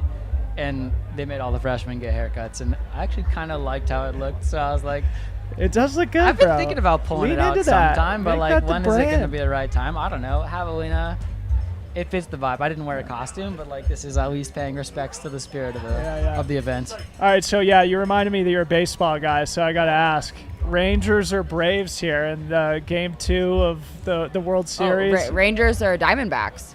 I'm sorry, excuse me. Rangers or Diamondbacks? That was a You're huge gonna faux get- pas. you are gonna get booed out of I Arizona. watched game They 1 might kick last you night, out. too. Rangers or Diamondbacks? Excuse me. In solidarity with Matt Daniels, I'll go Rangers. Okay, sweet. Well, congratulations to you both. It was great to see an amazing victory. It was awesome to see the big hug and pride and embrace at the finish line. You worked hard for it. You deserve it immensely. And you put on a great show to keep us all entertained throughout the day. So congratulations. Thanks, man. It was Thank good you. having you out here. Thank you It was guys fun so to much. see it. Champion, John Ray, Rachel Ray, we'll see you guys soon. Go get rehydrated and stuff. Pizza. Yeah, pizza.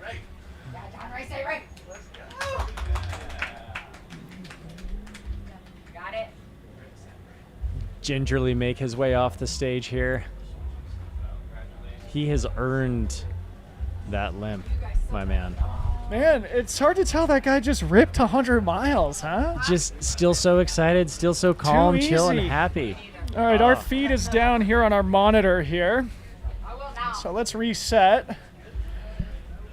All right, so officially John Ray finished 12 hours, 43 minutes, 10 seconds. Ryan Montgomery in second, 13 flat, 32. Blake Slattengren in third, 13:02:07. Dan Green in fourth, 13 hours, 18 minutes, and 18 seconds. That is your top 4. We are expecting to see Zach Bitter arriving here in 5th place in probably 10 or 15 minutes. He is through Rattlesnake 5. That will round out your men's top 5. And then we are still expecting Heather Jackson to finish in 6th overall. So we will have an update from Heather Jackson through Rattlesnake 5 probably in the next 20-30 minutes also. I am So absolutely big spread now. Big spread. I'm absolutely loving to watch the women's field creep into the top 10 of all these major races and really move up in the men's field. It is a testament to how strong the women's field is right now in the sport, and it just seems to be getting better and better and better. And in my opinion, it's been the more exciting race to watch unfold throughout all of our major races over the last handful of months.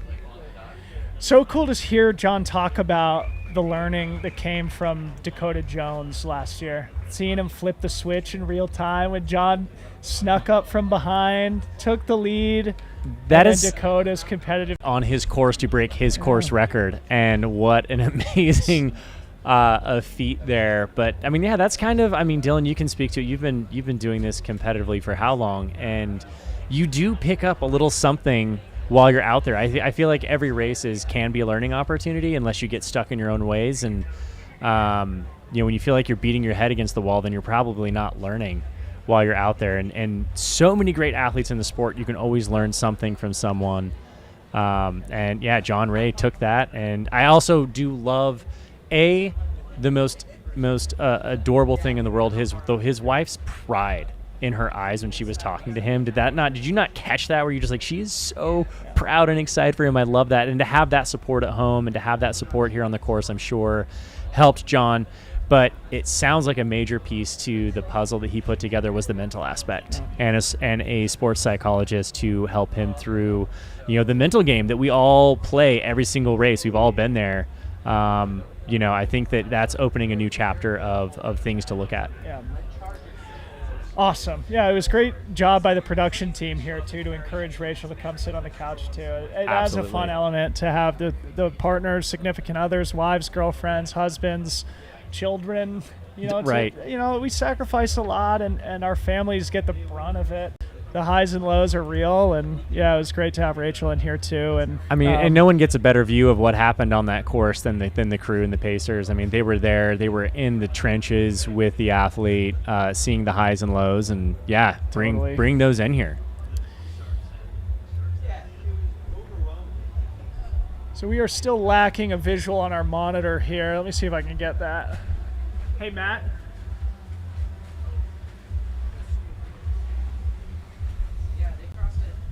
Get that addressed here. So in the meantime, let me hit refresh and see if we've got Ragna through Jackass. Should get Ragna through Jackass here very soon. And at the last checkpoint, Coyote, Ragna was 33 minutes back, so I guess we are still probably 6 to 10 minutes out from seeing Ragna's split update through that far aid station, the other side of the course, where it will mark the final downhill for our athletes who are going through a 5th lap right now. From what I've heard, it's about an 8.5 mile smooth, buttery, single track descent almost all the way to the finish line here. So it's probably a symbolic moment in the race where you can sort of know that most of the climbing is behind you. And It's an easy trip home from there. Gravity is on your side. I ran it the other day, yesterday, I believe. I don't know. These days all blend together. I think it was yesterday. I ran out there on that section, and I will say I do believe that from Jackass to Coyote. What's the next one? Is it Coyote's the next one? Jackass to the next aid station, the one right before Rattlesnake. Thank you. Jackass to Rattlesnake is the fastest section of the course. It's the most downhill you're gonna get. It's very smooth, very few turns, a few washes you got to go through, but other than that, it's a great section of the course. So once you hit Jackass, you know that's coming up. You can put it into neutral for a little while, and then you just got to make your way home after that. And I think anyone out here is looking forward to those final few miles. And, you know, those are always tend to be the hardest, but yet also the most secure miles of any race, or those last few. You know you have them in you. So, yeah, once you hit Jackass, I think there's a sigh of relief that you know the finish is there. So I think Heather's probably fallen a bit behind the course record splits. The all-time great Camille Herron. Somebody in the chat will confirm that for me. How Heather's 13-hour split through Jackass compares to Camille's time from 2021. But either way, in addition to John Ray, Blake Slatton, Ryan Montgomery, all putting together historically fast times on the course. Even if Heather does not get a course record here today, she very much is on track for one of probably the second fastest time ever.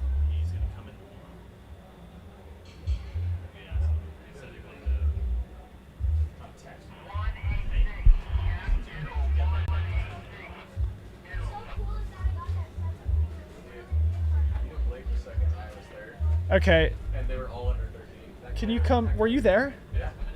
Come sit. All right. So we have very important news here, folks, that we haven't said explicitly, but I've been getting texts about. So joining us in studio, Mike McMonagle. Please grab the mic. This one? Yep. All right. So, all right. The floor is yours. Tell us. There's a really important update here that we haven't gotten right. All right, my guy. First of all, I was out there running on the trail. I lapped my watch when I intersected with John Ray. Did about a mile and a half or two at the end with him. 6:32 pace for that split on my watch. Like, that is insane. Unbelievable. And then for like the last half mile with Blake, under 6 pace. This is on the single track, not talking in here. Like on the single track, headlamp, all that. Unbelievable. Those top three people were under 13 hours. It was John, Blake, Ryan. So in other words, Blake actually finished second place to our viewing audience. Ryan Montgomery was third. Blake Slattengren was second. How much were they separated by? A few seconds? Blake to Ryan was maybe a minute 2 max. They were both under 13 hours. Ryan PR'd 100 miles, under 13 for the second time. He did it at Brazos, I think it was a couple years ago. Right? Yeah. So yeah, like 100%. That was the order. John, Blake, Ryan. All under 13 hours. Unbelievable. That is incredible. So we got Zach Bitter coming through here. Looks like he rounding just out passed the top our 5. tent, yeah. Thanks for that update, Mike. I Right on. had gotten some texts about that, but didn't want to say anything on the stream until we had official confirmation. Yeah, so I want to know what that these guys fight are looked too like fast out that there. they tricked our tracker. They tricked the live tracker. Yeah. Anyway, thanks to Mike for that very important update. So again, your official results: John Ray wins, Blake Slattengren second, Ryan Montgomery third. All 3 of them will be at Western States next year because Ryan Montgomery will again be a returning top 10 finisher after a 7th place finish last year in 2022. Blake Slattengren, John Ray taking the golden tickets here today. All 3 under 13 hours. I want to know what happened from that last aid station here between Ryan and Blake. I wish I could have been there, not running those paces, but there with them, watching them, what's happening. I mean, that's just... I mean, we saw Ryan come in, and he was in a frenzy running off the single track here into headquarters, and I could just imagine what it took from Blake to pass him and to get up there. So Zach Bitter now officially the 5th place finisher here, the 2023 Javelina 100. Zach Bitter, as we've just talked about, a great comeback from pretty serious injury.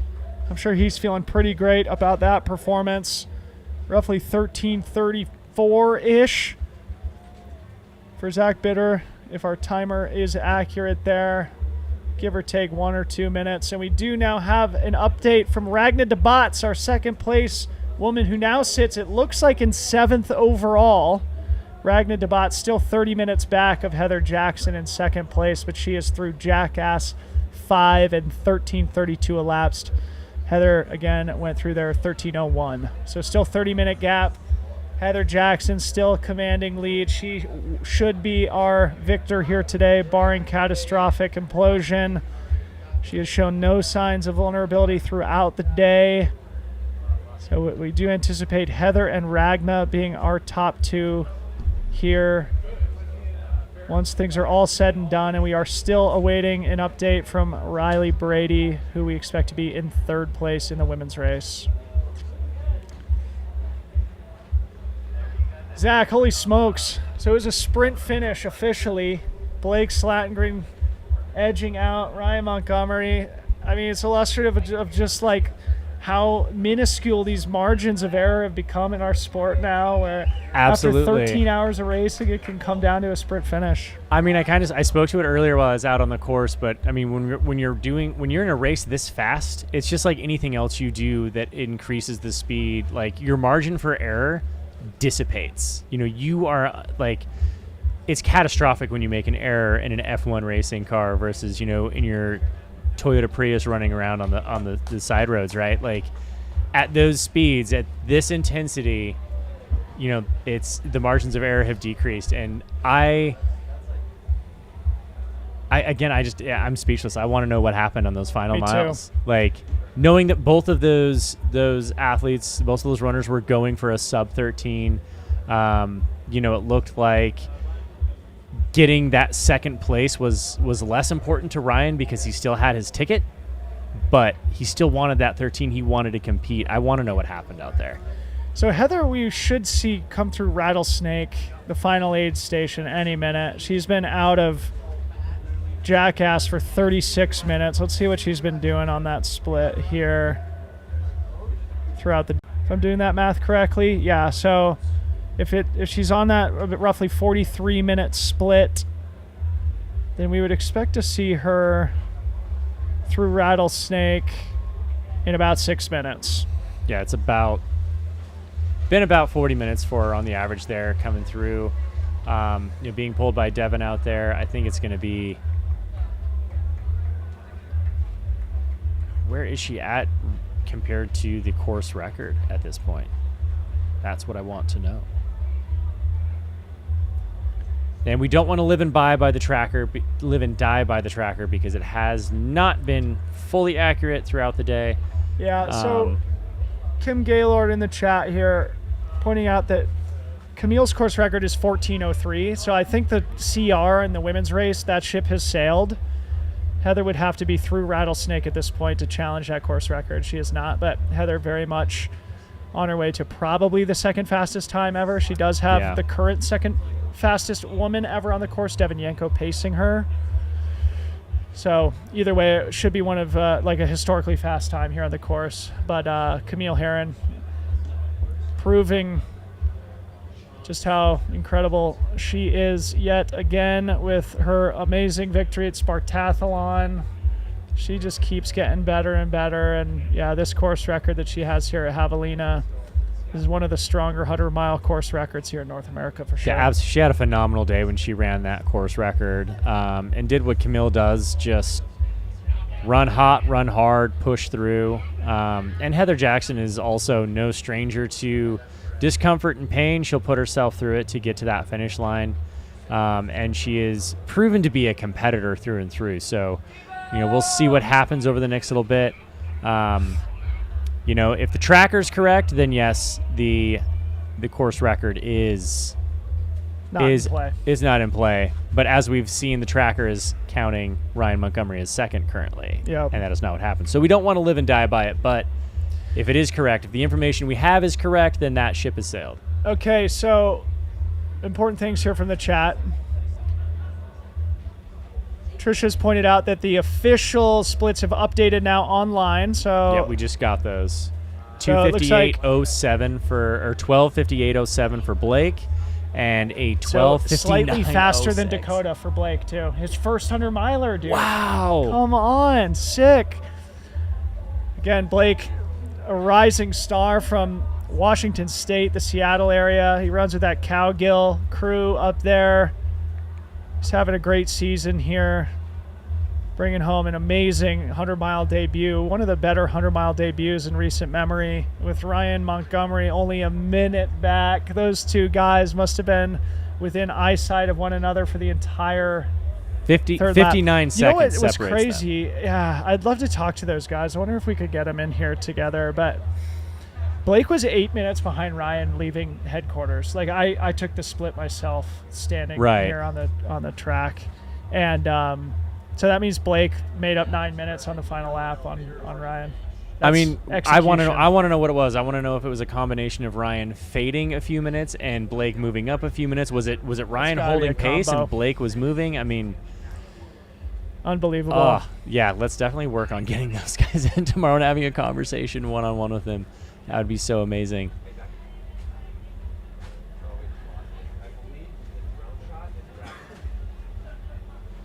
Sorry, Blake's slightly slower than Dakota's course record. The drone shot that you're seeing is Ragna currently. Hey, Matt.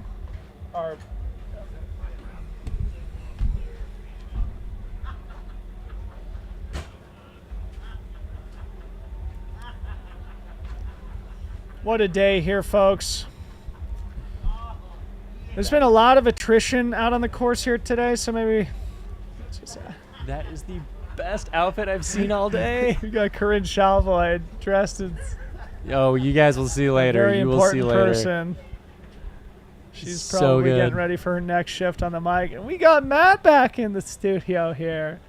Mr. Feldick. Is my mic unmuted, Bryce? Yeah. I needed to, share the mic with Zach Marion a little bit more. Yeah. Just it's a feel fun like I'm place to missing out, be. not being over here on the You guys want to kick me out of on here? the couch. What do you think, buddy? Tell us about how things have been on the production side and how you're feeling energy-wise. And Dude, I'm good. I've just have coffee running through my veins. No, everything's been great. Obviously, we made it this far, so that's positive. First time broadcasting out here, which is good, but no, it's been awesome to just these performances, bananas. 3 guys in 13 hours or faster. Heather Jackson having a redemption run after, going out hard and coming up short last year, having a pretty solid battle for second between Ragna and Riley. It's awesome to see, Totally. It's always a ton of fun to watch that, but I think what the viewers don't get to see is what's going on behind the scenes and the team you're running. And we can even see in your eyes right now, you're keeping an eye on things behind the scenes, wanting to know what's going on, making sure everything's tracking as is. But give us just a little bit of an insight as to what it takes to run this. Is this out at Jackass? Is that? We just saw Ryan Raff there. Yeah, at Ryan Jackass. Raff was there. So Ryan Raff is sitting in, we think, 9th place overall, 7th male. And to answer a question that we just had in the chat, it does look like we have 3 women in the top 10 overall. Yep. So, really interesting racing. We have seen some attrition here today. John Ray was talking about the hot early pace. That did blow some people up. Matt Daniels dropped out. Ryan Miller dropped out. Preston Cates dropped out. Ryan took it out hot, Yeah. and he spread the field a little bit. It was kind of fun to watch everyone look a little frantic going through Jackass, kind of knowing that they had to keep up with Ryan, knowing what he's capable of and what he came and said he was here to do.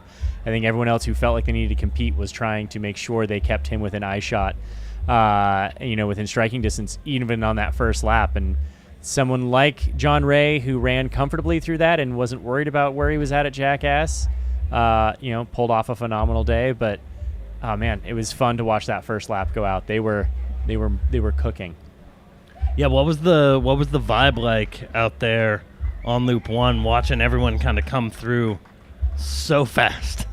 I mean, it really kind of caught us off guard, especially when Heather came through. She totally caught us off guard because she just went sprinting past us, and we just were not anticipating her to be coming through yet. And Ragna, same thing. She was chasing hard all day, but I mean, the vibe out there was really fun. That first lap, especially, it was fun to see him go out, and everyone was working hard, but you could see everyone was still executing a solid game plan and making sure that they were taking care of themselves. I made a comment earlier about, some of these younger kids are going to learn today from the more seasoned veterans of the sport a lot of lessons in keeping cool, keeping your game plan down, not getting too far ahead of yourself. John Ray's a great example of coming in and having a good year, but still improving on that good year. Heather Jackson's a good example of coming in, having a not so great year, and seemingly, if she continues this, crushing this year. And so, a lot of lessons learned out there. You can see some of the young guns looking around at these seasoned veterans and learning a thing or two. 100%. Steel sharpens steel.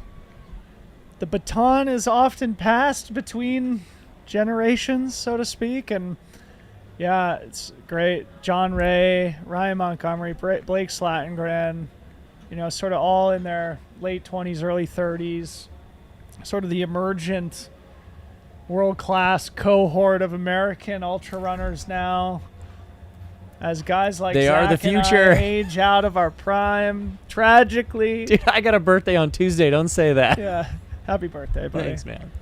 Yeah, I mean, it's crazy that these are considered like some of the up-and-comers still, when Ryan Montgomery has like countless, 15, he has so much 100 experience milers now, right? But Yeah. he's still so youthful in terms of age that it's consistent. like, it's interesting, right? Yeah, so consistent.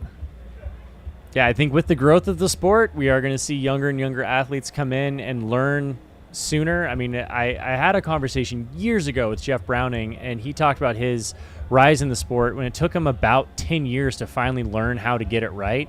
And then we saw, the mid-teens and the late teens of the rise of Jeff Browning, coming out in his 40s and crushing it.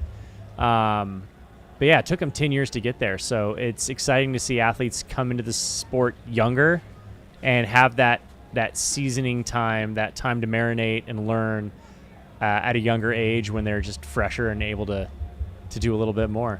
I mean, Dylan knows how hard it is to get out of bed these days. I sure do. Well, it's super interesting to see how young some people are coming into the competitive side of the sport, right? Like Ryan Raff this time last year was running like cross-country conference meet for NAU. Right. Like, he's been out of like the collegiate system for less than a year. Yeah. And he's towing the line at the Javelina Jundred. And it's like part of the evolution of the sport, right? Is like there's more viable options on the professional side, so you're seeing more, kids who are maybe able to go to the road track side, maybe not, kind of on the fence, just come straight into trail and ultra running, right? and make it a thing. Here's an interesting thing here, guys. So we've got the top 5 men through the finish line. Of course, John Ray, Blake Slatengren, Ryan Montgomery, Dan Green, Zach Bitter. We've got nobody else through Rattlesnake, which means those guys all had like at least 4 or 5 miles on 6th place overall, who is Heather Jackson. Meaning the back half of the men's top 10 splintered into a million. You mean shattered? Yeah. You mean saw a little bit of carnage in there too, right? Like people like Ryan Miller, people like Matt Daniels not being able to continue, who were early on in the race more in that top 10 mix. And I think that just like fractured. Is this Rattlesnake we're looking down at here? This is the entrance to headquarters here. Okay. Yeah, I mean, we were maybe looking for Heather. To that point, being out there and seeing Matt Daniels on lap 2 take the lead and, smile at me at Jackass Junction, having a good time. And, I think we saw him fade off fairly quickly after that on lap 3. Ryan Miller is proven at his Kauai 50 miler that he has the talent and capacity to have a phenomenal race. He had an amazing race at the Gorge Waterfalls a couple years ago. Another athlete that by all intents and purposes in his history shows that he could have had a great race out here today. But it's 100 miles, man. Anything can happen. It's just out a there. lot of time for stuff to go wrong, right? Like, Absolutely. especially like the desert is unforgiving, right? Like, it wasn't a super hot year. It's like you get out there in low to mid 80s in this kind of sun and exposure, and I'm still sunburnt, man. It was hot enough to burn me. Yeah. It's definitely took a lot out of me. So it's definitely, even though it's like Western State. Not a hot year at Western States is still a hot year. Yeah.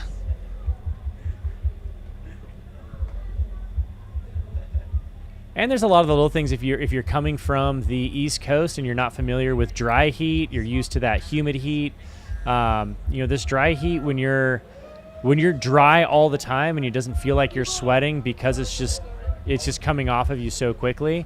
You don't realize you need to be drinking a little bit more. It's little things like that you're not recognizing. Oh man, I need to keep up with my hydration, my salt, my this, my that. It's getting into a new environment. The desert is definitely a place where, again, you're moving fast. You're playing with hot temperatures. It doesn't take a lot to have a disastrous day. Another interesting thing I'm just thinking about here, looking at the chat and thinking about all of our characters here today, especially as we talk about this emergent class of podium finishers in the men's race.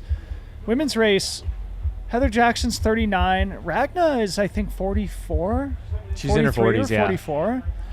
So anyway, it's interesting, right? As we see people in their late 20s crushing it in the 100 milers and talking about an emergent class. You've also got this great group of resilient, grizzled veterans who still seasoned put it together, athletes, even as masters athletes. So the dichotomy of our wonderful sport, right? Gives us hope, right, Zach? Yeah, maybe there's a few more left in us, Dylan. All right, Javelina 2024, here we come. Oh man, let's do it. I'm still praying to the lottery. I'm playing. Me and Debo going sub 24. Heather Jackson at Rattlesnake, 13:50 elapsed now. Our race leader, Heather Jackson, now in the final home stretch officially. She was a little slower in that 5th split between Jackass and Rattlesnake, roughly 49 minutes versus roughly 44 minutes, I think she was averaging. It's a little bit slower. She probably knows she has a comfortable lead over Ragna DeBot's in 2nd place, but Heather Jackson coming through final 4 miles or so downhill into the finish line here. It's about 3 to 4 miles. So don't go anywhere. Friends, family, fans, go grab a frosty cold one, another glass of wine. Enjoy your Saturday evening. It's only 8 o'clock here in Arizona. We're just getting started here at Javelina feel After later? Dark. I can't tell. Feels good. Feels like the party's just starting. Yeah, I was gonna say the party is just starting here. We're not even close to getting over yet. We still have the women's contingency coming in. We have definitely keeping an eye on some fun athletes on the course still. Some of our runners bringing those guys in and gals in. Let's talk a little bit about the 100K today, Dylan. And we don't want to overshadow that as well. We had a historic performance here in the 100-miler, and we had 2 historic performances in the 100K men's and women's side. Yeah, we did. Sorry, I was a little distracted. You were getting really into that. We have course records out there. Anna Cassius in the women's side, Raj Panu in the men's side. Which seeing Raj out there all day just looks so smooth. Like I was wondering why he didn't choose the 100-miler. Like he looked like he had it in him. But yeah, just the dude is just. He had a phenomenal day out there, and every time I saw Anna, she was just so full of life and excitement and happiness and joy. Like, it was great to see both of them crush their respective races and course records on both sides. Yeah, Raj is just a beast, and Anna is like very much like an emergent talent too. But Raj, like the faster 100K, 100-mile races, he's probably the best in North America right now, right? He took a really interesting approach to going from road and marathon. He's got an OTQ under his belt. He wants another OTQ, so that tells you the dude's got wheels. He's got discipline. He knows how to race hard. But going from that to then road ultras, now trail ultras, but still keeping to that 100K and below distance, biding his time and building up to get to that 100-mile distance. I think when he does, especially on a course like this, he's gonna have a special set of talent to approach this. Yeah, he's one of those runners when you look at him, you're like, wow, he was made to shred. He's all legs. Yeah, he's just has a beautiful stride and looks so smooth. Looks like he really works on his craft a lot, but he's got that sort of natural gait, natural biomechanics to contribute to obviously cruising fast on trails and roads. So shout out to Raj Panu on your course record performance here at Javelina 100K today. Another Denverite. Let's see if we get more course records here in the 31K. Oh man, that's right. That's what we got. We got Leah Yingling out there pushing the paces for it. We'll see what comes in from that. Well, and they started almost 2 hours ago, so it should be ripping through here in a little bit. Pretty soon, 20-30 minutes. I mean, how awesome would that be if Leah and Heather throw down on the final stretch together? Yeah, see if you can pull that up there and see where they're at on the.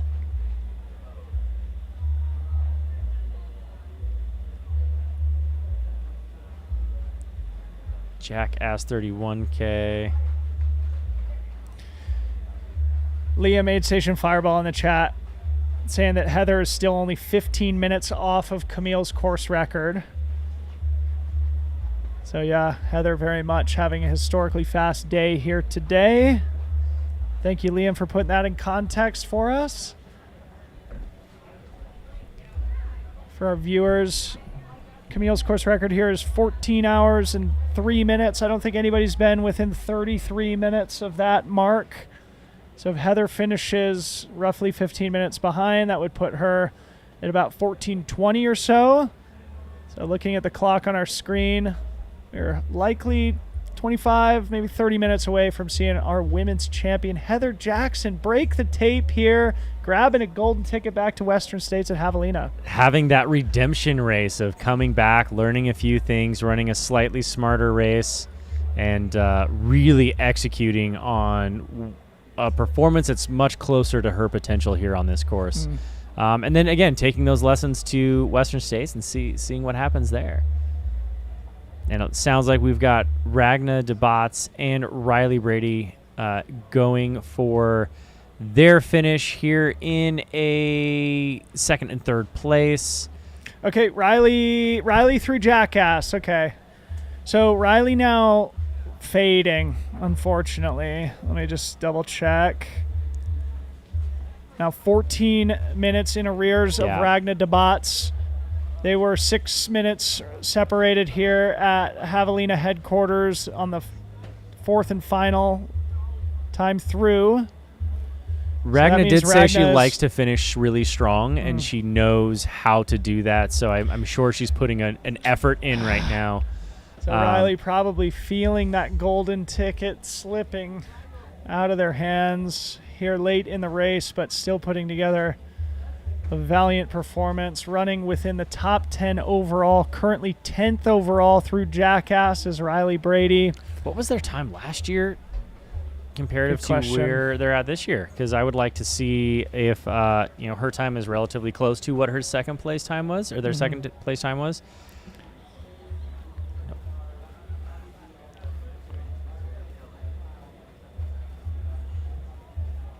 Heartbroken opening up my phone to see the Oregon-Utah score there. That was definitely not a good day for any Utahns out there. I'm sorry. My heart goes out to all of you. We saw the Rock Chalk Jayhawk, the University of Kansas, upset the Oklahoma Sooners today. Such an amazing NCAA day out there.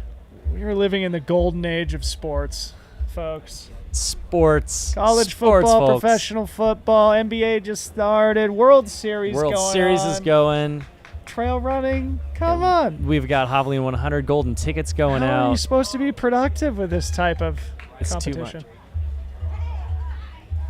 We've got news on the Oh, field. That is Riley Riley Brady, just tossing those insides right into that bucket there. That This is is historically been one of their biggest weaknesses, is the nutrition and keeping nutrition down late in races. But a puke and rally is absolutely a very, very good game plan. Let's see what happens.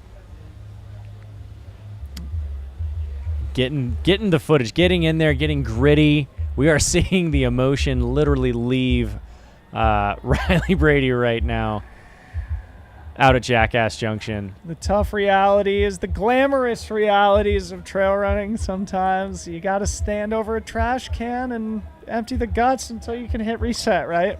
Absolutely, we've all been there.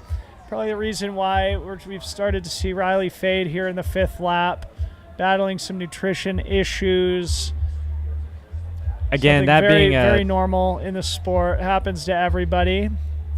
It does being something that she said she was slightly concerned about coming in here. She said she did, her direct quote was she had to make sure her stomach was good and her body would follow. And, she was able to fight it off for most of the day, but here we are, Jackass Junction, 9 miles left. And it looks like the heaves got her this time. But she's still in a great place. Let's see if she can get it all out, hit reset, and make her way home. Like we've said before, leaving Jackass, you have the easiest part of the day is rolling to that next aid station, and then you're just a handful of miles away from home. A Tuesday afternoon shakeout away from home. I think Jeff Stern is the next runner behind Riley, so keep our eye out for him. Jeff Stern representing Marin County, California. I know he got paced on his 4th lap by Keely Henninger.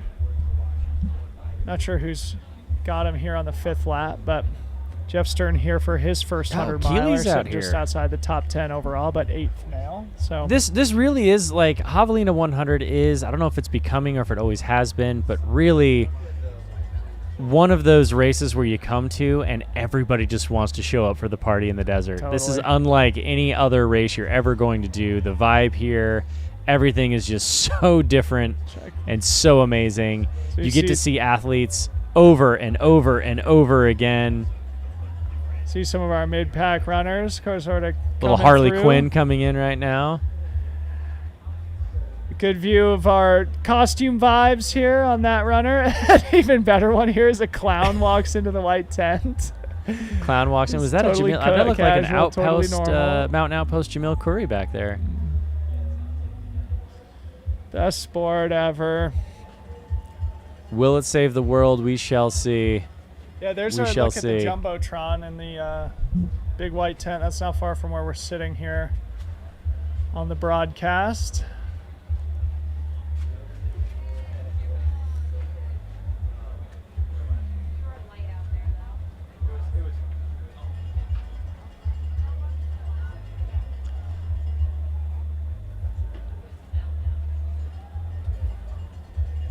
100%. I am texting Ryan Montgomery right now and letting him know my disappointment and not being able to interview him after his race. I'm just scrolling through some of our drops here, so I'll probably just list off some names as I see them. And Matt Daniels, Ryan Miller, Preston Cates, Tara Dower, Lindsay Dwyer, Hal Kerner, Shea Aquilino, Stephanie Flippin. Yeah, we had a lot of attrition. Brett Hornig. A lot of attrition in the professional ranks here today. Testament to the fact that it was a tough day. It was hot off the front. It is the end of the season. Absolutely. Some explosions out there. I mean, it's the way it is anytime you come out to the desert, anytime you come out to a hot race, especially there where you know you're going to be riding that line for most of the day. It's just occasionally it doesn't go your way. It doesn't say anything about who you are as an athlete. It just shows me that you tried and you pushed yourself to that line. I hope none of these DNFs take it too close to the heart. I hope, if anything, it just gives them a little bit of moxie to show up again on the next one. We've got athletes out here running, giving us some great shadow puppets there. Oh, look at this. Absolutely love seeing the family, the kids running. I mean, Dylan, you got a little dude at home. You know what that means. You know what that's like. My son just started walking, and he immediately just started absolutely ripping around our house. The dude shreds. Putting him on stairs already. Yep.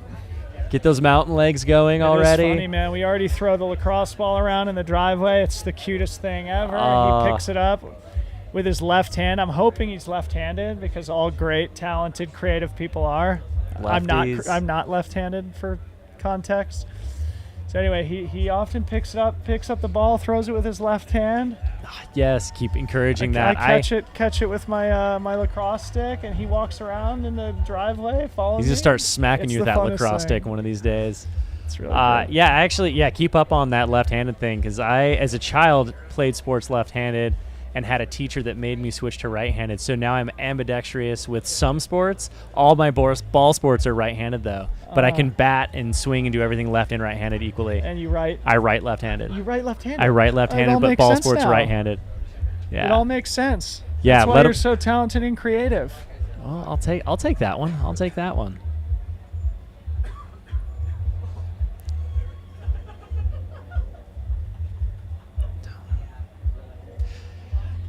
Thank you, everyone, for joining us this evening, taking your Saturday evening to join us here on the live stream, following all of your runners. Whether you're cheering on the front of the pack or whether you've got someone here in the mid-pack, back of the pack, stay tuned, keep watching, keep following along. We want to track the entire race from start to finish. We're going to be out here until the end of the race tomorrow. If you're in the feed, please do us a huge favor. If you love what Aravipa and Jamil and the Mountain Outpost team are doing here, the easiest thing you can do is like and subscribe and follow. That helps us immensely. It's free. Doesn't cost you anything. Slide that finger over, tap it, please. Give us at least that so that we can keep this thing going. That would mean the world to us. We're going to try to, again, bring you this feed from start to finish. So don't go anywhere. We've got Heather Jackson, our women's first place runner here, coming in the not too distant future. We're going to keep an eye out for her. You're going to seeing the athletes come in. And the way that this race works is this tent that you're in right now that you guys can see. The athletes are coming into the finish line, turning around and coming back through this loop. So you do a little out and back, horseshoe-shaped out and back here at Javelina headquarters. This is where all of the crew and athletes and runners and pacers are hanging out. So you're allowed to set up a tent, have your crew just hang out with a cooler full of their favorite frosty beverage, bring in the snacks, and just cheer everyone on all day long. This is typically, as a crew, it's a hurry up and wait game. This is just a wait game, a party game is what it is. Another great costume coming in here. Some rainbow ram horns. Sounds like it should be a cartoon character, rainbow ram horns. We are now officially over Camille Herron's course record time. just to officially put that storyline to bed. No course record in the women's race here today. Again, we did just see John Ray break the men's course record by a whopping 15 minutes, a ridiculous, insanely, historically impressive time here. 15 minutes on that course record is absolutely insane. Yeah, and again, the course record was just set last year by the all-time great first ballot Hall of Famer, Mr. Dakota Jones, so it was not a soft record by any means. John Ray coming and smashing that thing to little teeny tiny pieces. You know, we watched Heather chase down that course record pace all day long, and, you know, as Mima used to say, do not count your chickens before they are hatched. And, you know, there's a lot of race to be had. So, unfortunately, that course record for her is out of the question, but still a phenomenal finish. An amazing war of attrition that she has put out there today. You know, just gutting it through, even when she's slowing down, learning lessons along the way, but still making a phenomenal win here. This will still go down as one of the top performances here on this course. Yep. And it has cooled down significantly here. Yeah. As the sun has been down for a couple of hours. It shows 73 degrees here on our screen, but it feels like a brisk desert evening. It's very, very nice. As the sun goes down in the desert, it cools off fast, but the party just begins. I am highly upset with my wardrobe choice of short shorts. The temperature reduces, but the party heats up. Absolutely. I love it. You love to see it. If you have enjoyed watching this race unfold, if you see the party here at Javelina headquarters and you want to be a part of it, put this race on your calendar for next year. There are plenty of spots. Come out here to the McDowell Mountains and just rip a few hot, spicy laps and enjoy the festivities.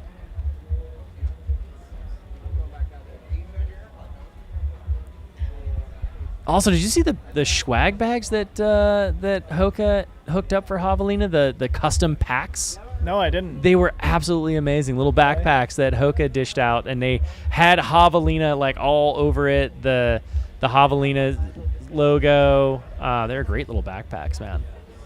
I should have run 100 miles just to get that. Yeah, a little commentary here in the chat asking about the confusion between Blake and Ryan's results. So just for our viewers, if you're just joining us, there was a little bit of a confusion here at the finish line between the second and third place men, and the reason for that was because they were so freaking close to each other. And it was the tracker, 59 seconds. The tracker was just off a little bit. It ended up being Blake Slattengren finishing in second place from Seattle, Washington, followed closely by Utah's own Ryan Montgomery. Both ran under 13 hours. They were officially the third and fourth fastest times in race history here. Also, so 3 of the top 4 fastest times ever. So again, to Dylan Hull in the chat, there was that confusion. Was officially John Ray, followed by Blake Slattengren and Ryan Montgomery in third. Yeah, poor Blake didn't get his time to shine on the live stream here today. Yeah, that's so unfortunate. Missed that his he finish, didn't get to. I mean, it's his fault for running too fast. I'm going to hold to it. Making that last minute pass into second place. But yeah, it's unfortunate we didn't get to him. It looks like Ryan texted back and says he wants to do the interview tomorrow. No one came and told him that we could do it this evening. So yeah, we're gonna get him tomorrow. Hopefully we can steal him for a few minutes to chat with him. He's gonna be here cheering on that golden hour. He's just a diehard fan of the sport. He loves the community. He puts back into the community and does not just take as an athlete, and that's always special to see. So we'll see him tomorrow. We'll chat with him and see what the heck happened in those final miles between him and Brett. I would love to see both of them together. We can get Brett's information. Someone can give it to us. We'll get it. I want to get them together. Are you back on the mic tomorrow, Dylan? I'm not, but we're doing a post-race show on our channel too, so there will be lots of content. The pool party. Yeah, the pool party. The pool party. I'm coming over, buddy. Broadcasting poolside. Yeah, you should. come over, have a few mimosas. That sounds great. Actually, Ryan and I were talking about going, because we don't fly out till 8 p.m. tomorrow. So Yeah. after our show in the morning, we were talking about maybe going to Top Golf, grabbing a couple pitchers. Let's do it. Turn on some NFL football. I don't follow NFL anymore. I'm a college kid all the way, but I will join you for the pitchers and swinging some clubs. That would be a lot of fun. Got some Brett Hornig fans in the chat here wondering about his result. Brett Hornig is officially and unfortunately a DNF here today. I'm looking at him across the studio right now. He's in good spirits. He's battling a little bit of a knee injury, but he'll be back. A As all DNF, great but a champions people's are. champ. A people's champ for sure. We all love Brett. He looked like he was having fun out there most of the day, moving really well until the unfortunate knee swelling, but still, passed me with the new tape on his knee and was happy to be out there. So a couple, important characters to point out who are slogging it out right now. Of course, we saw the big boss himself, Jamil Curry, through Jackass on his third lap, officially now more than halfway into today's race. John Ray only beat him by 50 miles here today. Just a light 50 miles. And then String Bean Joe McConaughey is also still out there. He's still out there pushing it. Oh, it's so good to hear. Succumbing to DNF, at least at this point. Which the is last easy I saw, to do. he was still on the third lap too. So good to Yeah. recognize the perseverance there from those two guys and it's always everybody else who's still out there on the course. Again, the race will not conclude until I think 11 a.m. tomorrow. So a lot of heroic effort taking place deep into the night and into tomorrow morning. That's always a fine line to toe, whether knowing when to pull it, knowing when to fold your cards, knowing when to keep going. I mean, Dylan, you've been there on both ends. You've slogged it out. You've pushed for that finish.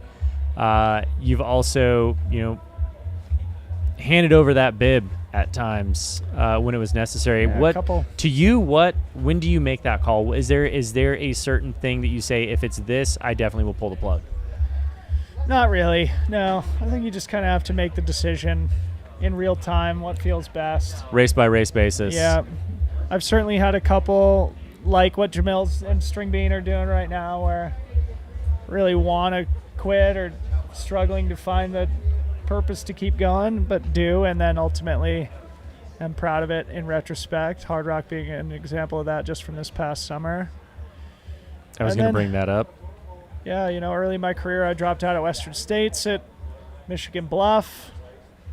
Just didn't feel like I had it in me to get to the finish line that year, and don't regret that one. It was actually a really good learning experience for me. It was my first DNF after probably 40 finishes at that time, and it was the perfect example of just assuming I don't DNF. Right. I'll always tough it out, no big deal. And everybody, even the greats in the sport, always have.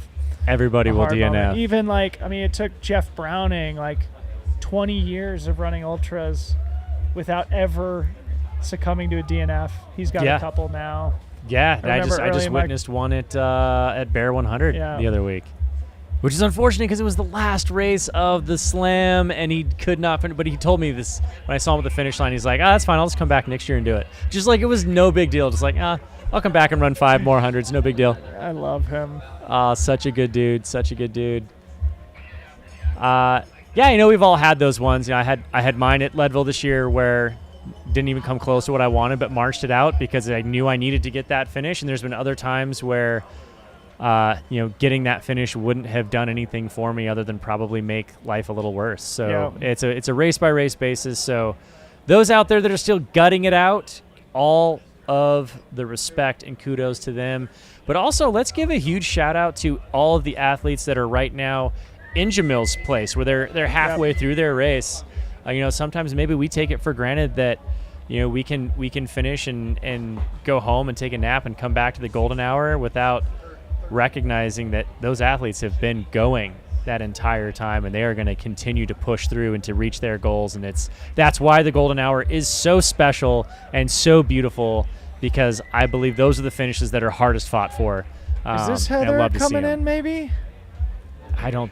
We should be starting to get, Heather should be getting close. I just heard a slight amplification in the cheers, but it's hard to doesn't interpret look like what that Heather. might be. That's definitely not Heather there. She did go through Rattlesnake now 28 minutes ago. Let's see what her typical split is through That's about 4 miles. Rattlesnake to go. to. I would anticipate she'll probably be coming through on an 8 About minute 32 minutes. Yeah. Is what she did on lap 4. Yep. I was just going to So say. if she's 28 minutes deep, that means we are only a few minutes away from seeing your women's champion, Heather Jackson, coming through here. And there's a huge Kyle McCall that we just saw there at Jackass. Kyle McCall is the social media manager, I think, at Hoka. Either way, a Hoka employee who used to work at Strava too. Great guy out here living and breathing the brand that sponsors the race here. Of course, Huge Hoka, shout out great to all supporter. the sponsors who are making this happen. I mean, this is what Jamil has done and Mountain Outpost has done to be able to provide live coverage for a majority of his races and other races throughout the country that are very meaningful. It takes support, it takes help, and to be able to get out here and do this, Dylan, when you started the sport, did you ever imagine a day when you could be sitting in a booth commentating? Of course I did. You saw it Of happening. course. It was the great imagining of this. It is remarkable to see how much this has advanced in the last 3 years. Yeah. And in North America, obviously, Jamil, Mountain Outpost, Aravaipa, this whole team in the studio here with us have been the pioneers on that front, and are all better off because of their efforts. And yeah, it's going to be great to see how it continues to progress here in the coming years. And I think it really is a watershed moment in the history of trail running to be able to share the great stories of these amazing athletes, these beautiful landscapes, and just the wonderful culture that we all have been able to live among, at least you and I, Zach, in our 10, 15 years in the game. So yeah, it's amazing to be able to sit here in studio and share this great sport with the world. Yeah, no, I mean, absolutely. I think that there's something to be said about what has kept us in the sport and why we love it so much. We now get to share that with the world, and that's special. That's amazing. Little known story about myself and Dylan Bowman. Mr. Dylan Bowman went out to a little local race in Utah, Antelope Island 50 miler. Oh yeah. And I think it was about 2 years before I ran it. And as a young, naive athlete, I saw this time and thought, I think I can hit that. Chased Dylan Bowman's course record with everything I had, blew up majestically in my first 50 miler. Still was able to squeak by in the podium, and that name Dylan Bowman just resonated with me. I was like, this guy, man, like, son of a, I had it out for you. Like, I was just like, this guy, man, I don't know what he was doing. That was my first win ever, I think. That was like 2009. Dude, it was forever ago. 2010? Dude, we don't need to put dates to it. We don't need to like age ourselves like that. But I want you to know that course record still stands. Does it really? It does. Wow. And the course has since been changed, so it will forever stand. Yeah, it's pretty much like Courtney at Western States, Courtney at Hard Rock, Dylan Bowman at Antelope Island 50 miler. And speaking of amazing performances, this is Ms. Heather Jackson coming into the finish line There here. Is she that is. what we're seeing? That is who is on your screen right now. Right in front of her in the hot pink shorts, that is Devin Yanko bringing her in. Heather Jackson on her glorious redemption run here at the Javelina 100, taking a less than stellar day last year, learning lessons, coming back. And Dylan, she's about a quarter mile away from being the 2023 Javelina 100 champion. Celebrating her 1-year anniversary of joining the great trail running community after a prolific Hall of Fame career as a professional triathlete, multiple podium performances at the World Championship of both the Ironman and the 70.3. Heather Jackson, a new fan favorite in the sport, coming back after a 5th place finish here last year, leading wire to wire here today in courageous fashion. She's going to be finishing 6th place overall here. The second fastest time in race history. Heather Jackson, welcome to trail running. It's great to have you here. Golden ticket back to Western States. She's going to go back. She's going to take the lessons learned. She is still, even though she is a seasoned veteran and has the fitness of a seasoned veteran, she's still learning the trail and ultra running sport. And so I imagine her ascension here is going to continue to take place as she puts the pieces of the puzzle. Here she comes right behind us here in the booth. You can hear the cheers. Oh, you love to see it. She's worked hard for it, come back and reclaimed her soul here that was stolen last year at the 2022 Javelina 100, and she's back for redemption and in epic fashion has one of the faster times ever run on this course. So happy for Heather.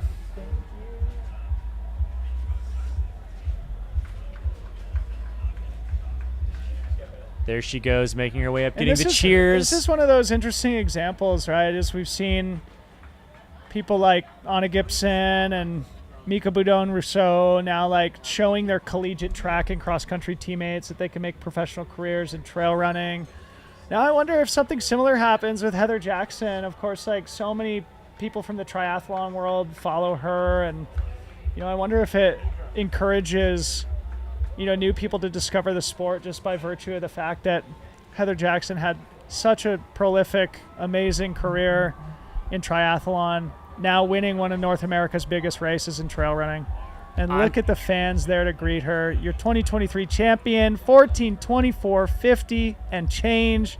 Heather Jackson, second fastest time in history behind the great Camille Herron. More history made here today on the Javelina course. You can see the emotions just pouring out. I mean, I can only imagine the feeling she has. Lottie, her husband, who's been by her side throughout her entire professional athletic career, kind of operates as her. You absolutely love to see it. Yeah. I mean, the emotion of coming back and overcoming the demon, slaying the demon that slayed you. Yeah. It's a special moment. It bears repeating too that Heather Jackson last weekend rode the Big Sugar, the final gravel cycling race in the Lifetime Grand Prix. She's also making her career as a professional gravel cyclist at the same time as she's a professional trail runner. Last year racing 100 miles on a bike. Not sure how she fared in that competition, but bouncing back from that 6-hour effort to bring home a victory here. And for those that don't know, in the red jacket, that is Jubilee, our infamous race director that turns this place into an absolute party. Definitely a huge shout out to her for helping create what has become one of the best events here in North America. Worthy of a golden ticket, which Heather Jackson now has. We will see her at Western States. It's funny. I had Heather on my podcast not long, I think, after she finished 5th here last fall, and we were talking about this transition between triathlon and trail running, and she made a point to say, as we want to pay thanks to our great sponsors here, the broadcast of the race. Of course, Hoka is the sponsor of Heather Jackson also, and she talked about how Mike McManus, who's been in charge of sports marketing there at Hoka for a long time, was so supportive of this transition in her career. And it would have been easy for Hoka to be like, hey, listen, triathlon career is coming to a close. It's right. We're going to wrap up our relationship with you. But recognizing her potential in a new sport to continue to support her in her athletic goals in a totally new chapter of her career. And look where it's taken them. Yeah. Look where it's taken them. And what a great story it provides to a brand like Hoka too, to provide Heather the platform, the support that she needs to now be one of the sport's top ultra runners. To champion the athlete and not just the success means a lot, and it speaks to the values of that particular marketing manager that wants to see the athlete succeed and not just benefit from their success. Yeah. Look at how many hugs, man. Oh. Hugs galore. She is becoming one of the most beloved figures of the sport. Speaking of other beloved figures of the sport, I know out there we've got Courtney DeWalter with her mom somewhere out there getting it done. I remember at Jackass Junction, I was hearing the rumblings that Courtney was going to come and shred the 100K record and then go the last lap with her mom, or that she sneakily signed up and she's here to crush it. And then seeing her on the course running with her mom the whole time, she's just absolutely loving it. Another amazing, amazing athlete here on the course. Javelina brings it out, man. Group pick here from Heather Jackson and her support crew, commemorating the moment in a lifetime of amazing athletic achievements. Add this to the trophy shelf. Heather Jackson, also a collegiate hockey player for the University of Princeton. Go Tigers. I did not know that. Yeah. Yeah, that's a little piece of information there.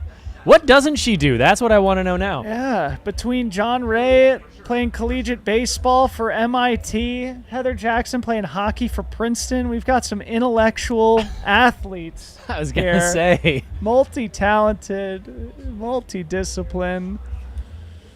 Athletes that are also extremely intelligent. Speak for yourself, buddy.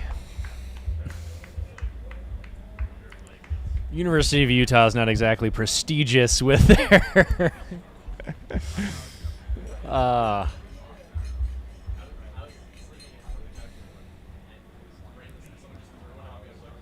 Gosh, man, there's nothing better than this, is there? It's just like, what a ridiculous, pointless thing it is to just go run 5 20-mile laps around in the desert. But at the same time, it's like the simplest, most elegant, beautiful sport. It's so random and like arbitrary. Watching Heather just like sit in the chair, glow with pride with her husband after winning, it's just like, yeah, in the greater context of the entire universe, it doesn't make any difference, but for us that are watching, it's the culture. The culture, bro. It's the culture.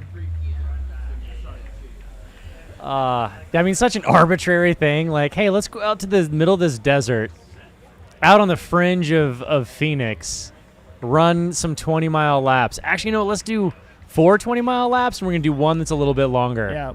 Yeah. It's just, like you said, in the grand scheme, it means probably it's so insignificant to the world turning, but it's so beautiful at the same time. Yeah, I mean, I'm ready to run through a brick wall right now. It's well after my bedtime already. I'm just. Are we going to get a lap in tomorrow? A running lap? Let's go do a lap tomorrow. Yeah. Don't talk, Dylan, that you want to go run through a wall and then. Training starts Monday. I don't think the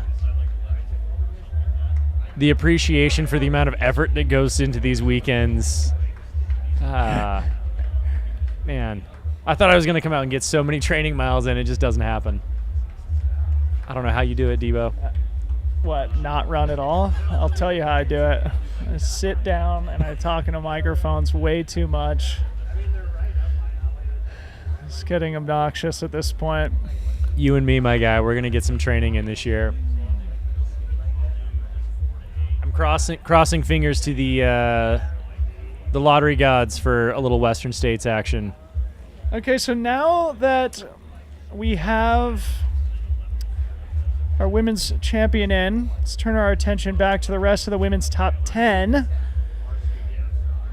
Again, Ragna Debatz. Oh, Ragna's through Rattlesnake already 13 minutes ago. So we should see, yeah, okay, that makes sense. So Ragna, we should see here in the finish 20 minutes or so from now. So you don't have to wait too much longer. So waiting on an update from Riley Brady, who's sitting in third place in the women's race right now. Riley Brady was second here last year, trying to bring home their second podium performance here at Javelina. Last we saw of Riley Brady, she was hunched over a trash can at Jackass Junction. Hopefully she's made her way out of there and is moving her way on home. Just a short 9 miles from there to the finish. She's got this. And hopefully can stay in that top 10. I would love to see three females in the top 10 overall. Heather looks. So we now have worked. a closer look at Heather Jackson and Waddy.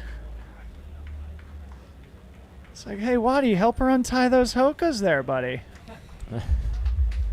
I mean, there are lines that we do not cross, right? Oh. I mean, the things you do for significant others. I recently was at Bear 100. This is an amazing story. Bear 100, pacing my partner, Katie, through her second 100-mile finish. And at mile 82, she complains about a blister being on her heel. Mm-hmm. We take her shoe off. No blister on her heel, but she had one of the largest blisters I've ever seen on the side of her toe.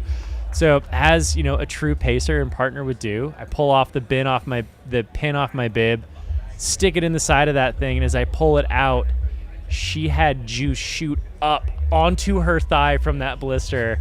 Everybody in the aid station was like, oh my gosh. The things we do as partners.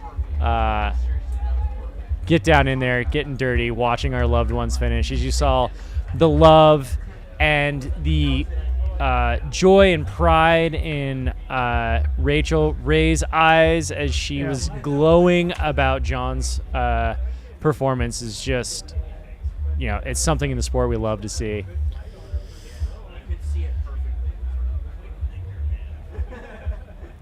Trail running is love, and love will save the world, my man. Yeah.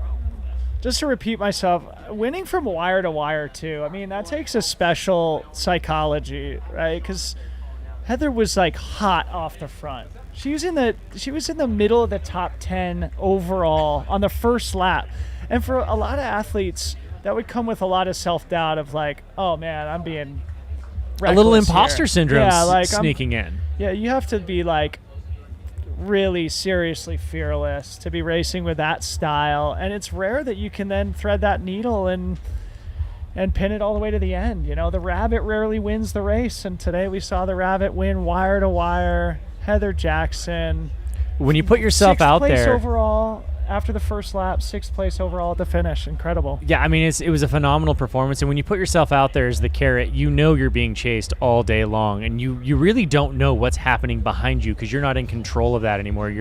You're the one that's setting the tone, which has a strength but also carries a weight with it, and it looks like she shouldered that really well this year. Played her cards the way she wanted to, played them well. I bet if we get in here and we talk to her about that final lap, she probably wanted that course record. She probably wanted to continue to move that as fast as she was. But at the end of the day, you're playing the cards you're dealt, and it's just like a hand of poker. You don't know what card's going to get flopped on the river. You don't know what's going to happen. You just got to play what you have, and she did, and executed so extremely well. Played a great game out there. Just stealing her eyes all day long. It was great check to it see. out. We got Paula Finlay in the chat, one of the world's best triathletes here at a trail race. Yes. Paula Finlay. The sport. Glad to have you sport. here. It is. Look forward to seeing you on the start line here in 2024, Paula. Appreciate your attendance at Javelina.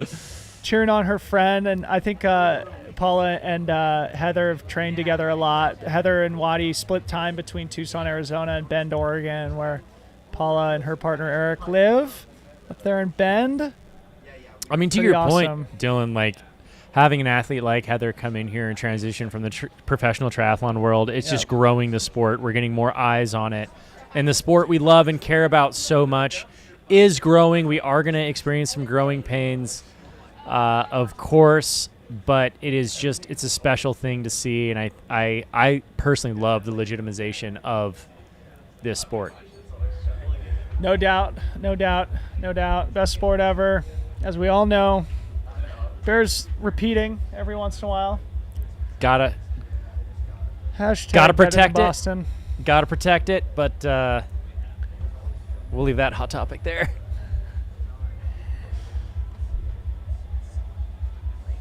Alrighty, folks. So we've got a little lull in the action here, but you don't want to go anywhere. Again, Ragnar DeBosch should be here to the finish line in the next 20 minutes or so. Riley Brady, we expect to be following behind in third place. Looking further back in the women's top 10, we had Lauren Puritz, she's through Coyote 5. Nicole Munette through Coyote. Same with McKendry Hickory. They're in 5th and 6th.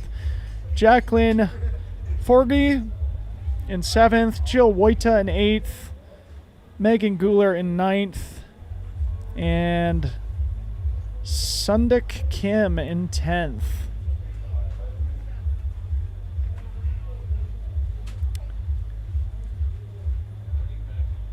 I was really sad to see Tara end up pulling out of the race. Tara Dower, another one of those really special athletes who's had an amazing year. Wasn't her day, even though she still can hang her hat on an amazing accomplishment for the last year, 2 years. Really, sad to see her not have the day that she wanted out here. One of those, the attrition monster caught up to her out there, but you won't see anyone anyone who will smile more in the face of defeat than Tara Dower herself. She's a really special athlete. Look forward to seeing her continued success and growth here in the sport. Yep.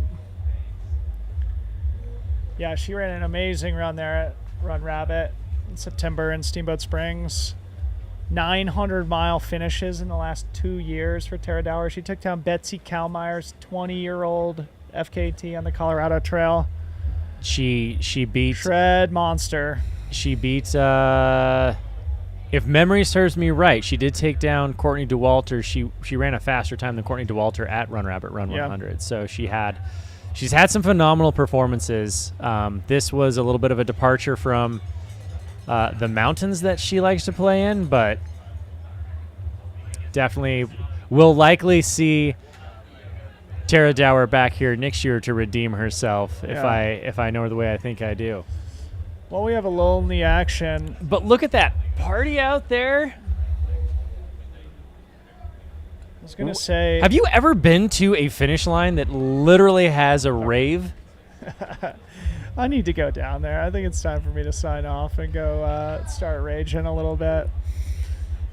I thought 10 minutes ago you said it was your bedtime, Dylan. Well, yeah, but special occasions. On a Saturday night. Stay up. On a Saturday night. When Harmony's not around, when there's no kid to put to bed.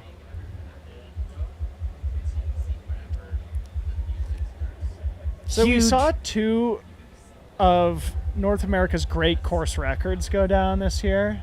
Both Remy Bonnet taking down Matt Carpenter's course record on the Pikes Peak Ascent, and of course Courtney DeWalter obliterating Ellie Greenwood's untouchable course record at Western States. That was a special performance. Here's what I'm getting at, though. 2024, there are 2 more historic course records that nobody's been within in 20 years. Leadville. Matt Carpenter's Leadville. And Trayson at Leadville. Matt Carpenter was 2005, I think. So 18 years ago. And Trayson was 30 years ago. I think 1993. Yeah. And the closest we've gotten to it was... Rob Carr was 20 minutes, 15 minutes back of Carpenter. 7.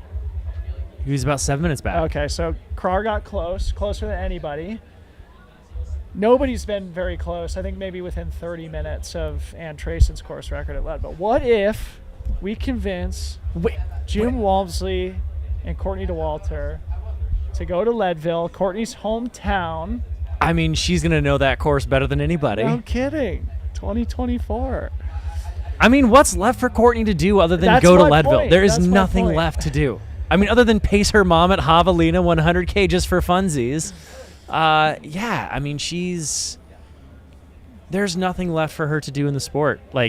Couldn't you just picture Walmsley teeing that one up too? Because it's the perfect mix of. It's his course record to be had. He just has to go get it. It's got long stretches where you can really get in a groove and rip. There's nothing there that is uber technical. There's a few sections on the backside of Hope Pass that are. If you're running hard and fast, they can be a little sketchy. But outside of those 10 minutes, there's nothing on that course that's technical. Anyway, those 2 records are going to go down eventually. They will. I mean, records are made to be broken, quite literally. The other one though is Matt Carpenter's full Pikes Peak Marathon. Do you ever think that's? Do you think that's? As I mean, just we say, all records thought are meant to be broken. I was just gonna say I don't know thought if the that Pikes one. Peak Ascent record wasn't going down. Remy tagged it this year. Remy said he's coming back to Pikes next year to try and go sub 2 in the Ascent. Oh my gosh! But wouldn't it be better if he just do the whole thing, do man. the whole thing? Do the whole thing. Just get to the top, turn get around, to the top and shred let it. gravity take you. You already have the record. Why go Remy's out-record probably yourself? the only person in the world who would have a shot at that. Currently, I believe so. I truly believe so. Ooh, somebody's suggesting Courtney does Cocodona. That's a good idea.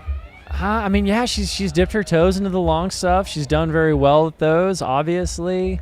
Maybe Courtney will just crowdsource her goals for next year. Just throw in the chat right now. What do you want to see Courtney Dauwalter show up to next year and absolutely obliterate? What would be the most special thing? I'm gonna make my plead for please do Leadville. I want to see that record go down. Is Leah coming in right now? All right, Leah Yingling, after a hard day's work as the best field correspondent. Well, you also had a great day out there, Zach. I will still give it to Leah. Leah was amazing all day. The whole team has been amazing, but Leah pinning the bib on for a 20-mile lap here through the desert at nighttime, coming in, bringing home a victory. I will concede to Leah for best. She is absolutely the best correspondent we have. She's a human almanac, man. Like, she is an ultra-running almanac in human form. She knows everybody's splits, times, history. I think she's got all of 382 of Katra Corbett's history. Here she comes right behind us. Let's go, Leah! Go, Leah! There she is, making her way up to the finish line on the single loop. The She's Jackass just 31K. She's just cut her phone for light here, Mike. Are you holding her headlamp right now? So did she? Did she have a headlamp to begin with, though? Yeah. Okay, so headlamp died. Phone's on 2%. Still bringing home the victory here. She texted me that from the toilet at Jackass.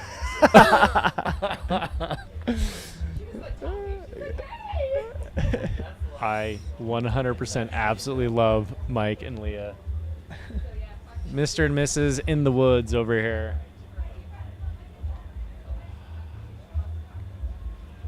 So good. Leah Yingling here.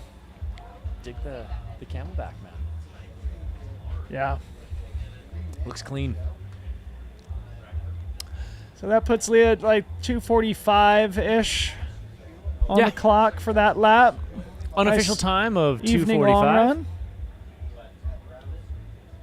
And that is our women's Jackass 31K winner, the single loop.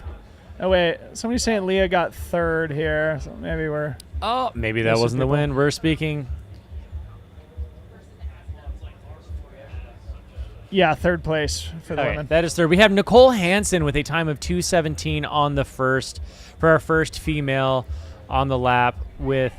Thanks, DJ Keen, in the chat for that insight. Maybe we can give some shout-outs here. Let's just go through the podiums here. Caleb Olson bringing home the dub here. He had a good run at Grindstone. Yeah, Got earned his ticket there. He's a Utah guy, right? He's a secret Utah shredder. You watch out for this guy. Him and Anthony and all those guys all train together. They do a lot of running in the desert. Yeah. They shoot out to Moab all year long. They run with Leah, run with Mike. Yeah. Okay, so Caleb's running UTCT Ultra Trail Cape Town coming up here at the end of the season, at the beginning of December. Just getting a long run here while he's in the desert. Behind him was Cody Logan in second place. Then Harley. What would you say there, Zach? Liliev? Apologies to Harley.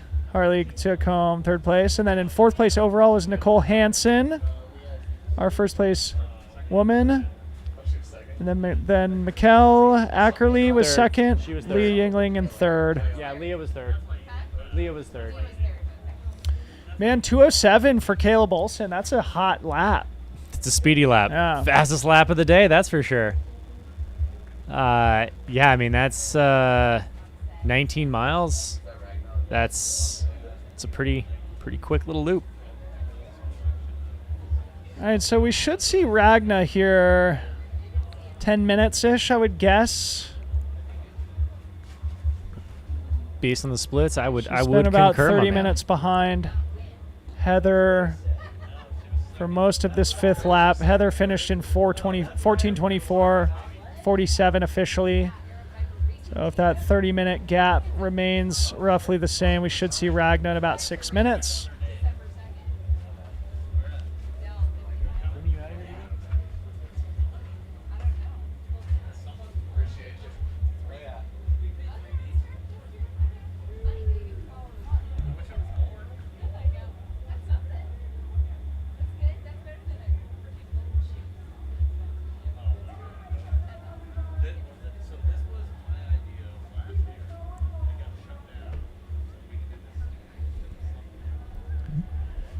What a day, what a day, what a day.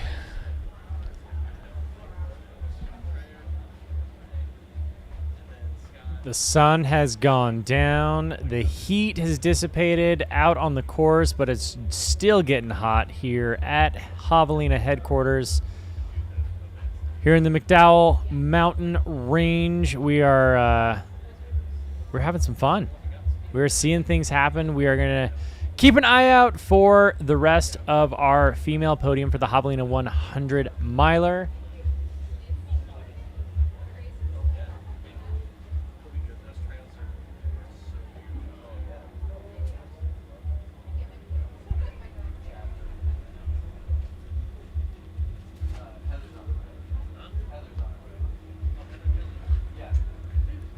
All right, taking a look at the crowdsourcing. Aid Station Fireball is saying that Courtney DeWalter should go to Bighorn, Leadville, Wasatch, Hard Rock, and Bear. The Rocky Mountain Slam. Absolutely an amazing Rocky Mountain Slam. That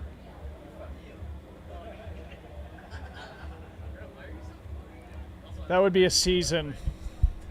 That would be a season.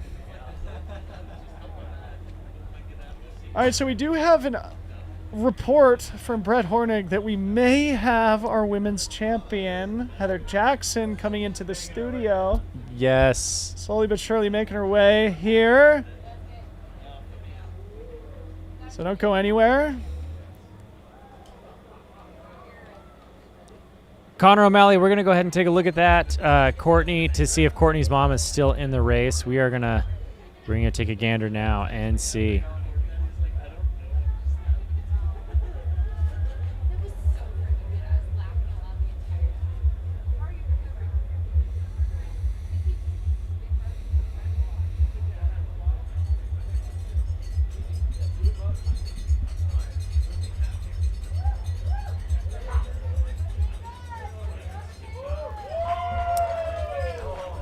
All right, so we determined that Jim and Courtney are going to go for the course records at Leadville next year.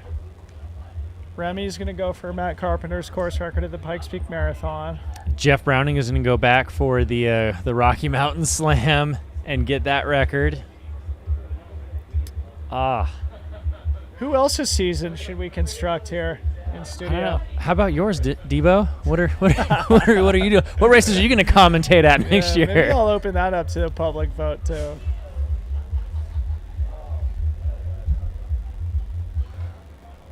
The champ, come have a seat.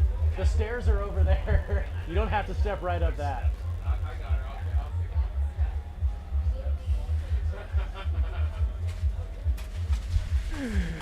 All right, folks, stand by here. We've got our champion, Heather Jackson, coming to the stage.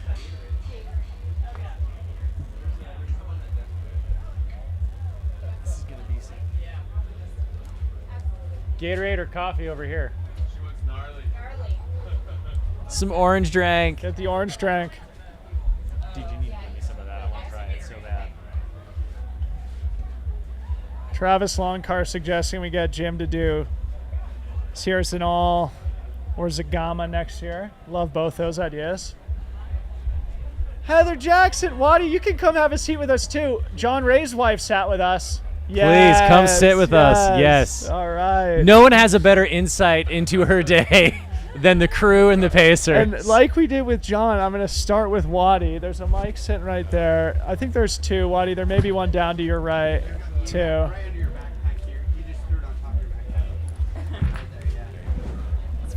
Cool. All right, so Waddy, we got to start with you because I saw you after lap 1. I was like, holy smokes, Heather's way off the front. And you're like, yeah, we sort of planned to do something different, but I guess we'll see what happened. What was it like there early in the race, sort of watching Heather here, her second time at Javelina? Yeah, no, it was great. I mean, yeah, we kind of talked about not going out too fast before I kissed her goodnight and came back to the camp spot with the crew.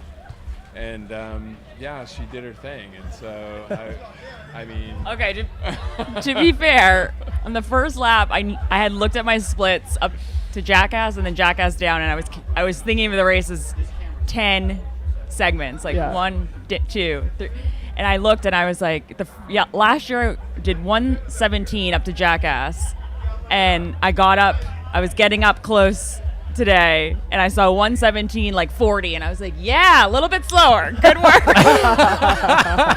This is what I'm saying. Yeah. Was it really 117 though, or was it more like 127 or something? Because like you were so fast through that first lap. I mean, one of the things we've been talking about is you were sort of in the middle of the top 10 overall in the first lap. You finished 6th overall. I mean, did it feel like you were running faster than last year, or? Because ultimately your finishing time was much, much faster. I'll have to double check, but second fastest time in history. Yeah. No, I thought I was running a lot slower than last year. And I just run by feel, so I was like, this feels more comfortable. I remember pushing it last year, trying to stay with kind of the front guys. And I let a front pack go of, I don't know, there were 4 or 5 guys. And to be honest, I had looked at last year's times, and Brett Hornig had gone like 13:45 or something, I think, last year. And I was like, you didn't know this, but I did look at last year's splits, and I'm like, okay, the course record here is like 14-ish. Brett knows what he's doing. He's paced it well. Or maybe if I could be around like a group versus being at like the front of people that maybe are going maybe too hard too early. So we actually settled in, and it was like I thought super smooth, and I thought it was yes, I didn't think it was as hard as or fast as last year. Amazing. Yeah, it speaks to a lot of lessons learned since last year, your performance today. Also, knowing that, hey, I need to dial it back a little bit. Running by feel is always a great thing because it doesn't matter what the time is. If you know your effort is there, that's what you can put out for the day, right? What lessons have you taken from the triathlon world and brought to the trail and ultra running world? I mean, it's got to be two very different worlds realistically. But what have you learned there that you feel like you bring here to this world? Good question. I think the top thing is probably the nutrition. I mean, I've been fueling a certain way for Ironman racing for 10 years. And so to know like exactly how many grams of carbs an hour to get in, how to hydrate, heat management, prepping for Kona every single year. I would do 8 weeks of heat prep. So coming into a race like this, like knowing all the different strategies I use in Kona. And then I think just maybe time management too, of like how to think of these longer days and break it down, or like in different segments. Like I'm also kind of OCD with numbers, so I'm like, I break it down, like different things down each race. So something like today, just how I was thinking of it, 10 by whatever, hour and a half efforts. And then trying to get under that 3 hour mark every time and see how far under I could get. So a couple things here, just for our viewing audience. Ragnar DeBoss just finished second place. So she finished in 14:55. So she was roughly 31 minutes behind you. So really solid margin of victory, but a great performance from her as well. And if my math is correct, I think you ran an hour and 18 minutes faster than last year. So I think one of the things that we've been talking about all day is like, sort of consistency of these laps here and how hard it is to kind of thread that needle. And last year sort of fading in these last lap and a half. This year sort of putting together a really solid, consistent day. again, being in the middle of the top 10 overall in the first lap, finishing 6th overall here today. Do you feel like you're gaining some experience now as a trail runner, and maybe with that experience, that's reflected in the fact that you didn't fade as much as you did last year? I hope so. I mean, I think it's one of those sports where it's very similar to Ironman as well. It's like every race you do, you learn so much. And I don't know this was maybe my 5th or 6th trail run now, and every single one I've learned so many things. And so, like I came back to this race this year after what happened at Western States. Just like the last 8 weeks have been like just so focused on everything that went wrong last year, mostly my quads being smashed. And so I literally just smashed my quads for 8 weeks. Yeah. And my quads are fine out there today. I actually ended up having some other, like some stomach issues. I think maybe the heat, or I don't know, but I came back with the lessons learned. So I think just, time, putting the time in, the racing, just trying to learn from the best out there too, and like see what other people are doing. It's been, an awesome year. Awesome year to be a part of the trail running community. So great. Always learning. That's kind of the name of the sport right now. Dylan and I had a conversation earlier about how we're still in relatively the infancy of this sport, where we're learning and things are becoming a little bit more scientific to us. What are some of the things you've learned over the last year? You've talked about your quads, making sure you train those quads really well after so many hours of pounding.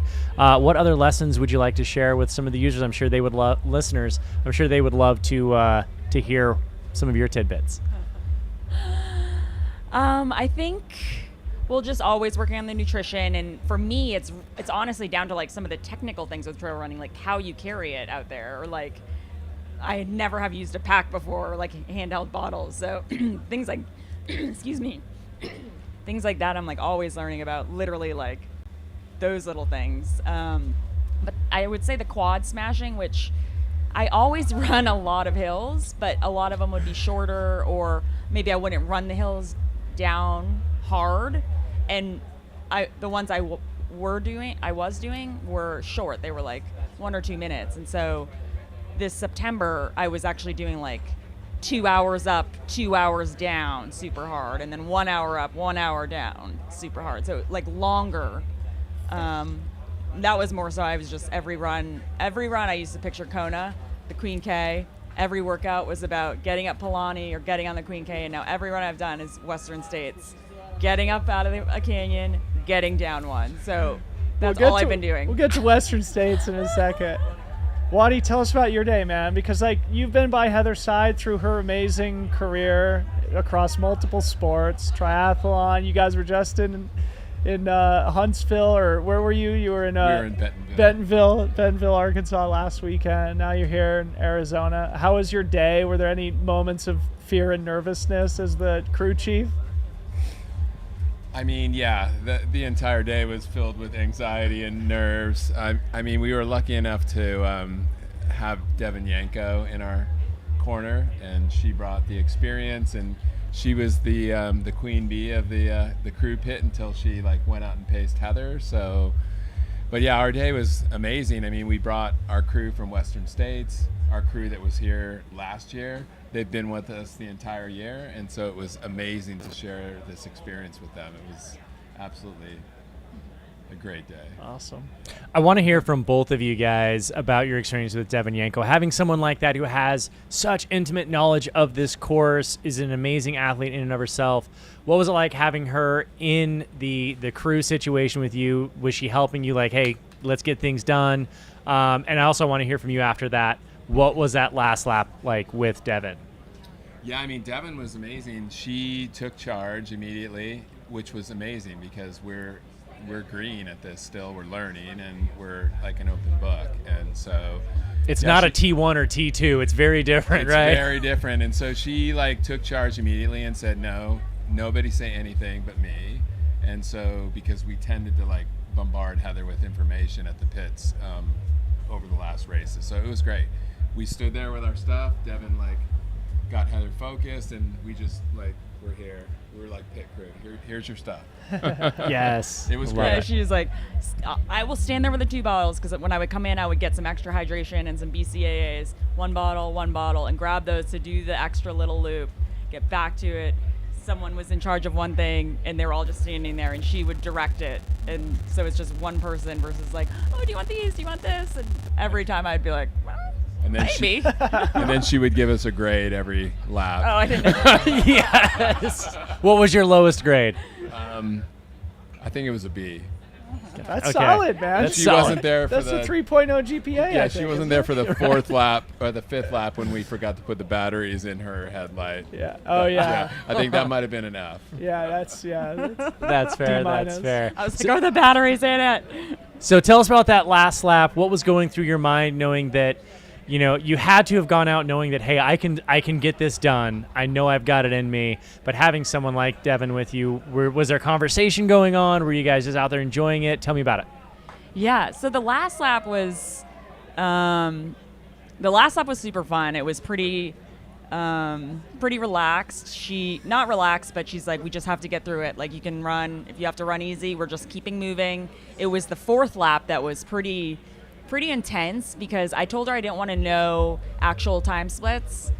I just kept saying, do we need a push? Like, is someone close? Do we need a push?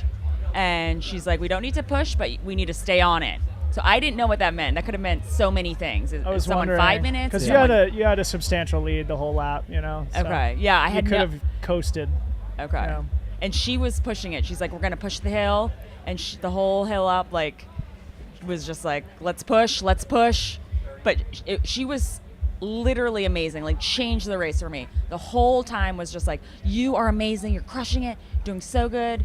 You're like so positive, and that's what I respond to. Of just like, oh my God, thank you. And like she was saying it the whole time, and then she was clearing people out. She was running in front, and she would be like, on your left, runner on your left, like very just clearing people. So I didn't have to do that because like It the did 3rd look lap. like she was chaperoning you. We had the drone looking down on you guys with the 2 headlamps, and Devin just sort of like nice. out front. And Yeah, she was just you clearing looked like the you way. were just in Body a checking slipstream. everyone out of the way for you. So I just got a text from Western States race director Craig Thornley. He said Heather and Ragnar both accepted their tickets. You know, we know that you had your wristband clipped last year. Disappointing DNF. You earned your way back. Heather, Is this going to be 2 redemption races in a row, or did we come back for redemption here at Javelina and then we're going back for redemption at Western States? Is that the plan? Oh, for sure. Yeah. This Yeah, I was love it. like, yeah. I came here with that goal in my. I need to get to that track in Auburn. So I think I learned so much this year there, and I'll include so many other different things in my lead-in this coming June. So I think I can hopefully go there a little better prepared, and yeah. It's No matter the what most it takes. glorious 200 meters you could ever run in ultra running right there. So we are looking at Riley Brady on our screen here, who is going to be bringing home 3rd place here in the women's race. So a really awesome podium here today. Heather Jackson, Ragnar DeBotz, and Riley Brady. Maybe final question for you two. Are you done freaking racing yet this year? Because like between the trail runs and the gravel races, you raced like 20 times this season. I bet you're ready for a long hibernation. I know. This happens to me every year though, because I've literally mastered peaking in October. I mean, I've done it for so long for Kona. Right. And so literally last weekend at Big Sugar, I didn't end up having the result because I got a flat tire, but I actually made the first attack and was riding with like the UCI Gravel World Champ. I was in the front group for the first 2 hours of the day till I flatted, and I was like, I never have made the front. And I'm like, and then today, I was behind Devin pretending I'm on like Kassia's wheel, just like stay on the wheel. But it's like I feel like I came in Big Sugar and Javelina were probably my best races of the season for both. Yeah. And it's like now it's the end. It's almost like you don't want the off season, but Finish I on need a an high off. note. Yeah, It's I the need perfect way to off-season. do it. It's What the about perfect you, way to Waddy? do Are it. you like, oh, mercifully, I don't have to like pack up the van. I don't have to clean the bike. I don't need to buy more plane tickets. Yeah, I mean, I definitely enjoy the off season, but we've thoroughly enjoyed the journey of this season and the 2 new sports. It's been amazing. Yeah, it really has. Amazing. Well, we won't ask you what's next. We know Western States is next year. It's a good time to take a break and enjoy all the successes that you've had this year. And again, thanks for being part of this, man. It's been so fun to follow and watch, and everybody's been cheering for you on the live stream all day. So congratulations. Second fastest time ever. Huge performance. Yeah. Thank you so much. I mean, everyone has been so welcoming, and it's just, I just love the trail running. It's like, everyone's so nice, and so thank you. We're going to end on giving you the mic to shout out to whoever you want. Thanks to whomever. Who do you want to shout out right now? Here or anywhere? Or people are watching this? For your race, anyone. Okay. Who do you want to shout out to? Obviously my crew today and my pacer Devin, my friends here, Waddy, everyone that was here made this possible, and I would not have been able to do that without them. I need to give a shout out to Sue Hutter, who's watching my baby puppy Stevie right now. My little princess Stevie, Sue, thank you. And I want to dedicate this race to my sister Bifster, because my sister was literally beside me, either running or on her bike for the quad smashing the last 8 weeks. And I did my longest run, I think it was like 7 something hours. And she was on her gravel bike next to me the whole time. And so, Bifster, I love you. The quad smashing worked. Don't let anyone tell you that trail running is not a team sport. Yes. Thank you for that. Thank you for for letting us be a part of your wonderful day here, for putting on a show for us. Thank you. It was awesome. Thank you, guys. Congratulations. Thanks for joining us. Your champion, Heather Jackson, everybody.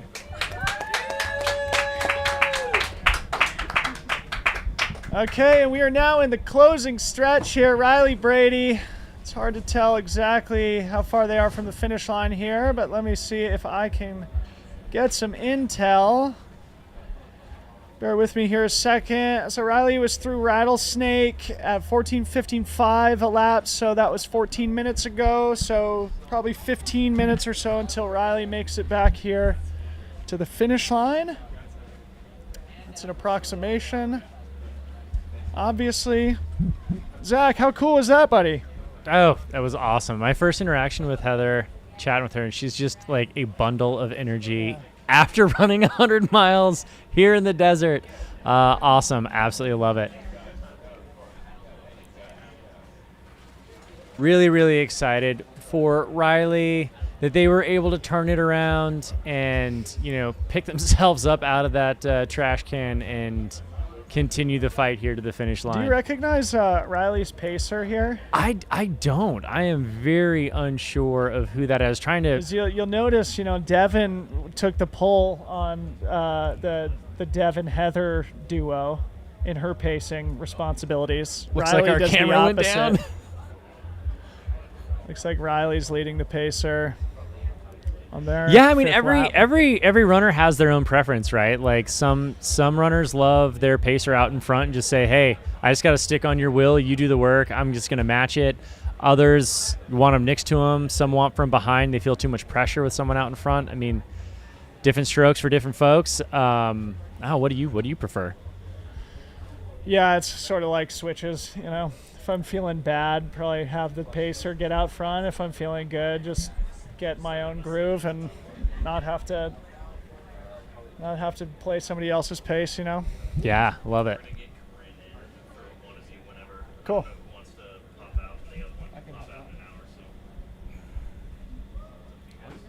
I'll jump. I'm here till 10, so. Okay, cool. Hold on. Okay. To our viewers, thank you so much for having me. Love you dearly, as always. Thank you so much to Mountain Outpost, Aravaipa, the whole Javelina media squad. It's been an honor to sit in here in the studio for the last couple hours, see our champions, chat with our champions, hang with Zach, Matt, Brett, rest of the team. I'm going to sign off here. Corinne Chalvoy is going to take my place. But thanks for joining, and we'll see you next time. Dylan, we love you, buddy. Oh, you guys are in for a treat here. Hang tight.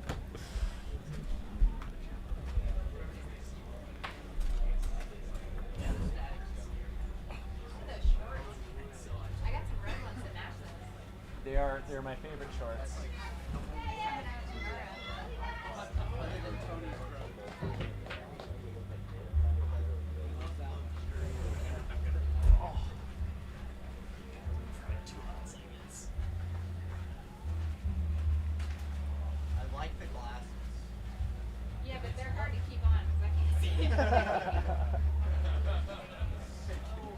That is a brilliant outfit. I heard somebody was dressing up like you, but I haven't seen him around. Really? Yeah.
Welcome back, everybody, to the Javelina 100. This is Zach Marion. I am joined by Famil Curry over here.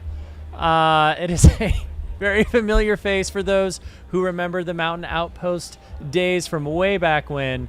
We've got our special guest, Famil. Corinne, how are you? Kind of having a shitty week. Yeah. Yeah. Have a shitty week. Have a shitty week. Oh, I absolutely love it. Let's talk about the women's field. Dude. Oh. Dude, tell me about it. What are your thoughts? What are your opinions? I mean, Heather Jackson bringing it in, having her redemption race. We had Ragna, Cody. I love that nickname, by the way. Cody DeBotts, with her little bear ears out there all day, just getting work done. And Riley, Brady, they're making their way here into the finish right now. Yeah. No, I think it's just super impressive performance by Heather. I mean, she pulled out all the stops. She learned exactly what she needed to do to run this race super well. And, just ask a former champion of the race to pace it for the last 40 miles. And I know, right? I so smart. She did all the right things. So I'm not surprised, and I'm super happy for her. Hey, Devin, you've done this really well. You want to come make sure I do it really well? Yeah. It was absolutely amazing to hear her partner talk about how Devin ran the pit stops, the aid stations, was just like, no, you guys shut up, hold the stuff I need you to hold, I will take over. And Heather said that was one of the keys to her success was that. So having a true elite here, a former champion here on the course, it's going to make a difference. Yeah, absolutely. Who knows? He just knows how to be efficient, how to get the right things done at the aid stations. It's like super important. So it's epic. And Ragna has not come in, correct? Ragna has come in. did. She came in. She's officially second place. We got to look up those times just to make sure we are correct on those. But yeah, we did have word that she came in. I completely missed that. So that is amazing. It's fantastic. Going back to Western States, Ragna DeBot's, I believe 42 years old. So yeah, yeah. Masters athlete as well. I don't know if there's, no, was Devin 40 when she broke the record, or is there a Masters record? I don't know. We might have to look I'm not into sure. that. Yeah, we have to check into that. Anyone in the comments, give us some data on that. I know Liam A Station Fireball, I'm sure, has something to say about that. But yeah, it was Heather Jackson in 6th place, Ragna DeBot's in 7th place. There was a half hour that separated them. Okay.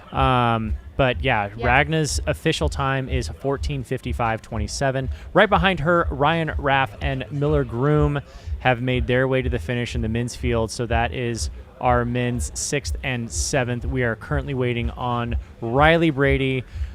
Should be making their way into the finish. If they left, then they should be making their way to the finish any minute here. So we will have our women's 3rd place finisher here shortly.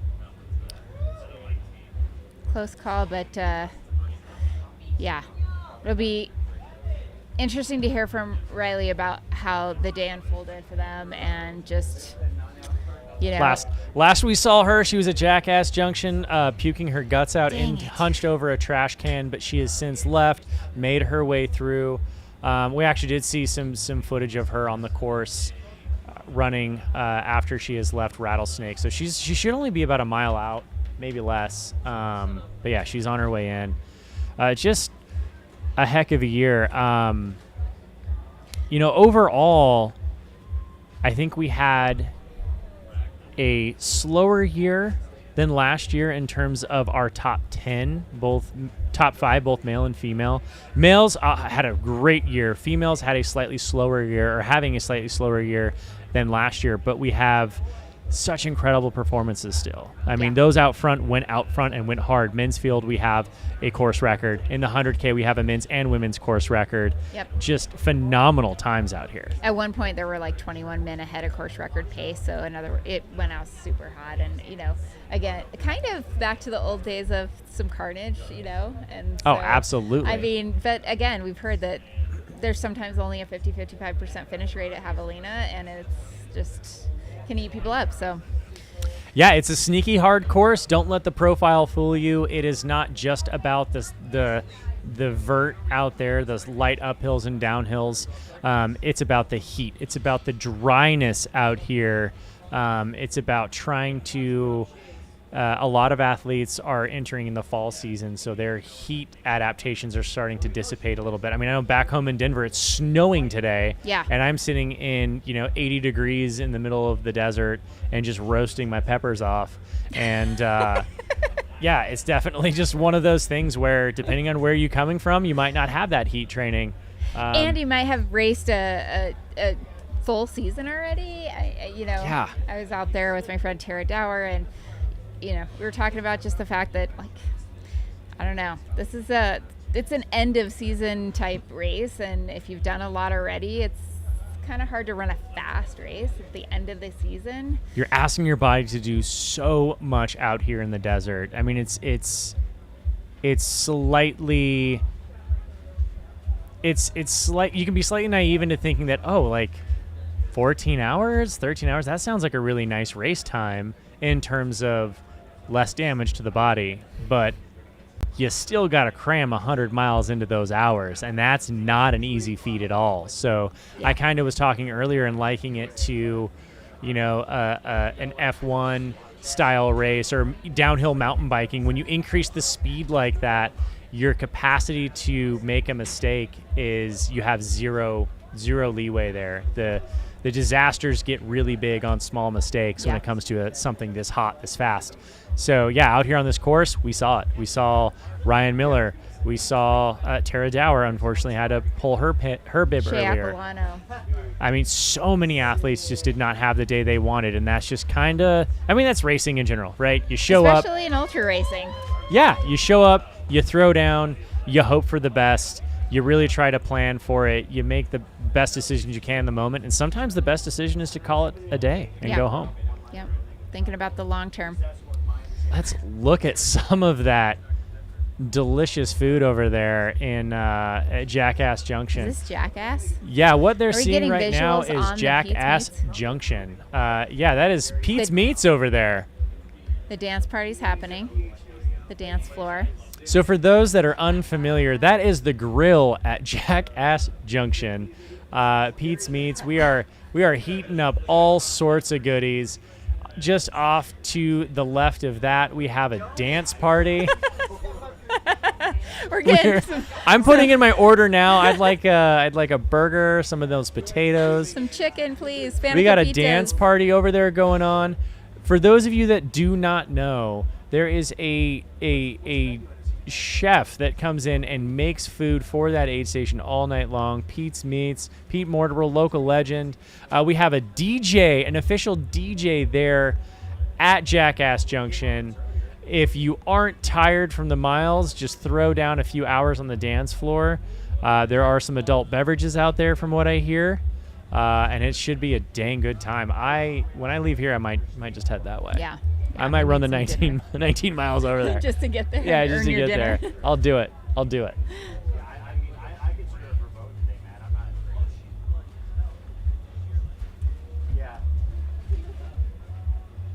Really, really proud of Ryan Raff, young athlete in the sport, making his way in here a few minutes after Ragna. I mean, just a young dude in the sport. Just last year, he was competing in cross country at NAU. So I actually saw him out on course. When I was pacing Tara, we actually came up on him and his pacer, and I asked him how he was doing, and he said, I'm doing all right. And what I loved was that we actually passed him. This is at a point where Tara was feeling good. We passed him, and he said to his pacer, like, let's hang on to them. Let's hang on to it. So like, even though he was struggling and it was working hard, it was like, all right, let's just let's go. And yeah, that's a lot. I mean, that takes a lot of takes a lot of guts, takes a lot of moxie to do that. Come out here as the young gun, as a new experience for him running 100 miles. Even though it's a fast 100 miles, I think the confusion there is just because it's fast doesn't make it easy. And just because it's a short hour time it's going to be a lot harder, as we mentioned earlier. But he's still one of those young athletes who's learning so much in the sport. He's looking up to the veterans of the sport, and he's looking around him and watching and seeing, okay, what's happening? What can I learn from this? Any athlete that wants a long career here in the sport, whenever you come to a race, keep an open mind, keep open eyes, keep open ears, and look around at what the other athletes around you are doing. A well of information is going to come from an athlete like Zach Bitter, who's been doing this for over a decade and has world records to his name. We are still in the infancy of the sport. We're still learning so much. I see Ryan Raff being a name that we're going to be talking about for years to come if he plays his cards right and keeps learning the way that he has. Agreed. Yeah. Number of younger athletes that towed the line today. I think I also saw Meg. Okay, we've got. We got word that Riley Brady, F3. Making their way in. Yeah, making their way in. They should be hitting headquarters any second here. We're going to keep an eye out for them. We got a drone in the air looking for Riley and their partner. Let's see if we can find them. There they are. Yeah, I recognize the red vest. With the red vest, the famous red vest. Have you ever seen her transitions in and out of that vest? No. They are fantastic. It is F1 Grand Prix style pit stops. I've never seen a fast. Same vest. She has the exact same vest. She runs in, drops it, doesn't stop, does a moving roll into the new vest, and runs out of the aid station while latching it. It is That the most sounds slightly, incredible. That sounds slightly Leah Yingling inspired. It is. I saw a video of some dance moves into the next vest. It is incredible. I was with them at Gorge Waterfalls, saw the aid station transition, and was just completely like, there wasn't even a missed step in there. Like, I don't think their pace changed at all. Yeah. So here they are coming in to Javelina headquarters. Riley, Brady making their way into the finish line. It is a non-binary athlete racing in the female division. Had an incredible year last year, punched their ticket, was hoping to do it again. Unfortunately, not going to be Riley's day for that. However, so close. Here she comes. She's going to be making her way into the tent right behind us here any second. And There all right, we we hear the go! cheers. Yeah. Woo! Make their way right past the booth here. So excited. I recently moved to Denver, so I put in a few miles with Riley, and just a gem of a human being. Yeah. Absolutely have cherished every time I've gone out with him.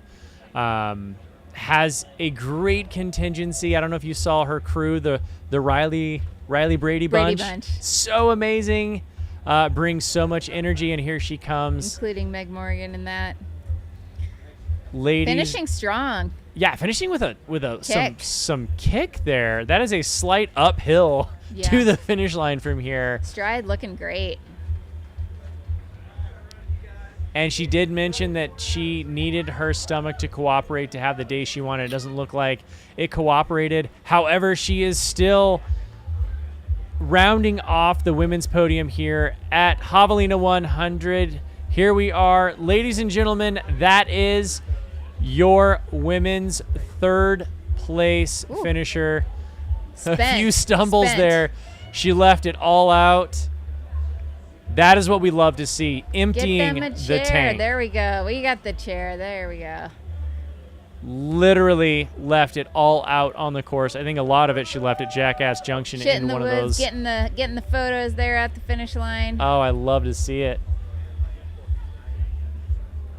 Riley, Brady, congratulations. You are rounding off the women's podium. If you are in the chat, give her some love. If you loved her performance, please hit that like button. Let's send her some love right now. If you are not subscribed to Mountain Outpost, please help us out. Subscribe.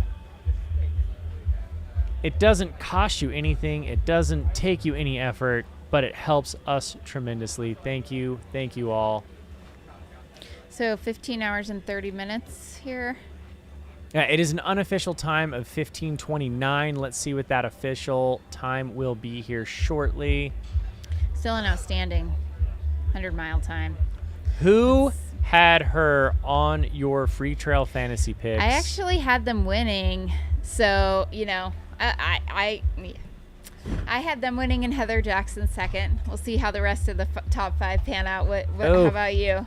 I don't tell Dylan, but I completely forgot to do my free trail picks. I came in thinking that it was hard for me to decide between Ragna and Heather, to be honest. Like, I know Ragna is such a seasoned veteran of the sport and has proven at Western States, you know, an amazing third place finish there, that she can handle heat, she can handle, you know, hot paces. Wasn't that like a 17:04 at Western too? It was an incredible finish. Yeah, absolutely incredible such a fast finish. time. On what I believe was like the collective fastest female year outside of this year. So, wow. But yeah, I had a hard time deciding between the two. Ultimately, I went with Heather because I like her moxie. Heather for the win. I went with Heather for the. In my mind, I was thinking Heather for the win. So I'm glad she held on and got it. Was a little worried on lap 3. I saw a little bit of fading, but she maintained it. Riley, I really wanted her or them to get second. I wanted her to have that ticket. I wanted it so bad, but no doubt in my mind. Maybe they will have to just come back to Black Canyon. No doubt in my 100K. mind. I was just gonna say they will absolutely take this in stride, make a game plan for the next one. There's lots of golden ticket races left. They will be back for a golden ticket race. You wait and see. Behind Riley, there is still Lauren Puritz out there, Nicole Monette out there, and McKendry Hickory and Jacqueline Faroe out on the course. Shout out to Lauren Puret's Colorado Springs Air Viper Racing team member. This is only her second 100, and her first 100 was actually Javelina last year, where she did put down a solid 16 and change time. I think came in 6th, 7th, something like that. Still super strong first 100 miler. And I ran with Lauren a little bit over the summer, and every time I ran with her, I just was like, dude, she's in great shape, so strong. And did a bunch of kind of lead up races, raced quite a bit, 50Ks and 50 milers. I think took an overall win at one of the races out in Steamboat, beating all the guys. So yeah, just bringing that fitness in, and super excited for her to have just an amazing day. This is going to be huge PR for her. Yeah, absolutely. I mean, it's what we've been talking about, even with the greats like Heather Jackson. It's coming back and learning and refining your craft. It took Jim a number of times at Western States before he nailed it, and since then he's just been on a tear of doing some pretty amazing things.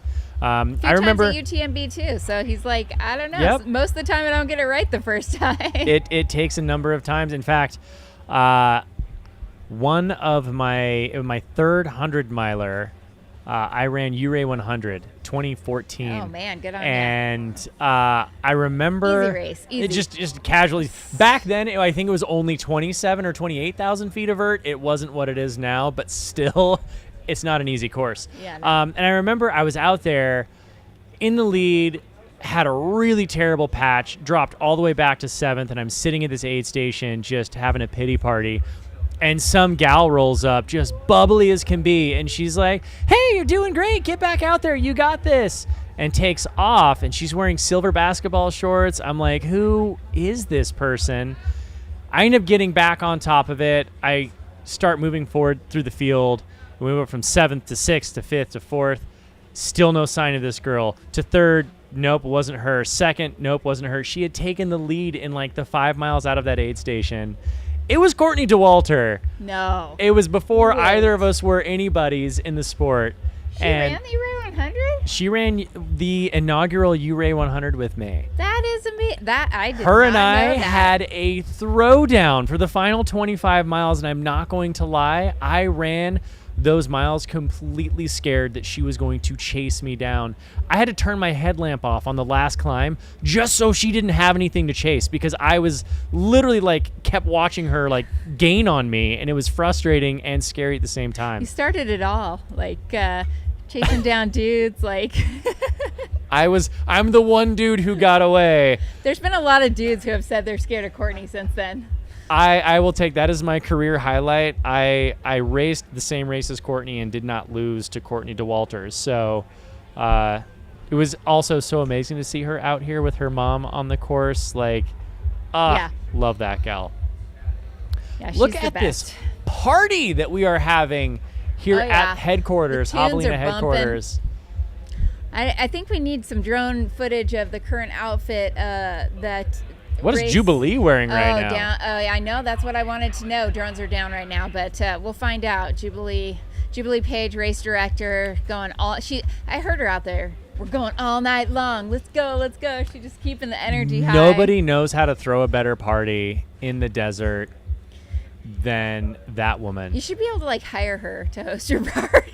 Right? At your house. She just does such an amazing job. And speaking of Jubilee and the rest of the Air Viper crew, huge shout out to them. Come on, let's give them some love there if you're in the comments section right now. Huge shout out to Air Viper for creating what it has become over the last 20 years an icon in the sport of trail and ultra running. There is no other race like this that exists that I have ever heard of or been a part of. No. My first year was last year, and Dylan said it this year. This is his first year. This will be an annual tradition. Yeah. It lines up perfectly with my birthday, so I will be back. Happy almost birthday. Thank you. I will be back every single year to celebrate and have a good time. I know he's asleep, but I got to give a shout out to my son Dash. He is he's turning 9 tomorrow, so he's having a sleepover right now. And oh, nice. He was due on October 31st, but he was actually born on the 29th. I'm a Halloween baby. You know, you guys are kindred I'm not gonna spirits. lie, it's a pretty awesome birthday to have. Like, always a party on your birthday, no matter what. All right, top 10, finishing up the top 10. We didn't see footage, but wow, congratulations to Jeffrey Stern, his first 100-miler, finishing in the men's top 10. Yeah. Way to go, Jeff. This is I saw him multiple times out there, and he looked focused, kind of just dialed, steady. And then, you know, I know he had two epic pacers in Lottie Brinks and Keely Henninger, good friends, and obviously ladies who know how to run fast and run well at 100 miles. And so, yeah, super excited. I don't know if you could have two better pacers than that. Dude. I mean, the pacers that have come out today is a murderer's row of pacers, for crying out loud. Maybe Devin Yanko running the 40. I was gonna doing double duty. I was gonna say you got Devin Yanko out there. You've got Nicole Bitter out there. You've got Keely. You've got just a who's who of pacers. We're not even talking about the athletes. We're talking about the pacers. I think that that's is becoming amazing. a thing. Like Black Canyon last year, all of a sudden Grayson Murphy popped in with Keely, and everyone's going, "Oh my God, Grayson Murphy's pacing Right, one of the last." right. It's like this is the next thing. Is you gotta have all-star pacers that are also kind of like high profile. Yeah, no more bringing your running group friend who can pace you a few miles. You gotta bring another elite athlete. So awesome. Congratulations, Jeffrey Stern. Happy to see you get it in. That is our men's final, the top of the top 10. Jeffrey Stern making there. Brian Charbonneau right in front of him with Eric Maya in front of Brian. That's going to be our men's 8th, 9th, and 10th. Such great days out there. It is so happy to see. We've also had a few not great days. Yeah, unfortunately. A few athletes that didn't make it. Yeah. Amazing athletes nonetheless. Some of them with fantastic performance. I mean, Tara Dower, Dower Power. I love Power. love that Dower gal. Yeah, she she's has had a phenomenal couple years. But really this year I think was kind of her Breakout ascension year. into the sport of, hey, I'm here and I'm not just here to have fun. I'm here to compete. I'm here to make it happen. Setting and just the Colorado Trail FKT earlier this year. Turning around and winning Run Rabbit Run after getting second place last year. And yeah, unfortunately had a bit of a run-in with a cactus. There's some epic photos to document that journey. We've seen those. I sincerely hope they become memes that live on for forever. They've already become two memes. Yes. Yes. There's even a UTMB Whistler esque meme in there. So I mean, Howie Stern, kudos to you for getting no one gets better photos. That is another person to shout out today. Yeah. Howie Stern just putting in the effort. For those of you that don't know, Howie Stern is just a legend of the sport when it comes to photography. That guy is laying in the dirt next to the cacti, taking the photos, just putting himself right in the thick of this race and working nonstop. He was the one who likely took your photo yesterday at the check-in. Yeah. Some of the most memorable photographs in the sport, honestly. And yeah, I think he really captures the emotion. And he just came straight back from Big's backyard. Yeah. It literally came straight to here to shoot. I talked to him last week, and he was like, I kind of hope that the world record isn't broken, because it'll mean I don't have enough time to literally drive out. Right. And then the world record was broken at Big's, and so he's a busy man. I've had the pleasure of doing some work with him through Nordic Track and iFit. Gone on several 2 to 3 week adventures with him out in the world and have him be our photographer, and he does just that. He gets the most epic emotional photos that you can possibly get. He knows how to really get the right angles and get in there. Huge shout out to him. Thank you, Howie, for being out here and capturing the memories that are made. So speaking of Aravipa, I'm not sure if he's still in there. We just have an update for you all on the other Jamil, not Famil, but the other Jamil. Yes. who decided this morning to just jump in the race and run a 100-miler so he could get a Western States qualifier. Taking his time, enjoying it out there. He's currently taking a little bit of a nap, but I'm sure he's going to get back up and get back out. We're gonna call in some pacing help from some of our live streaming crew, and yeah. Yes, I love it. I mean, just one of those figures in the sport who have. No one's done more than him to create the community, the Aravaipa community specifically here in Phoenix, but it has bled out into the rest of the trail running world. An innovator, really just a visionary in terms of what the capacity is for trail running. I mean, he's created and grown Aravaipa to what it is, which for those of you who don't know at home, you've got to check out some of Aravaipa's race. If you don't have it on your list for next year, shame on you. Javelina 100, get out here to the party in the desert. There's no race like it. But Jamil just offering real quality control by running his own 100-mile race and just checking in on things. Checking in. I mean, he literally ran past our aid station where we were out there, and he was like fiddling with all the electronics and like troubleshooting stuff on the go. He's been answering texts all day long. Yeah. Like that's just doesn't stop working. That's just who he is. And I love the expansion and kind of how the company's grown, starting in Arizona and now expanded out to some of the other states, Colorado, Utah, now also the Northeast with, acquiring, is it White Mountain races? But yeah, and it's a perfect model because like winter is the perfect time to race in the desert because it's optimal temperatures, and then in the summer when it's too hot here, you can go to some Colorado races and get in the mountains and the high alpine. Absolutely, he's been an integral figure in this community for responsibly growing not only his brand, but just really giving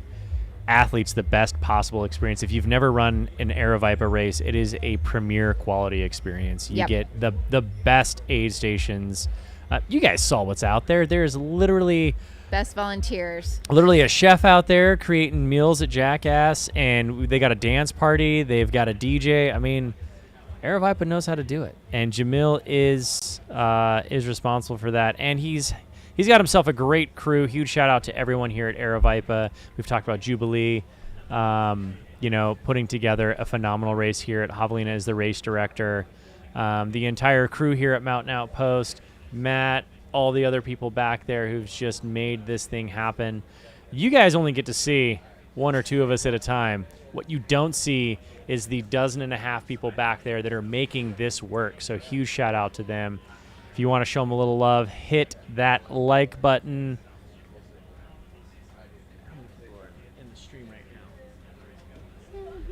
363. Thank you, everybody, for joining us. If you've got some athletes out there, some runners, if you're keeping an eye out, I mean, don't you worry. We are not just here for the front of the pack. It is the exciting part of the day that we have been following. However, there are 1,200 runners out here, and we are going to be here for every single one of them. So if you've got someone out there, show them some love. Let us know who you're looking for. Let us know what your favorite part of the day has been. Throw some comments out there. Keep this party rolling. The sun has gone down, but things are just heating up. Yes, they are. After dark, as they say. It is Javelina after dark. Yes. Makes my heart ache a little for the Pac-12 after dark disappearing. If you're a college football fan, you'll understand. It is heartbreaking this season.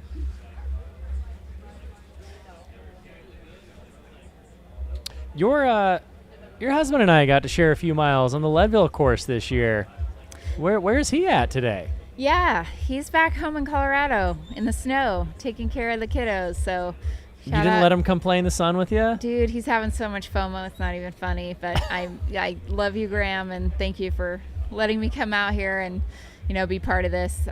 Something that if I was working a full-time job right now, I might not be able to do. But since I'm not, I'm going to take advantage of it. And, Heck yeah! and get integrated into the community and just I mean, it's very important in this sport to have a partner that supports you and helps when you're both runners because you get it. You get how important it is.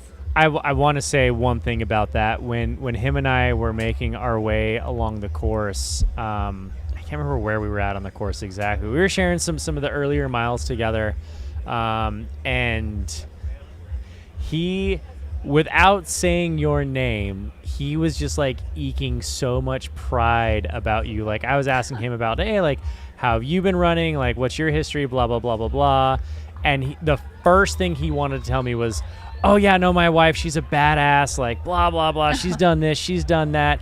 He cared more about bragging about you than he did telling me about himself. And so I quickly put some pieces together and I'm like, wait a second. Zach Marion, jeez. So I want you to know that it is for when he's out there on the trail, he's talking about you. He runs with you in his heart for sure. And so, yeah, that was my first experience with Graham. What a lovely human being. He is, and he's he's gritty as all get out. I mean, I think that, I wish sometimes that just I could dig like he digs, and just give stuff his all. So it's great. Well, it's great. Well, he was giving you a ton of love out there, and as we saw Heather Jackson and her partner here, and John Ray and Rachel, his partner. I mean, there was. Quite literally, Rachel was beaming with John's finish and wanted to brag about him so bad here in the studio when we did our interview. And that is truly something special. It's something that, I think it's an extra little added support out there. It's a little extra something that helps for sure. Absolutely. Yeah, absolutely. We've got a few shout outs in the chat. So MVD is Free Trail fam member and shouting out Jen Hoadley. We should check in on Jen. So yeah, Jen is coming back from a pretty major surgery, breaking her leg earlier this year, and she's out there running 100 miles. Amber Bouge, shout out. Tiffany is following you along. We got Leanne. Leanne is looking for Melissa Brown, number 39. She's F11. So proud of you. First 100 and sitting in F11. That is amazing. On such a fast year, too. Yeah. When does registration 24 open? Good question. That is, we're gonna get the information on that. Yeah, we'll find out. Matt Feldick. Matt. When does registration open for Javelina 2024? January 1st. Mark your calendars. Signing up. I see a drone pilot sighting out there too. There's Troy Wicks. Put a reminder in your phone, January 1st, to sign up for Javelina 100. Get out here, run one of these races. You've got options. You've got the 31K at night, which is like a costume party of a 20-mile. If you want to get a long run in, come out and do that. If you want to pace somebody, sign up for that. Maybe sign up for the 100K, get your laps in, take your friend out for their last lap. And you've got 100 milers. So 3 races out here. January 1st, sign up, make your way out here. All going on at the same time at certain points, during in the day. You got all 3 races going at the same time. So it's not lonely out there. No. That is actually one of the fun things about this race is because it is a loop format, you're constantly seeing everybody else around you. I don't think that there's anybody in this race that doesn't see everybody else in this race at least twice. Yeah. You're seeing everybody, so it's fantastic. It's fun. It's just one of those, no race like it, no atmosphere like it. You've seen the circus tent. You've seen Jubilee in her costumes. You've seen me in my hot shorts. You've seen Famil over here. This is what it's all about. This is a different side of trail running. Sure, we can have our big key marquee races of the year, but make no mistake about it, this is not just a fun marquee golden ticket race, but it is just a party. Yeah. It is a party. We are I'm going to send some love to someone we're missing this year, Mr. Skylar Skizzle Hall, who is normally our DJ. We miss him dearly. Everybody's been heckling him to just get on a plane and come out here, but I know that he is honoring his family. He's got a young child at home, young baby, so he's sitting this one out, but he's with us in spirit, and yeah, he'll be back next year. Skylar, we love you, buddy. We definitely love you. You are missed. I got to spend a good chunk of time with him at Western States 100, and just what a great human being. Funny dude. Another character of the sport. I should have been Skylar. I don't know if I can't be that handsome. Skylar, I'm sorry. There's no mask that would make me as handsome as you. So I could not do it. Yeah, we've got some fun happening behind us. Oh, thanks, Ultra Pickle. My friend Todd's in the chat. Might get some rest. Are you going to get some rest? I might get a little. So here's the thing: it's really hard to sleep when all this is going on. I've got my coaching, my partner in my coaching business is based out of Phoenix, and so we have a ton of athletes who are running the race. Okay, so you're invested. I've got 2 of my athletes out here. So as soon as I'm done here, I'm going to our tent, and I am running triage for athletes all night long, and I'll be back here at I think 5 a.m. Better drink one of these cold brews. So. Last year I got 0 sleep. Western States 3 years in a row now. I think I've gotten a combined hour and a half of sleep all 3 years. So, yeah, that's what these races entail for me. So, shout out to Izzy out there on the course. He's still crushing it. First 100 miler. Got into trail running last year. Super excited to see him make his way through. And yeah, Rising Mountains coaching here out of Phoenix. Eve does a great job with an amazing community as well. So if you're interested, give them a shout out. Go check them out on Instagram or shoot me a message. We'll get you dialed in, get you ready for Javelina 2024. Nice. All year to train. We've also got some other folks that people are watching. Nate Fisher, number 887. Michael Van. Shout out. Number 58, Michael Van. Huge congratulations to everyone who's out there just working hard on these laps, hopefully getting a little bit of energy from our amazing aid stations, and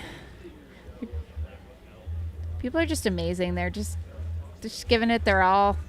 Corinne, I got to know, how many outfits did we bring today? I got one more for tomorrow, so that only four.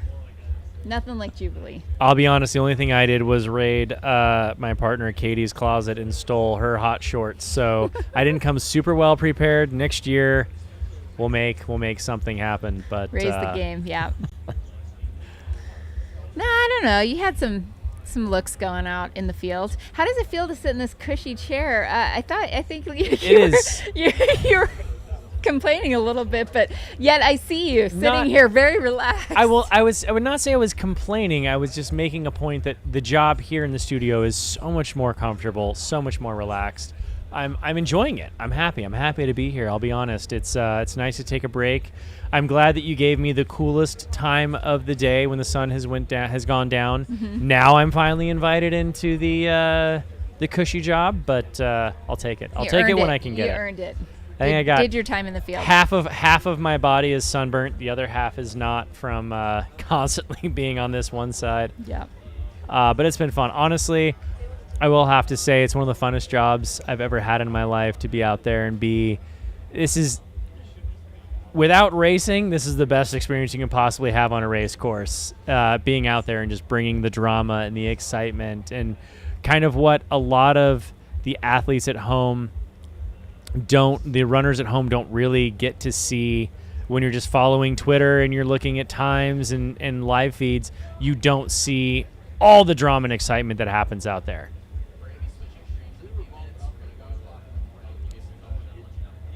So right. Yeah, it makes for a really fun time that we get to bring you the drama, we get to bring you the excitement.